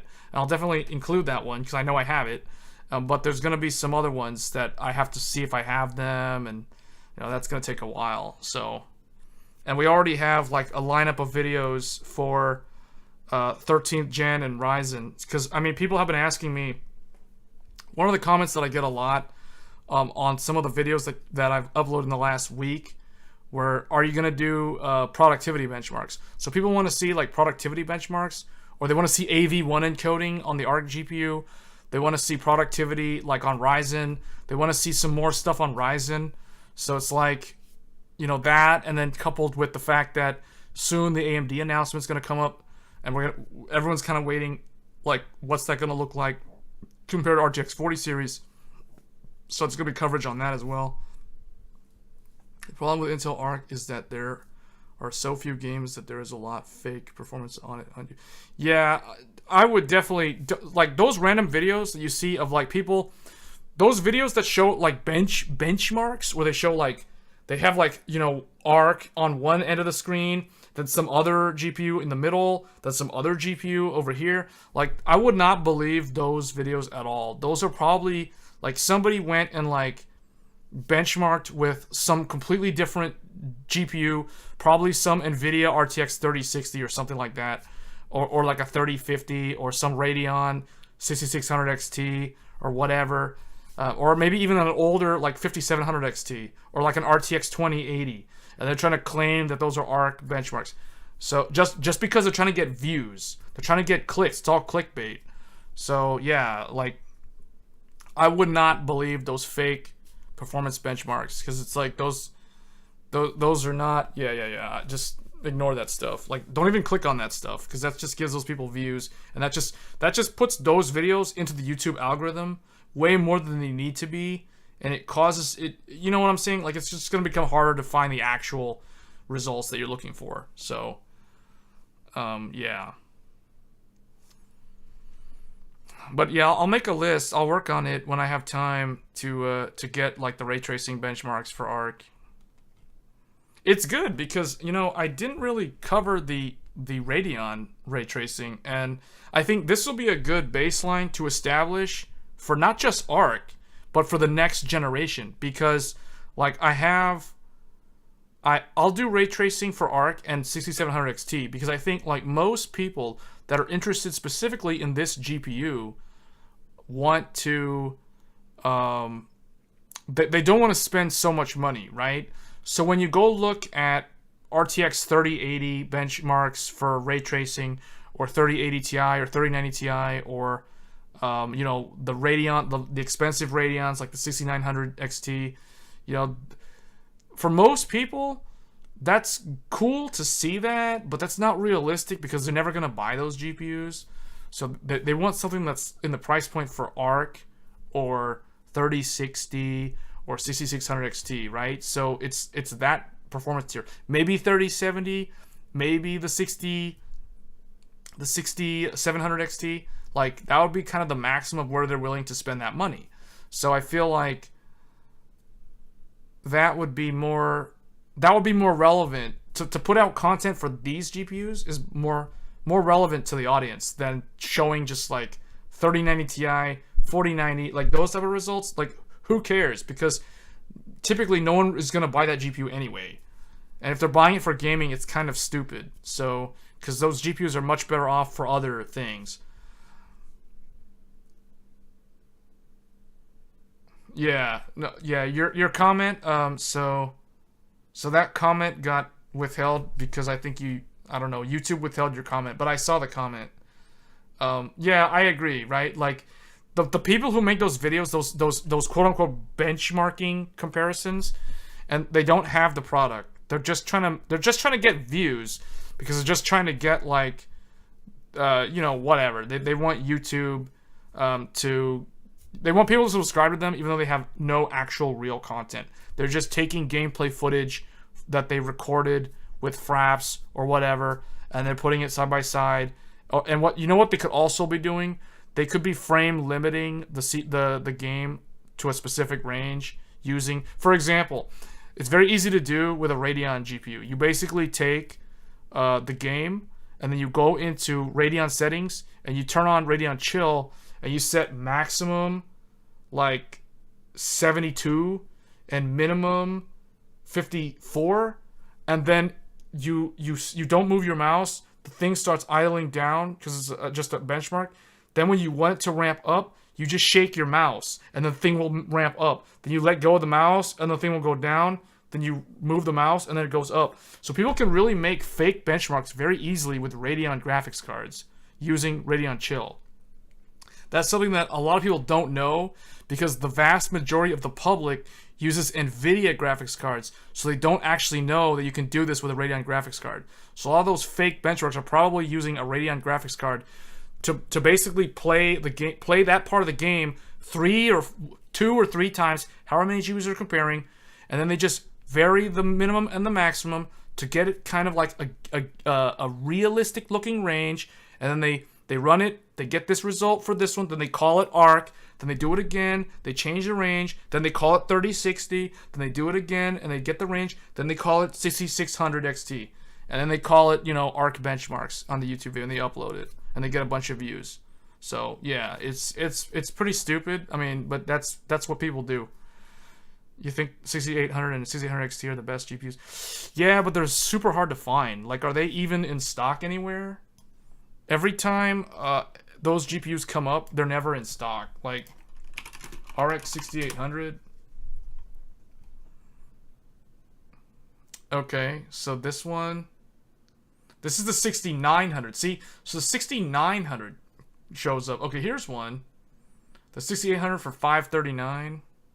The 6800 XT for $5. That's actually a pretty good deal. This is a pretty good deal. So is this, but this is a better deal though. Like, this is a way better deal. Wow, this is a really good deal, actually. Yeah, that's a good deal. $549 for a 6800 XT. You guys got to remember, this card has 16 gigabytes of memory, just like ARC, but it's way faster than ARC. And then like this one's also 16 gigs, but look, this is $540. For $10 more, you can get the XT version, which is way faster than this. This GPU is basically this is 3070 Ti. This is 3080. That's the difference. So for $10 more, you could go from a 3070 Ti to a 3080. And the thing is, both of these GPUs have way more memory than the NVIDIA cards, which means these two cards will age a lot better just because they have more video memory.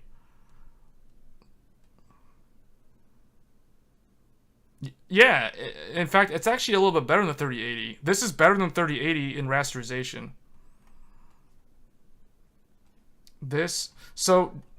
Yeah. So when I test, okay, I'll let you guys a little preview of what's to come on the channel. So there's going to be a video pitting the 13900K against the 7950X in gaming.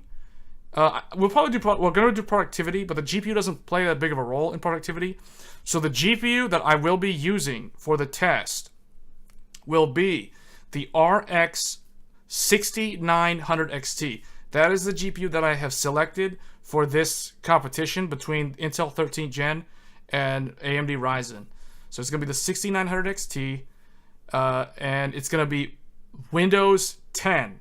Windows 10, not Windows 11, because everybody, all the reviewers that you looked at for 13th Gen, all of them were using Windows 11, which means they had access to Intel's Thread Director. And Thread Director works with Windows 11. Now, it remains to be seen how it actually works with Windows 10. Now, the reason why I'm going to test with Windows 10 is for a couple of reasons. The first reason is because that is the operating system that I actually use. I actually have it, so I'm going to use it. So the other reason is because if you look at Steam, at the Steam survey, the vast majority of people playing games on Windows are on, you guessed it, Windows 10. They're not using Windows 11. They're using Windows 10. Therefore, it's logical to test with the majority operating system. So we're going to be testing these two CPUs in gaming benchmarks at Windows 10. We're going to be testing them with a maximum memory speed of 5,600 megatransfers. We're not going to be testing 6,000. We're not going to be testing 7,200 or 6,400 or 6,600. We're not going to test that. Why? Because that memory is ridiculously expensive. And if people are complaining about, oh, it's so expensive. Oh, the X670E is so expensive. Oh, Intel's i9 is over $500. Oh, it's over $600. Oh, the motherboards are all over $500. So because of that, we're going to test it on much more affordable memory. We're also going to test it on 64 gigabytes of memory. Not 32, not 128, not 16. We're going to test it at 64 gigabytes of 5600 DDR5 on both systems, both equipped with the RX 6900 XT. So that's what we're going to do. That's what the video is going to show. Because the Radeon GPU benefits much better from the power of the CPU multi-threading than the NVIDIA GPUs. I could test with 3090 Ti. It's not like I don't have one. I have it with my 7950X. And you guys want proof? Go to my channel, watch my video of me installing how to install the 13900K. My 13900K unboxing video will show the Radeon GPU that will be featured in the test.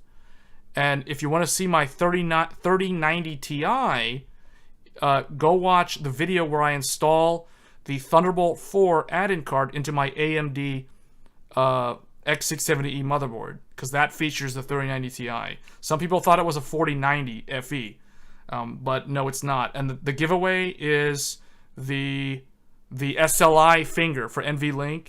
That cover is on top of that GPU. And it's a 3090 Ti, not a 3090, because the way you can tell it's a 3090 Ti is because the 12-pin power connector is mounted up against the PCB flat, just like on the 4090. 64 gigabytes of memory because I follow the Adobe Premiere recommendation. Adobe recommends that there's a formula that Adobe uses. They say that you're supposed to run. So basically, what they say is, for the amount of memory that you should have is dependent on the number of cores that you run, which means you take the number of cores in your CPU and you multiply it by 4. So in my case, I have a 7950X, 16 cores, 16 times 4. There you go, 64. That's how much RAM you should have for a balanced system. And it also matters for your video card memory. The way you get the video card memory, Adobe Suite, Adobe Premiere states that for every core, you should have 1 gigabyte of VRAM. So if you have 16 cores, like on a Ryzen 9, 7950X, 16 cores implies 16 gigabytes of VRAM on the graphics card. That is the reason why the 7950X, or a 5950X for that matter, pairs very well with, you guessed it, 6800, 6800 XT, 6900, 6950 XT. So all of AMD's GPUs actually followed that formula, right? Like their video memory has always matched in terms of productivity. NVIDIA's ones are the ones that are kind of all over the place. You know, 10 on this card, 12 on that card, 24 on some other card, 8 on most cards, 6 on some cards. It's like a headache to keep track of for the NVIDIA cards. You can have 2 Linux virtual machines running at the same time and play Spider-Man remastered ray tracing on and still not use more than 25 gigs. Okay, well, it depends on what you're doing. Like if you run DaVinci Resolve and if you're editing 4K 60 hertz video, it'll scale up. It'll pull more than 20 gigs of RAM pretty easily. So there's a formula for it. It really doesn't really it really matters for productivity more than anything else, the amount of RAM. But yeah, 64 is basically what I consider. 32 is my minimum. Like 32 is what I consider minimum for a PC that I would use. Like I'll give you an example. My laptop that I use is 32 gigabytes of memory, but my desktop is 64 gigabytes of memory. Yeah, for now, but I don't just use my PC for gaming though. So like right now, for instance, if I go pull up Task Manager, you know, right now I'm pulling 17.1 gigs of memory in use right now. 17 gigs. So it's like, yeah, 32, you know, that's good. I'm just if I had 32 gigs, I would just be right now I'd be just above 50% of my memory usage, right? So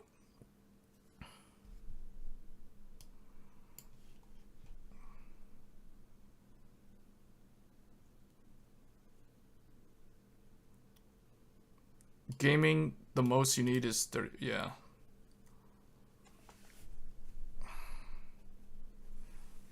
AMD. No, what I'm saying is there's a formula. There's a formula that if you're building a professional workstation or an HEDT or something for productivity or production, in the professional world, there's a formula that Adobe has come up with, if you want to say it that way. So it's like they basically say the amount of RAM, the amount of system RAM should be equal to roughly 4 times the number of cores in the CPU. That's the formula. And then the video RAM should be equal to the number of cores. So for example, if you have a Ryzen 7 with 8 cores, you know, that's going to be what? 8 gigs of video memory and 32 gigabytes of RAM. See, so that's a balanced system. That's a pretty common system, right? Like for example, a 5800X3D, that would pair well with 32 gigs of RAM and, you know, like a 3060 Ti, for example, or, you know, like something like that. So that's kind of how you do it. I mean, that's why when you look at that's why when you look at like build videos where people build computers, like YouTubers that go and put a PC build together, you'll notice that when they build the PC, the choices of components tend to follow that formula, right? So if you look at like a system where they showcase like a 5800X3D, right? Typically they're gonna show that with 32 gigs of RAM. In some cases, if they're doing like a budget build, they might feature only 16 gigabytes of RAM. 10700K is that's an 8 core. So yeah, 8 times 4, 32. There you go. And 3070 Ti is, you guessed it, 8 gigabytes of memory, so it's equal to the number of cores. So yeah, 8 cores. 8, so that's a balanced system. That PC, whether you knew it or not, it follows that formula. It follows the formula, whether you knew it or not, whether you were aware of it or not. So,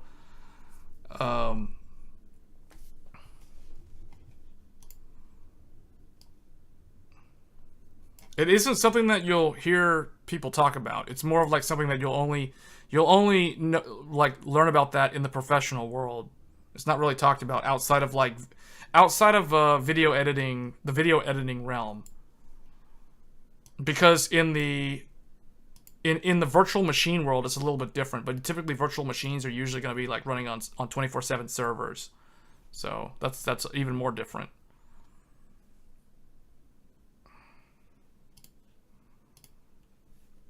Yeah, so that's why in my case, it's always been easier for me to select a Radeon GPU when it came time to upgrade the system, because I would basically just take my core count, you know, like whatever my CPU is, and I would pair that up with a graphics card. I would select a graphics card that matches that formula, right? So that's why I would use the 6900 XT.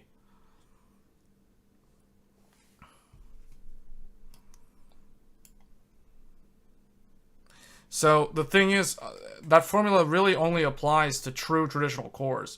So this is the reason why Intel's big little architecture is kind of weird, because it sort of doesn't really fit that model, because the E cores aren't exactly the same as the P cores.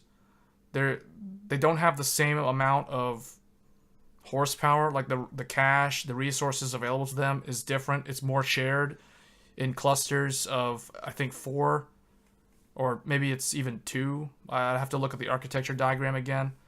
But so 13900K is technically an 8-core CPU. So I would still, well, see, that's where it's kind of weird, because it's like with Alder Lake, it was pretty easy to basically, yeah, it's weird. Alder Lake is kind of weird. I mean, Raptor Lake is even stranger, because it's like the numbers are really weird. I don't know, but I do think that in general, though, like your performance cores are what's more important, because especially if you're on Windows 11, because because Thread Director will determine what goes on the performance cores and what goes on the efficiency cores. Now, I don't know exactly how Windows 10 handles that, because Windows 10 is kind of dumb. It doesn't have visibility into the difference between those cores. So, you know, who knows what it does. But that's what I'm going to test with Windows 10, because the majority of people playing games use Windows 10. I use Windows 10, and I have to do production work on the PC. So for me, it represents a very good test case to kind of figure out which one's better for Windows 10. But even having not looked at it yet, I would assume that at the end of the day, for production, it probably doesn't really matter. I think it's going to matter more on power consumption and like how noisy the case fans get, and that sort of thing. I think that's going to be what matters more to me than which one's faster, because I honestly think, like, from what I've seen in the reviews, the 13900K and the 7950X are basically tied across the board in most production scenarios. And then in gaming, it tends to favor the 13900K more so. It's more like a 60-40 split in favor of the Intel when it comes to gaming. But the thing is, in my opinion, neither of those two CPUs should be considered for a gaming PC, because they're not really, I don't think that those two CPUs are they're not shown at their best when it comes to gaming. I feel like an i5 and a Ryzen 5, or an i5 and a Ryzen 7, or maybe even like the i7, would be much better for gaming, like, than the 9. The 9s, I think, are just way too much overkill. They're super overkill for gaming, and they don't really, and they have problems with like minimums. I noticed that too. Like, both of them, the Ryzen and the Intel i9, both of them tend to have a problem where their 1% lows are worse than an i5, an i7, and a Ryzen 5, and a Ryzen 7. And I think that's because, in the case of Intel, I think it's because the thread director screws up and puts stuff on the E-cores, so you get the lower minimums. And then on the AMD, the same problem is it ping-pongs the game threads across the two CCDs. So I think you get bottlenecks on both of the 9s. Yeah, the 13... Yeah, I would agree with that. The i9 really... I don't know. That's why when I saw the reviews for the i9, I was kind of disappointed because none of them really talked about the fact that... None of them really iterate... I guess Gamers Nexus did say that it's kind of a waste of money for gaming.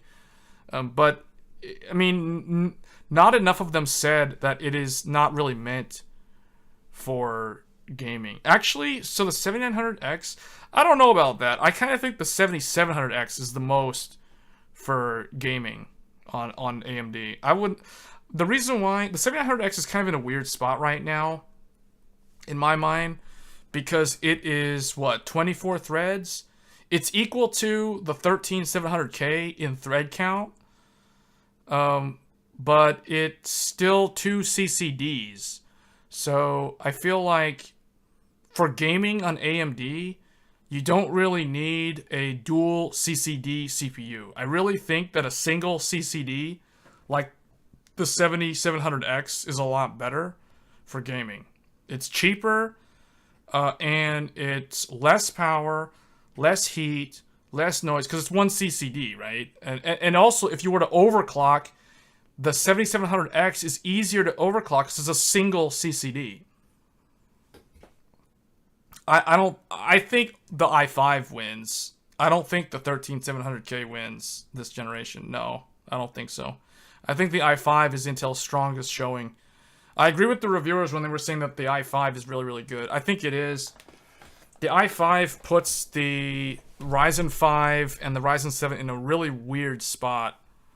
The 13700K, it's what, $450? I mean, it is what it is, but it's, I don't know. You just turn off hyperthreading? Why? That doesn't fix the problem. Turning off hyperthreading for the 7900X, that doesn't fix the problem, because the problem is not the SMT. The problem is the fact that there's dual CCDs. See, so the problem, I guess, what should I do here? Let's kind of draw this out. And this will probably be the last thing for the stream. But what I want to do is I want to show, where's my window here?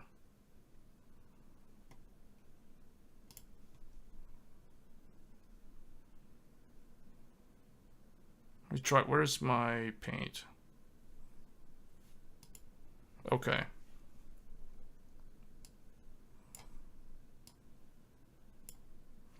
Okay, the problem with the Ryzen has nothing to do with SMT.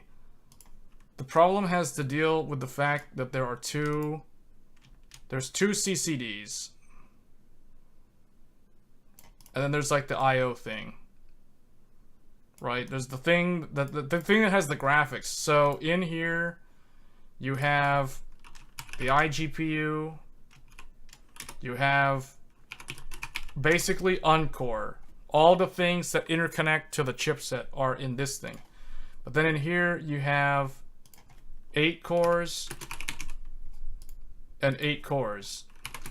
Or you have 6 cores and 6 cores if we're talking about the 7900X.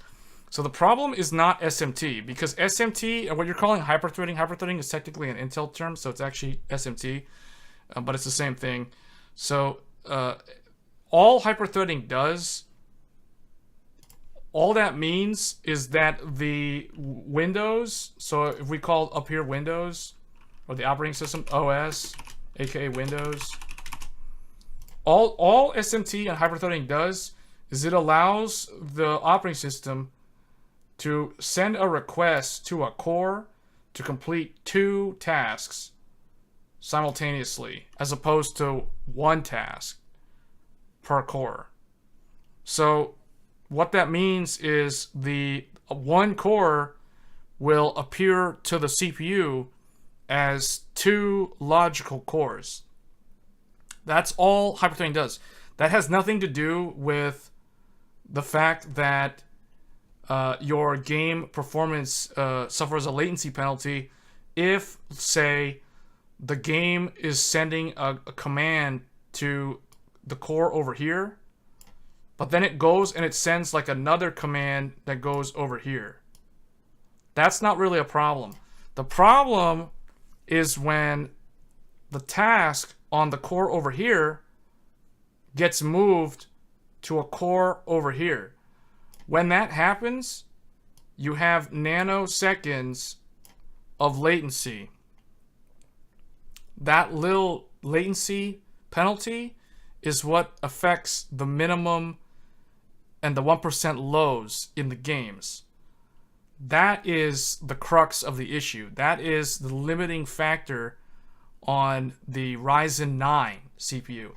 That's the reason why when you look at the benchmarks, the minimums and it's not always the case, because some games have fixed this issue in their code path. But for some of the games, if you notice in the benchmarks, whenever you see the Ryzen 950, the 7950X or the 7900X, though they have higher averages, their minimum tends to be lower than the 7700X and the 7600X. That's because, so if we call this is a, 7950X.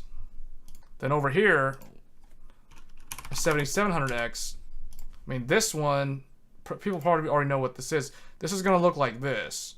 It has one CCD, and then it has that same chiplet for the Encore and the iGPU. So you have 8 cores in this one CCD.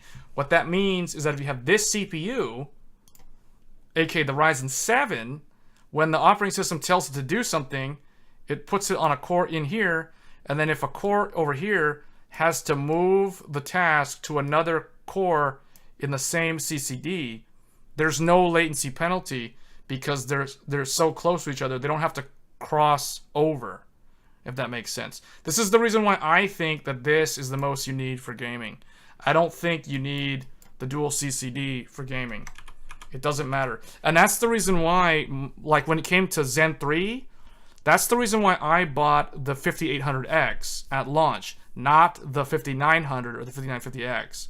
So the reason why I went and bought a 7950X this time around is not because of gaming.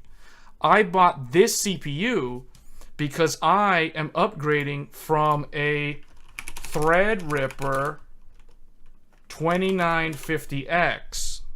I'm upgrading from this CPU, which is a 16-core, 32-thread Threadripper CPU from 2018. It's 4 years old. And when I saw the results of this thing is 100% faster or more than this. That is the reason why I am upgrading to that, not because of gaming. For gaming, I would go this CPU. I would not get that CPU. Your minimums, your 1% are going to be better. And this CPU is roughly equivalent to the 5800X 3D in most scenarios. In some cases, it's faster. In other cases, it's slower by a little bit. The 7800X 3D would be very good as well if they release it. Yes, and they will at some point. I think that's going to be the main CPU that they release. I don't know if they're going to do a 3D of a dual CCD, but they're definitely, it's already been shown with the previous gen that they can definitely do a single CCD with the Vcache. So yeah, that's what I'm waiting for when it comes to a gaming PC. I'm going to wait for this, not this. So hope that helps people kind of clarify the results in what you saw in the reviewers. Now when it comes to Intel, Intel does also have penalties when you go to an i9, but it's for a different reason. So that's AMD, right? So if we go down here to Intel, so if we call this the i9 13900K. Well, actually, let's do this. Let's first talk about Alder Lake, because I think this will illustrate things better for people. And this will kind of show why Alder Lake, why Raptor Lake, aka 13th gen, fixes all the shortcomings of 12th gen. So with Alder Lake, you have a big die, roughly big. It's a large monolithic die. Actually, yeah, let's just draw it this way. Okay, so in Alder Lake, in the 12900K, you had a section over here. This is the uncore. Then you had P cores. Whoops. You had a section of performance cores right here. And you had a section of performance cores down here. Then you have E cores bunched up together right here and right here. And then the remainder, this side, was the integrated graphics. So this is the IGP or IGPU. This is E core. This is E core. This is P core, 4 of them. This is 4 more P core. And then this is Uncore. This is basically Uncore. Okay, does that make sense? Whatever. We'll just put it over here. Whatever. Okay? So that's the Intel design compared to the AMD one. So the AMD one, when people say chiplet for AMD, why is it a chiplet? Because this is a square, this is a square, those are chips. So they make the whole CPU by making a chiplet, by putting 2 little chiplets. And they use an interposer to interconnect these all together via like internal wires on the CPU. Same deal with this one. So that's the Ryzen CPU. So the Intel CPU, the IHS, is long like this. That's why it's kind of a rectangular shape when you put it in the socket. It's kind of tall, the Alder Lake one. But anyway, the problem with Intel, the reason why Intel, the i9, suffers the same kind of problem as Ryzen 9 when it comes to the lows and the lower average, I mean the minimums, is because sometimes Windows, in all its infinite wisdom, takes a game task and instead of going here to the P core, it's like, nope, I'm gonna go and put that on the E core. Let's put that on the E core just for funsies. So Windows goes and puts it on an E core. And then that is going to cause latency penalty because the game will basically, you know, drop FPS ever so slightly because now it went from being on a P core that's like 5 point something gigahertz to an E core, which is, you know, 3 point something gigahertz. That's almost a 2 gigahertz drop in frequency. That is the reason why Alder Lake had the same problem that the Ryzen 9s had. Now, the reason why you didn't have this problem on the i5, you still had the problem on the i5. The reason why it didn't show up on the i5 and the 12700K i7, and this is the reason why last year I said that the i7 was the one to buy, not the i9. The i9 is a waste of money because you're more likely to hit a latency penalty because the i9 had 8 E-cores and the i7 only had 4 E-cores, which means the i7, the probability, it's all math, the probability that Windows decides to screw up and guess wrong and throw something at an E-core when it's supposed to go on the P-core goes up when you have more E-cores. So now we're going to talk about Raptor Lake. The reason why Raptor Lake fixes this, it largely fixes this problem. It doesn't completely eliminate the problem, but it fixes it. So the reason why Raptor Lake, it's essentially it's the same thing. The only difference is now with Raptor Lake, aka i9 13900K, the only reason why it's fixed, despite the fact that there are now way more E-cores, 16 E-cores. So you would think that the probability that Windows really screws up goes way up because now you have 2/3 of your cores are E-cores. The reason why it's not that big of a deal on Raptor Lake compared to Alder Lake is because the E-cores can clock to 4.3 gigahertz. This is the reason why that it's not a problem that much anymore, because 4.3 gigahertz on a core that can perform like, you know, Skylake, aka a 6700K from 2015, the probability that's going to become a problem is far less than an E-core from the 12th gen, which could only do, I think it was like 3.6 if I'm not mistaken, or it was 3 something gigahertz on Alder Lake for the E-cores.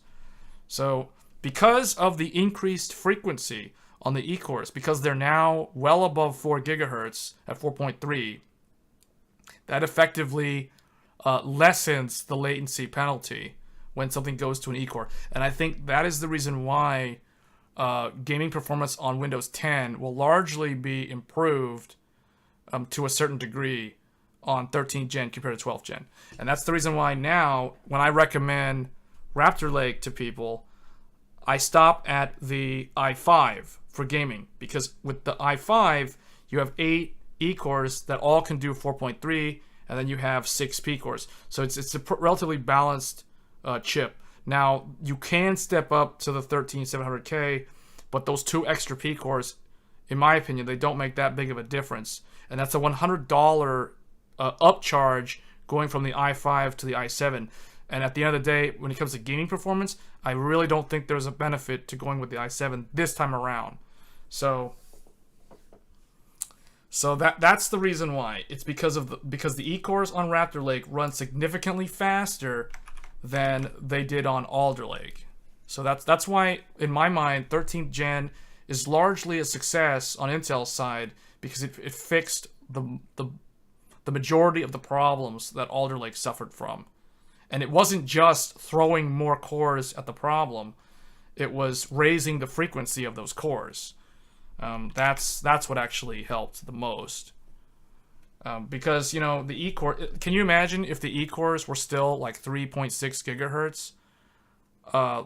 You know, then that lower frequency on the E-cores, it wouldn't really help. Like, you'd still have the latency penalty largely. And in fact, it might actually be significantly worse on the i9. So, but there you go, guys. That's the main reason why you have latency penalty for both the i9 and the Ryzen 9.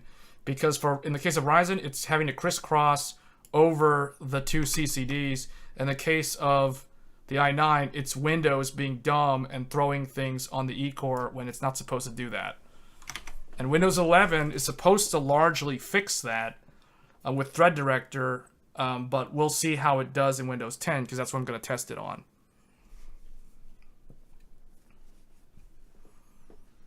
So, yeah, so basically, if you're wanting to build a gaming PC, I guess my answer to you is, do you want DDR5 or DDR4? If you want to reuse DDR4, I would say get an X670, or no, not an X670. I would tell you to get an X570S with a 5800X3D, because it's going to be like this, no latency penalty, plus all that stacked extra cache, which gives it the edge in gaming. Like that, the 5800X3D is like the best CPU for Star Citizen because of all that extra V cache.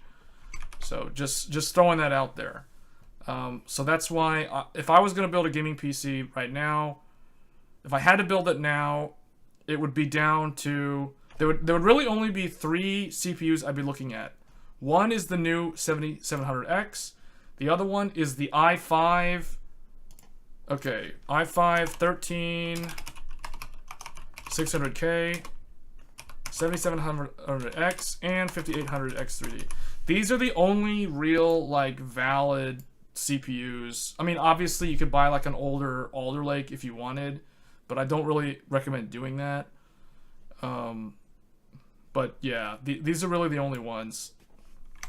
And then I would do DDR4 for, obviously this is only DDR4, This is only DDR5. So then so in that case, it then becomes, well, what are you going to be doing with the PC? If it's just gaming and you don't have DDR4, I would say get this. If you have DDR4, get this. Or you could get this, but just know that if you get this and DDR4, you're going to get a really, really low-end looking motherboard that lacks a lot of features. Yeah. So yeah, if you like this type of in-depth coverage of how these things actually work, yeah, if you like listening to this stuff, if this is educational in any way, I mean, feel free to subscribe if you want. Like, this is the sort of info that you won't get anywhere else. But this is the reason why, like I've been saying. So basically, I'll give you guys a couple of closing thoughts here. Like I'll kind of type out the summary. So for those on the fence about what to do if they want to upgrade, if you want to upgrade, okay, this is gonna be if you want to upgrade. Which one I would recommend to you out of those 3 CPUs that we just went over? If you have an old DDR3, not DDR4. If you have an old DDR3, get X670E plus 7700X. That's what I would say. Meaning if you have a super old desktop from 10 years ago, like for example, if you're on FX8350, if you're on Intel Sandy Bridge, like a 2500K, or Intel Ivy Bridge, 3770K, you would want to completely skip DDR4. Yes, it's cheaper, but who cares? You got a decade out of your computer. You might as well spend money and get a brand new system. Get DDR5, get all the forward-facing technology. And the reason why I would tell you to get the 7700X instead of the i5 is because if for whatever reason you want to upgrade within the next 5 years, you can get a newer AMD processor in the future, like a Zen 5 or a Zen 5 3D or whatever, 3 years from now, 4 years from now, and you can throw it in the same X670E motherboard that you buy today. That is the reason why I would push you, or I recommend that you go to the new Ryzen. If you have DDR4 and you want to upgrade, then now the choice is between the 5800X3D or the i5 13600K. Now, here's the thing about these two. It's not exactly apples to apples, right? Because the problem with this versus this is the platform. If you're gonna get a 5800X3D, you want to get an X570S motherboard. And those are very good high-end motherboards, and they're relatively low cost now. And those motherboards include PCI 4, they include the M.2s, they include Wi-Fi 6, all that latest and greatest. And on top of that, they give you things like postcode debug. So if your computer is not posting, if it's not waking from sleep, you can read the little code, you can Google the error, you can get the answer, you can figure out what's wrong. Okay, one of these hard drives is bad, or one of the memory modules defective, RMA the RAM, oh, it's a GPU problem, etc. You will get that if you have the X570 motherboard. Now, on the flip side, if you decide to go with the latest and greatest Raptor Lake, and you want to go and keep DDR4, you can do that. Just know that you will be buying a clearance Z690 board, which is not bad. I mean, it's going to be discounted, so it's going to be cheaper than going with the latest Z790. However, this one comes with postcode debug. This one, no postcode. So what that means is if you have to troubleshoot why your computer's having a problem, and you're on this Intel system, and you're on DDR4 because because all the reviewers said, oh, you can save money, go on DDR4. Well, guess what? If you ever have a computer problem, good luck trying to troubleshoot it because you'll be flat out in the dark. You'll have no idea why it's not working. Something's wrong. I don't know what's wrong. You know, I don't have a debug code, because if you open up like a case with MSI or Gigabyte, they'll ask you, you know, can you tell me what the postcode error is on your motherboard? Well, guess what? None of the DDR4 Intel boards have postcodes. Not a single one. I know because I bought one last year. And I searched forever to find one that would have one, and there wasn't a single one. So that is the only caveat of going with the i5. So yes, it might not be that big of a deal for some people. They might not care. But for me, I have to have the postcode. I want to be able to troubleshoot it myself. I want to avoid unnecessary RMAs if it's something that I can figure out on my own. And you're more likely to have success doing that if you have visibility into the issue, as opposed to being flat out in the dark, having no idea what's wrong, and you have no postcode. The motherboard, the computer's not turning on, it's not posting. I don't know why. Right? Then you have to go and start pulling out random parts and trying to troubleshoot one by one, 100 steps, try to figure out what's wrong with it. Versus if you have the postcode, bam, error code 0D, error code 11. Okay, that means it's RAM. Now I need to test my RAM modules, right? You'll know exactly. It'll point you in a certain direction, so you don't waste hours and hours and hours of trying to figure out desperately what's wrong with your computer, right? And it also helps, like, even if you're not technically inclined and you know a friend that is, you know, it'll also help them isolate the problem a lot faster if they can see the postcode error, as opposed to having no postcode at all. So, and again, I'm iterating that this is DDR4. This is Z690 DDR4 only, not DDR5, because DDR5 you can get postcode, but just know that they're going to be really expensive. So if you go DDR5 on Intel, it's basically the same amount of money as if you were going with AMD's new Ryzen 7000. So you end up not saving money on the motherboard if you decide to go Intel. So these are the things that none of the reviewers talked about, and no one really gets this sort of information unless they actually really know what these products have and they don't have, right? So yeah, on paper, the i5 is great. It's a great CPU, but if you're going to cheap out and pair it up with old DDR4 motherboards, you know, good luck. You're not going to get the best experience. The DDR4 boards also don't have as good of a VRM. So the motherboard manufacturers really cheaped out on the DDR4 stuff. So very disappointing. So you can basically, what I'm saying is, at the end of the day, if you want to keep your DDR4 memory, you can either go premium experience with X570S, mature platform. There's no bugs, there's none of these weird issues. It's been out for a couple of years. It's good, you know, and you have a top tier gaming CPU with all the bells and whistles like a postcode. Versus this, which is a newer CPU, but you'll have a very ghetto subpar platform that you're pairing it up with if you decide to go with Intel, and the caveat being you keep DDR4.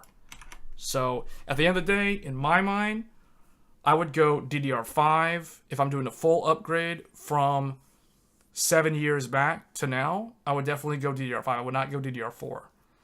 And the other thing too is, most likely if you're coming from Skylake or first gen DDR4, most likely those DDR4 modules that you have from, you know, 7-8 years ago, or I guess, well, not that old, but let's think about this, 2015. So basically, if you're coming from Skylake and you have DDR4, typically DDR4 speeds are like 2400, maybe 2666. That stuff is very slow. So if you pair that up with a brand new Raptor Lake, you know, you're basically going to be bottlenecked because the memory is really slow. So even then, it's not going to be a great experience. You'll be leaving a lot of performance on the table. So yeah, you'd want to go to DDR5 regardless. And in that scenario, the AMD CPUs, to me at least, make more sense. The Intel ones aren't bad though. So it's a tough choice. And that's the reason why in most of those reviews, regardless of what they said in the reviews, at the end, you know, they did say that the consumer benefits here, and you can't really go wrong either way.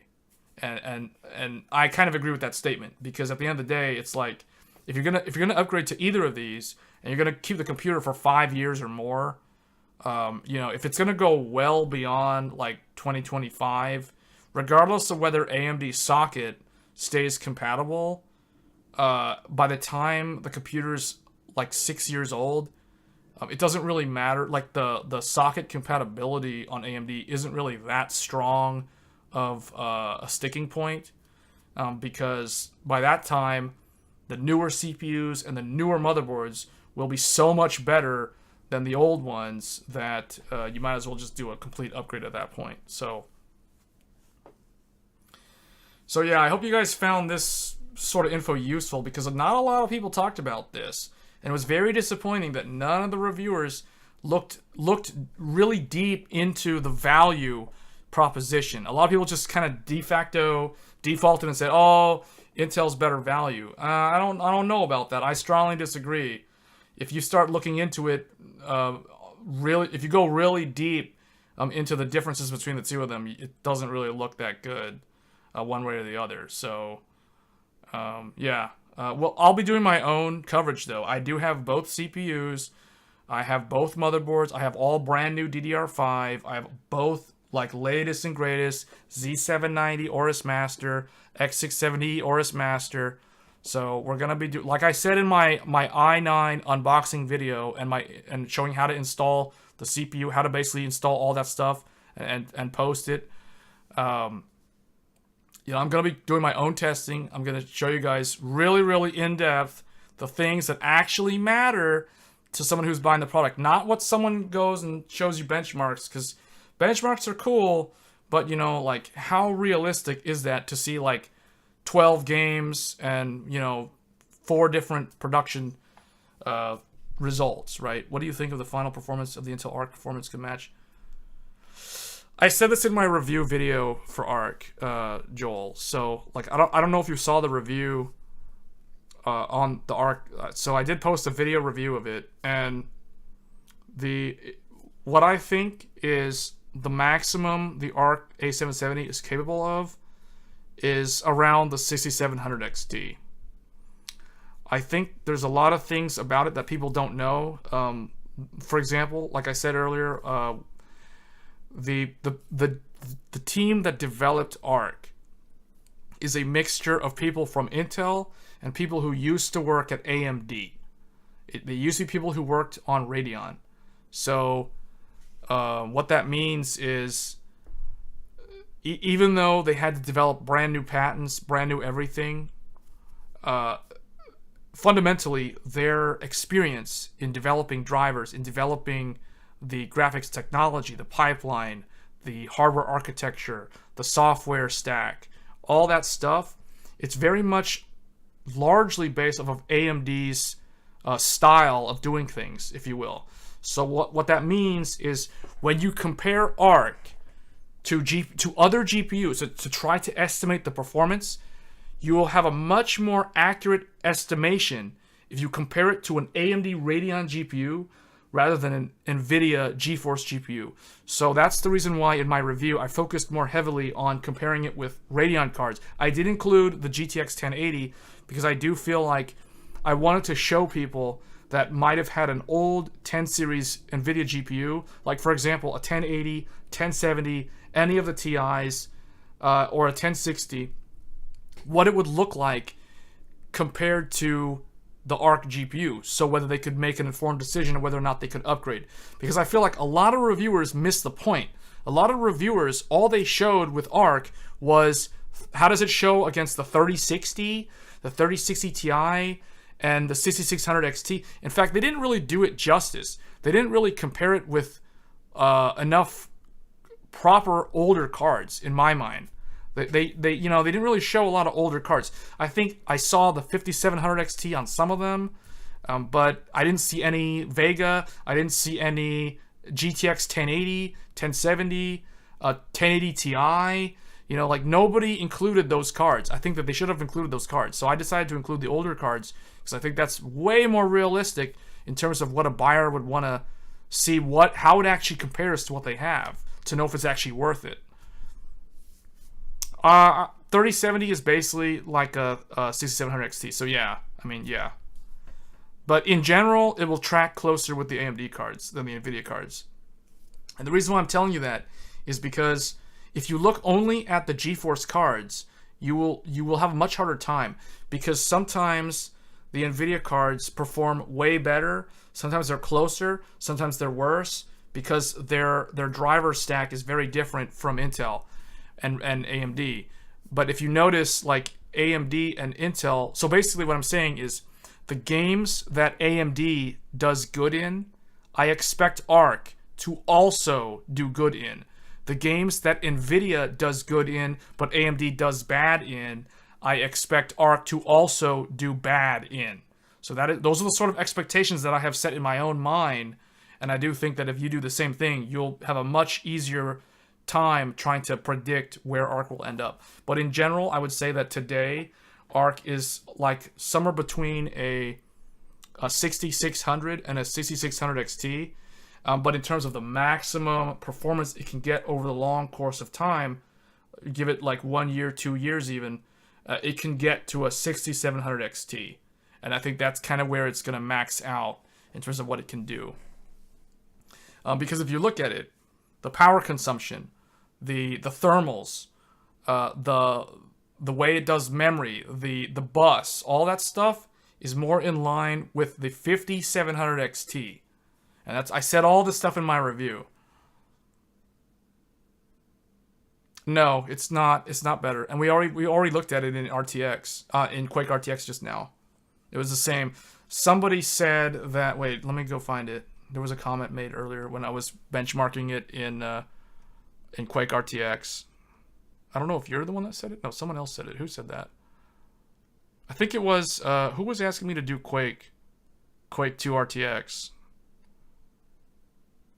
Was it you? Was it Joel? Someone mentioned the 6700. Yeah, it was you. Yeah. So yeah, it's the same. Like there you go. That's more proof. Like I just said, it's going to track more similar to Radeon than Nvidia. The performance is like a 6700 XT, and that's kind of what I thought it would be like a year ago. I already said that to people on stream a year ago. I did live streams in the past. I don't remember what stream it was, but Tom last year, about I think it was around September of last year, or maybe it was August, or maybe it was October. It was about a year ago. Tom Peterson and Lisa Pierce from Intel were interviewed by Hot Hardware in about an hour-long interview. And when they were talking about, what it would look like, what it would be able to do, in my mind, just listening to that, in my mind, I immediately thought this is going to be like a 6700 XT. I said it to people multiple times, and then they would ask me, well, what's the NVIDIA equivalent? And my answer to them at the time was 2080 Ti. It's going to be like a 2080 Ti from NVIDIA. Which, if you look at that, that's the closest newer card is a 3070. So that's where you derive the NVIDIA performance numbers from. Because a 6700 XT is basically a 2080 Ti. In fact, I'll go so far as to say a 6700 XT, or maybe a 6750 XT, is equal to a 2080 Ti, meaning it is more similar to a 2080 Ti in performance than the 3070 is to a 2080 Ti. So,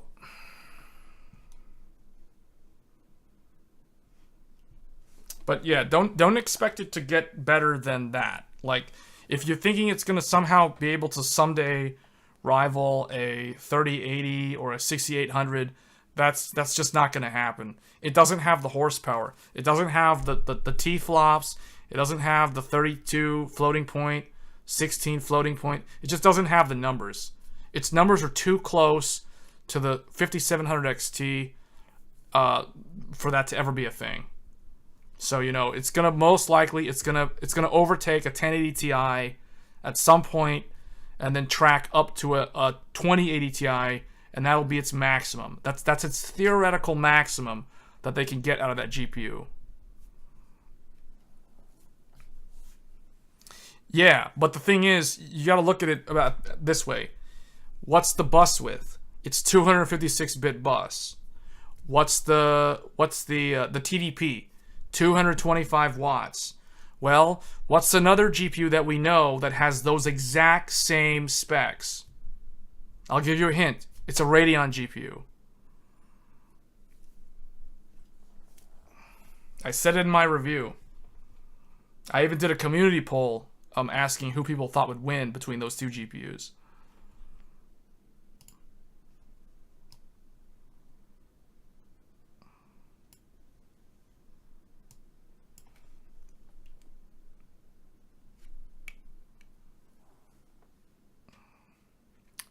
No, it's actually not that GPU. You're close.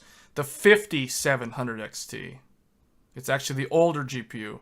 The 5700 XT is 225 watt TDP with a 256-bit bus. So same bus, same TDP, smaller die size, but in general, the architecture is very similar. And you got to think about it from this point too. Remember what I said? Who actually made ARC? People from AMD helped make ARC, not people from NVIDIA. Yes, Tom Peterson joined Intel. He left NVIDIA to go to Intel. But when he went over, they had already laid all the groundwork for ARC. He didn't have a big say in the underlying fundamental design. That was all Raja Koduri, aka AMD's former RTG guru, and then a bunch of guys that he brought over from AMD. Those are the people that made ARC, not people from NVIDIA. So that means that it's going to logically be based off of their way of doing things. So if you look at 5700 XT, now those guys did not make the 5700 XT. They weren't there when it launched because it came out in 2019. They had already been working on ARC.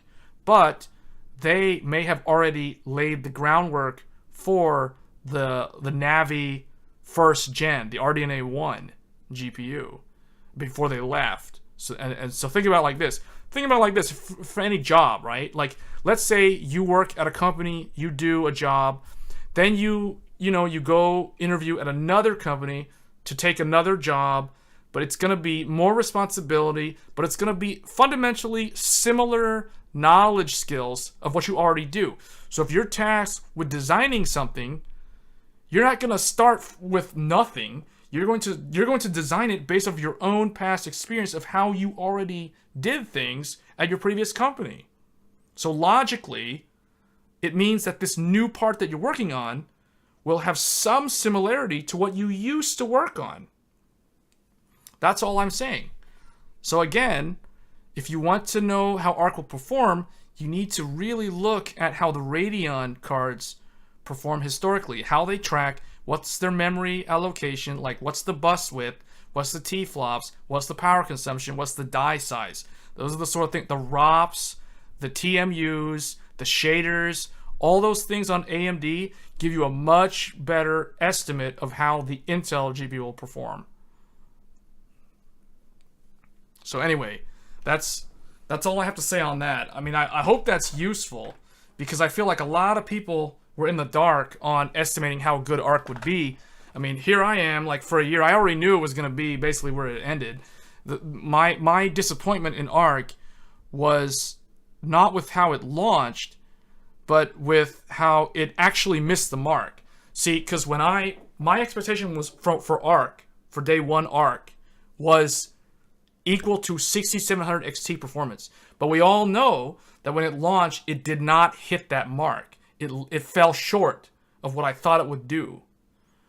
But I think that they can redeem themselves and get to where I think they should have been from the start. Yeah, it's like the 5700 XT. You keep saying 6700 XT. The reason why the 6700 XT is better than ARC is because with less... Okay, let me say it a different way. The reason why the 6700 XT is better than ARC is because with less... Okay, let me say it a different way. The reason why the 6700 XT is better than ARC is because with less... Okay, let me say it a different way. The reason why the 6700 XT is better than ARC is because with less... Okay, let me say it a different way. The reason why the 6700 XT is able to perform at ARC's theoretical maximum is because with less hardware, like you're saying, you know, it's less hardware, because that is the difference between Navi 1 and Navi 2. That's the difference between RDNA 1, aka 5700 XT, and RDNA 2, 6700 XT. It is the difference in the optimization. It is the improvements that the team made to harness more graphical performance out of less compared to the previous generation hardware. Now, NVIDIA has done this too many, many times. Look at Fermi to Kepler. Look at Kepler to Maxwell. In all of those cases, NVIDIA went with more performance, with less power, less actual hardware, and they were able to extract more and more performance with optimization. AMD was able to do the exact same thing, RDNA 1 to RDNA 2. So that's the reason why, even though the 6700 XT is less, it's the same performance as ARC, or it's the same performance as ARC at ARC's theoretical maximum, is what I'm saying. So, what I mean is ARC's maximum is more like the maximum you could get if you had a 5700 XT and you trying to tune it to reach a 6700 XT. That's the difference. Because the card that I think that it's the most similar to is the 5700 XT, not the 6700 XT. But in terms of theoretical performance, it should be tracking more with the 6700 XT. But yeah, that's that. I mean, I'm interested in ARC. Obviously, you know, I'm doing a lot of content on ARC. I like the GPU. I think it's cool. It'll be interesting to see how it improves over time, to see if my claims of it being able to match a 6700 XT come true. I still think it will, but it's one of those things where you got to keep an eye on the 6700 XT over time, because at some point, you know, AMD is going to launch new GPUs, NVIDIA is going to launch more new GPUs, and then which means these older GPUs that we've looked at, like the 6700 XT, are going to get drowned out in the noise, right? Like the 4070, the 4060, the whatever the new AMD stuff's going to be called. Like, that's just going to kind of drown out the last gen, and no one's going to talk about last gen anymore a year from now. Well, then how is ARC going to compare to these newer GPUs? You know, I don't know. It's probably going to get bumped down a whole tier. So in my mind, as long as it can stay competitive with an RTX 4050, or maybe like a 4050 Ti, or an AMD Radeon 7500 XT, or maybe a 7600 possibly, then I think it's okay. Then in my mind, it would still track with the way I expect it to progress. But if it's not anywhere close to those GPUs, then I think they're not really going to hit their target. And unfortunately, in that case, the Alchemist line will never actually achieve its maximum potential. By the time it gets relatively close, Battle Mage will launch, and, you know, Alchemist will become a thing of history. So that's kind of worst case scenario, though. But I just kind of wanted to set those expectations, because those are the sort of things that you have to expect so you don't disappoint yourself.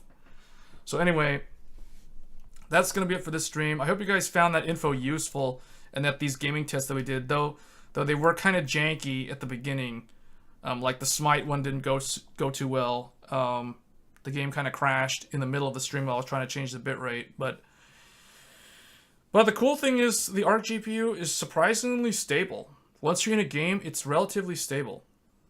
Hey Pablo, unfortunately I don't have New World. I was thinking of getting it. I wish New World had like a free to play weekend thing, because then I would try to get it. But I don't know. It's kind of pricey to buy an MMO that the only reason why I won't want to play it is to benchmark it. I feel like that's kind of not a very good reason to buy a game like that. So maybe if it goes on Steam sale for like $15, maybe I'll pick it up. You know, in a couple of weeks, if they go on like a Black Friday sale, and if it goes on sale for like $14.99, I'll probably grab New World so I can show it off to you guys. with the ARC GPU. But yeah, I feel like I have enough games already that I can muster a list of like other things. I think the main focus now is like ray tracing. People want to see ray tracing. We kind of showed it off in Quake 2. Well, okay, we didn't show it off. I got it to play, but I'm gonna have to use a second PC to capture footage of it so everyone can see it. And then I'll do Resident Evil Village, Shadow of the Tomb Raider, and then we're gonna also test maybe some synthetics. I gotta look into that, and then I also need to look up XESS. So games that use XESS, I gotta pull up the list and see what I have that I can make content on for you guys. But that's basically gonna be it for this stream. The next video for ARC will probably be AV1 encoding. I'm going to talk about AV1 encoding. I'll do a video on what the quality capture, local recording capture looks like with AV1. So I'll show you guys that, and then we've got a lot of content planned for Intel versus AMD. So basically 13900K versus 7950X. We're going to look at platform viability for the long haul. So basically, if you buy one today, will you get your money's worth over the course of like 3 years, 5 years, 7 years, you know, up to that? I don't really go beyond 7 years because I feel like once you go beyond 7 years, you pretty much got your money's worth regardless of what you bought. Oh, wow. Okay. Well, I appreciate you sticking around. I enjoy the discussions. I mean, it you know, I hope you guys learn a lot from this content, but I mean, it also helps me come up with ideas on what else I want to cover in future videos. Can ARC record gameplay without capture card? Yes, I believe. Yes, it can. Yes, you can do local capture. You can do local capture. You can do AV1, AVC, and HEVC. And you can capture up to 1440p, 60 frames per second, with a max video bitrate of 13,200 kilobits per second. So yeah, you have the option to do AV1, AVC, and HEVC for local game capture and local desktop recording with both ARC GPUs. So yeah, it can. So we'll spend a couple of minutes more. I'm probably going to end the stream in a little bit. But if you guys have any questions, let me know now pertaining to ARC. If no one else has any more questions, I know that was that one question about the capture card. But no, you don't need a capture card to capture local gameplay footage. But if you guys want to know my thoughts on ARC, I guess you guys watched the review video. But I do have a review video. I have a first impressions video. The camera is kind of shaky. I'll warn you guys, the camera is kind of shaky. I didn't have a tripod attached when I was doing the impressions video, so I apologize if it caused people nausea, because some people left comments in the video saying that the constant moving around was kind of distracting. So I'll be sure in my future videos to not do that or try to stabilize the camera. Does Premiere Pro support? I don't know, because I don't use Premiere Pro. I assume it does, but you may have to install a plugin, but I don't know where you get the plugin from. Because I do know that AV1 is being pushed very heavily by the OpenAO Media organization, so I would assume that most of the software application vendors like Adobe already have something in the works for AV1. But yeah, unfortunately, I can't give you a exact answer because I don't have Premiere Pro.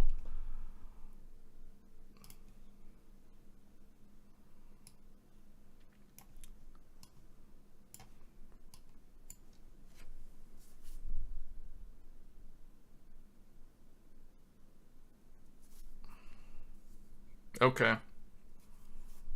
Yeah, unfortunately, I don't have Metro Exodus.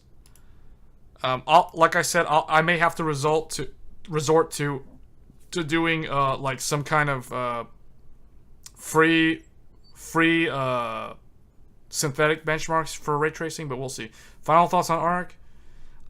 Overall, I think it's a good GPU. I think that if you're somebody who is not, if you're not that technically inclined, I don't know if I would recommend it, because if you run into graphical problems, like for example, if your monitor goes black and you either you don't have another monitor, like you don't have a second monitor, so you can't really, see your task manager to end the task to bring the monitor back. If that happens, that can be a problem. If you're on a single monitor, for instance, honestly, there's not a lot of issues with the games itself, at least from what I've tested.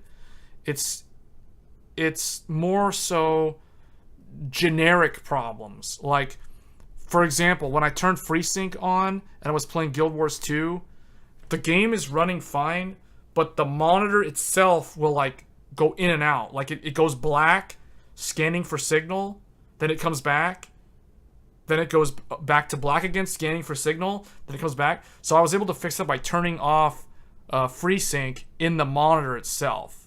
So I don't know how that would work if that was happening to me on a monitor that doesn't allow me to change FreeSync, because like my monitor over here, my second monitor, it supports FreeSync, but it doesn't allow you to turn off FreeSync on the monitor side. You can only turn it off from, the driver side. And as far as I know, if the monitor is going black in and out like that, it's kind of hard to get into the control center to disable FreeSync. So that could be a problem. Those are the sort of problems that you're more likely to encounter. Issues with the control center not appearing, like you open the overlay and then it's invisible, but you click around so it's there, but it's invisible, like you don't see it. Like I've encountered that bug. I've encountered a bug where like I have 3 monitors. I have the left one, the middle one, and the right one. And then I open the control center, and then like the ARC control center is on the left monitor. So then I'll try to click on a setting, but then it immediately disappears. And I try to open it back up, it goes on the left monitor again, and again I try to click, and then it disappears. Like, these are the sort of bugs that they need to really, really fix. But surprisingly, the games are solid. Game performance is fine, for the most part, at 1440p and 1080p, just like I said in the review. The problem is these weird, like, graphical, the GUI, the UI, like, stuff on the desktop looking weird, blurry text, things like that. Those are the sort of things that they need to fix in the immediate, like, next month or two. Can you use MSI Afterburn to overclock? No, I have it. No, you can't. I was playing around with it earlier. No, it doesn't. It doesn't let you do it. It recognizes it. So basically, in Afterburner, it says graphics card Intel ARC A770 graphics driver version. It doesn't know. It says nothing for the driver version, and all the buttons are completely blanked out except the settings button for the overlay and that sort of thing.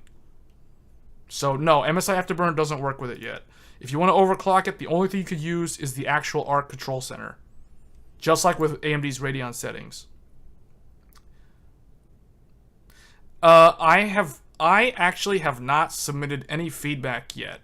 I have a list of things that I want to send Intel. I have no idea who to send it to.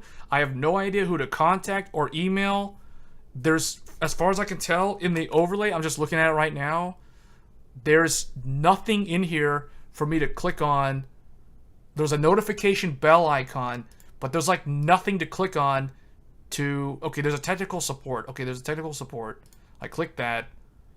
Something went wrong. Join the self-help. Get this. There's a thumbs up self-help Intel graphics driver finds solutions for some common problems. So I click that, and then that opens up it opens up a web page. I'll show you guys it here. Hold on. It opens up this. Find featured content. Okay. ARC. Error messages. So, yeah, most of it right now is self-help. Okay, here's contact support. Okay. So I guess, okay, so I can do this. Okay. Yeah, there's a way to get live chat not currently available. Okay, so community. So yeah, it's basically you got to use the message. You got to use the forums. You got to submit a service request. So okay, so they do have help. But the thing is, I just want to submit a bug. I don't need to talk to anybody. I just need to submit a bug. So I'll have to look into it, but this is basically what it is right now. So yeah. Yeah, I've got a list. I got like a notepad file with a whole bunch of things that I need to submit to them as different bugs. But that's the thing, like I was saying, I said in, what did I say this in the review or I said it in the first impressions? I basically said, like, if you're someone who likes to tinker with new hardware and you're okay with filing bug reports, then go ahead and get one of these, because it's pretty fun if you like doing this kind of stuff. If you like troubleshooting problems, I know not everybody likes that. It's kind of a very niche individual who actually cares to do stuff like that, to take time out of their day to, you know, report a bunch of problems, and then also be in touch with the manufacturer. Basically, it's like you're dealing with an RMA almost, but you're not actually sending anything to them. So, but yeah, anyway, that's basically it. That's all I've got, guys. So, if there are no other questions, I'm going to go ahead and end the stream. It's getting really, really late now for some people, so. But if you enjoyed the content, feel free to subscribe. You want to know more about Intel ARC, there's going to be a lot more videos for ARC. We're going to be doing the CPU stuff, because I know a lot of people are interested in the CPUs, but that's going to be kind of short-lived. We're going to be doing videos AMD versus Intel in rendering, DaVinci Resolve, face-off, like these sort of things. Those are going to be coming up really soon on the channel. So if you want to see my take on that, and then gaming performance in Windows 10 for both of those CPUs, because no reviewer tested Windows 10. So I'm going to be testing Windows 10 with these two CPUs, and I'll be making my own conclusions based off of the results. We're also going to talk about the platform cost too, because a lot of people did not talk about the platform cost. Everyone just kind of said AMD is super expensive, but they failed to mention that Intel is equally as expensive, although the CPU is actually cheaper. So that's where it ends, right? So anyway, I'm going to go ahead and end the stream if there are no other questions. I appreciate you guys for sticking with me on this super long stream. It looks like we've been going for over 4 hours, so that's pretty long. But yeah, okay guys, well, I appreciate you guys once again for stopping by, and I'll catch you guys in the next one. Thanks.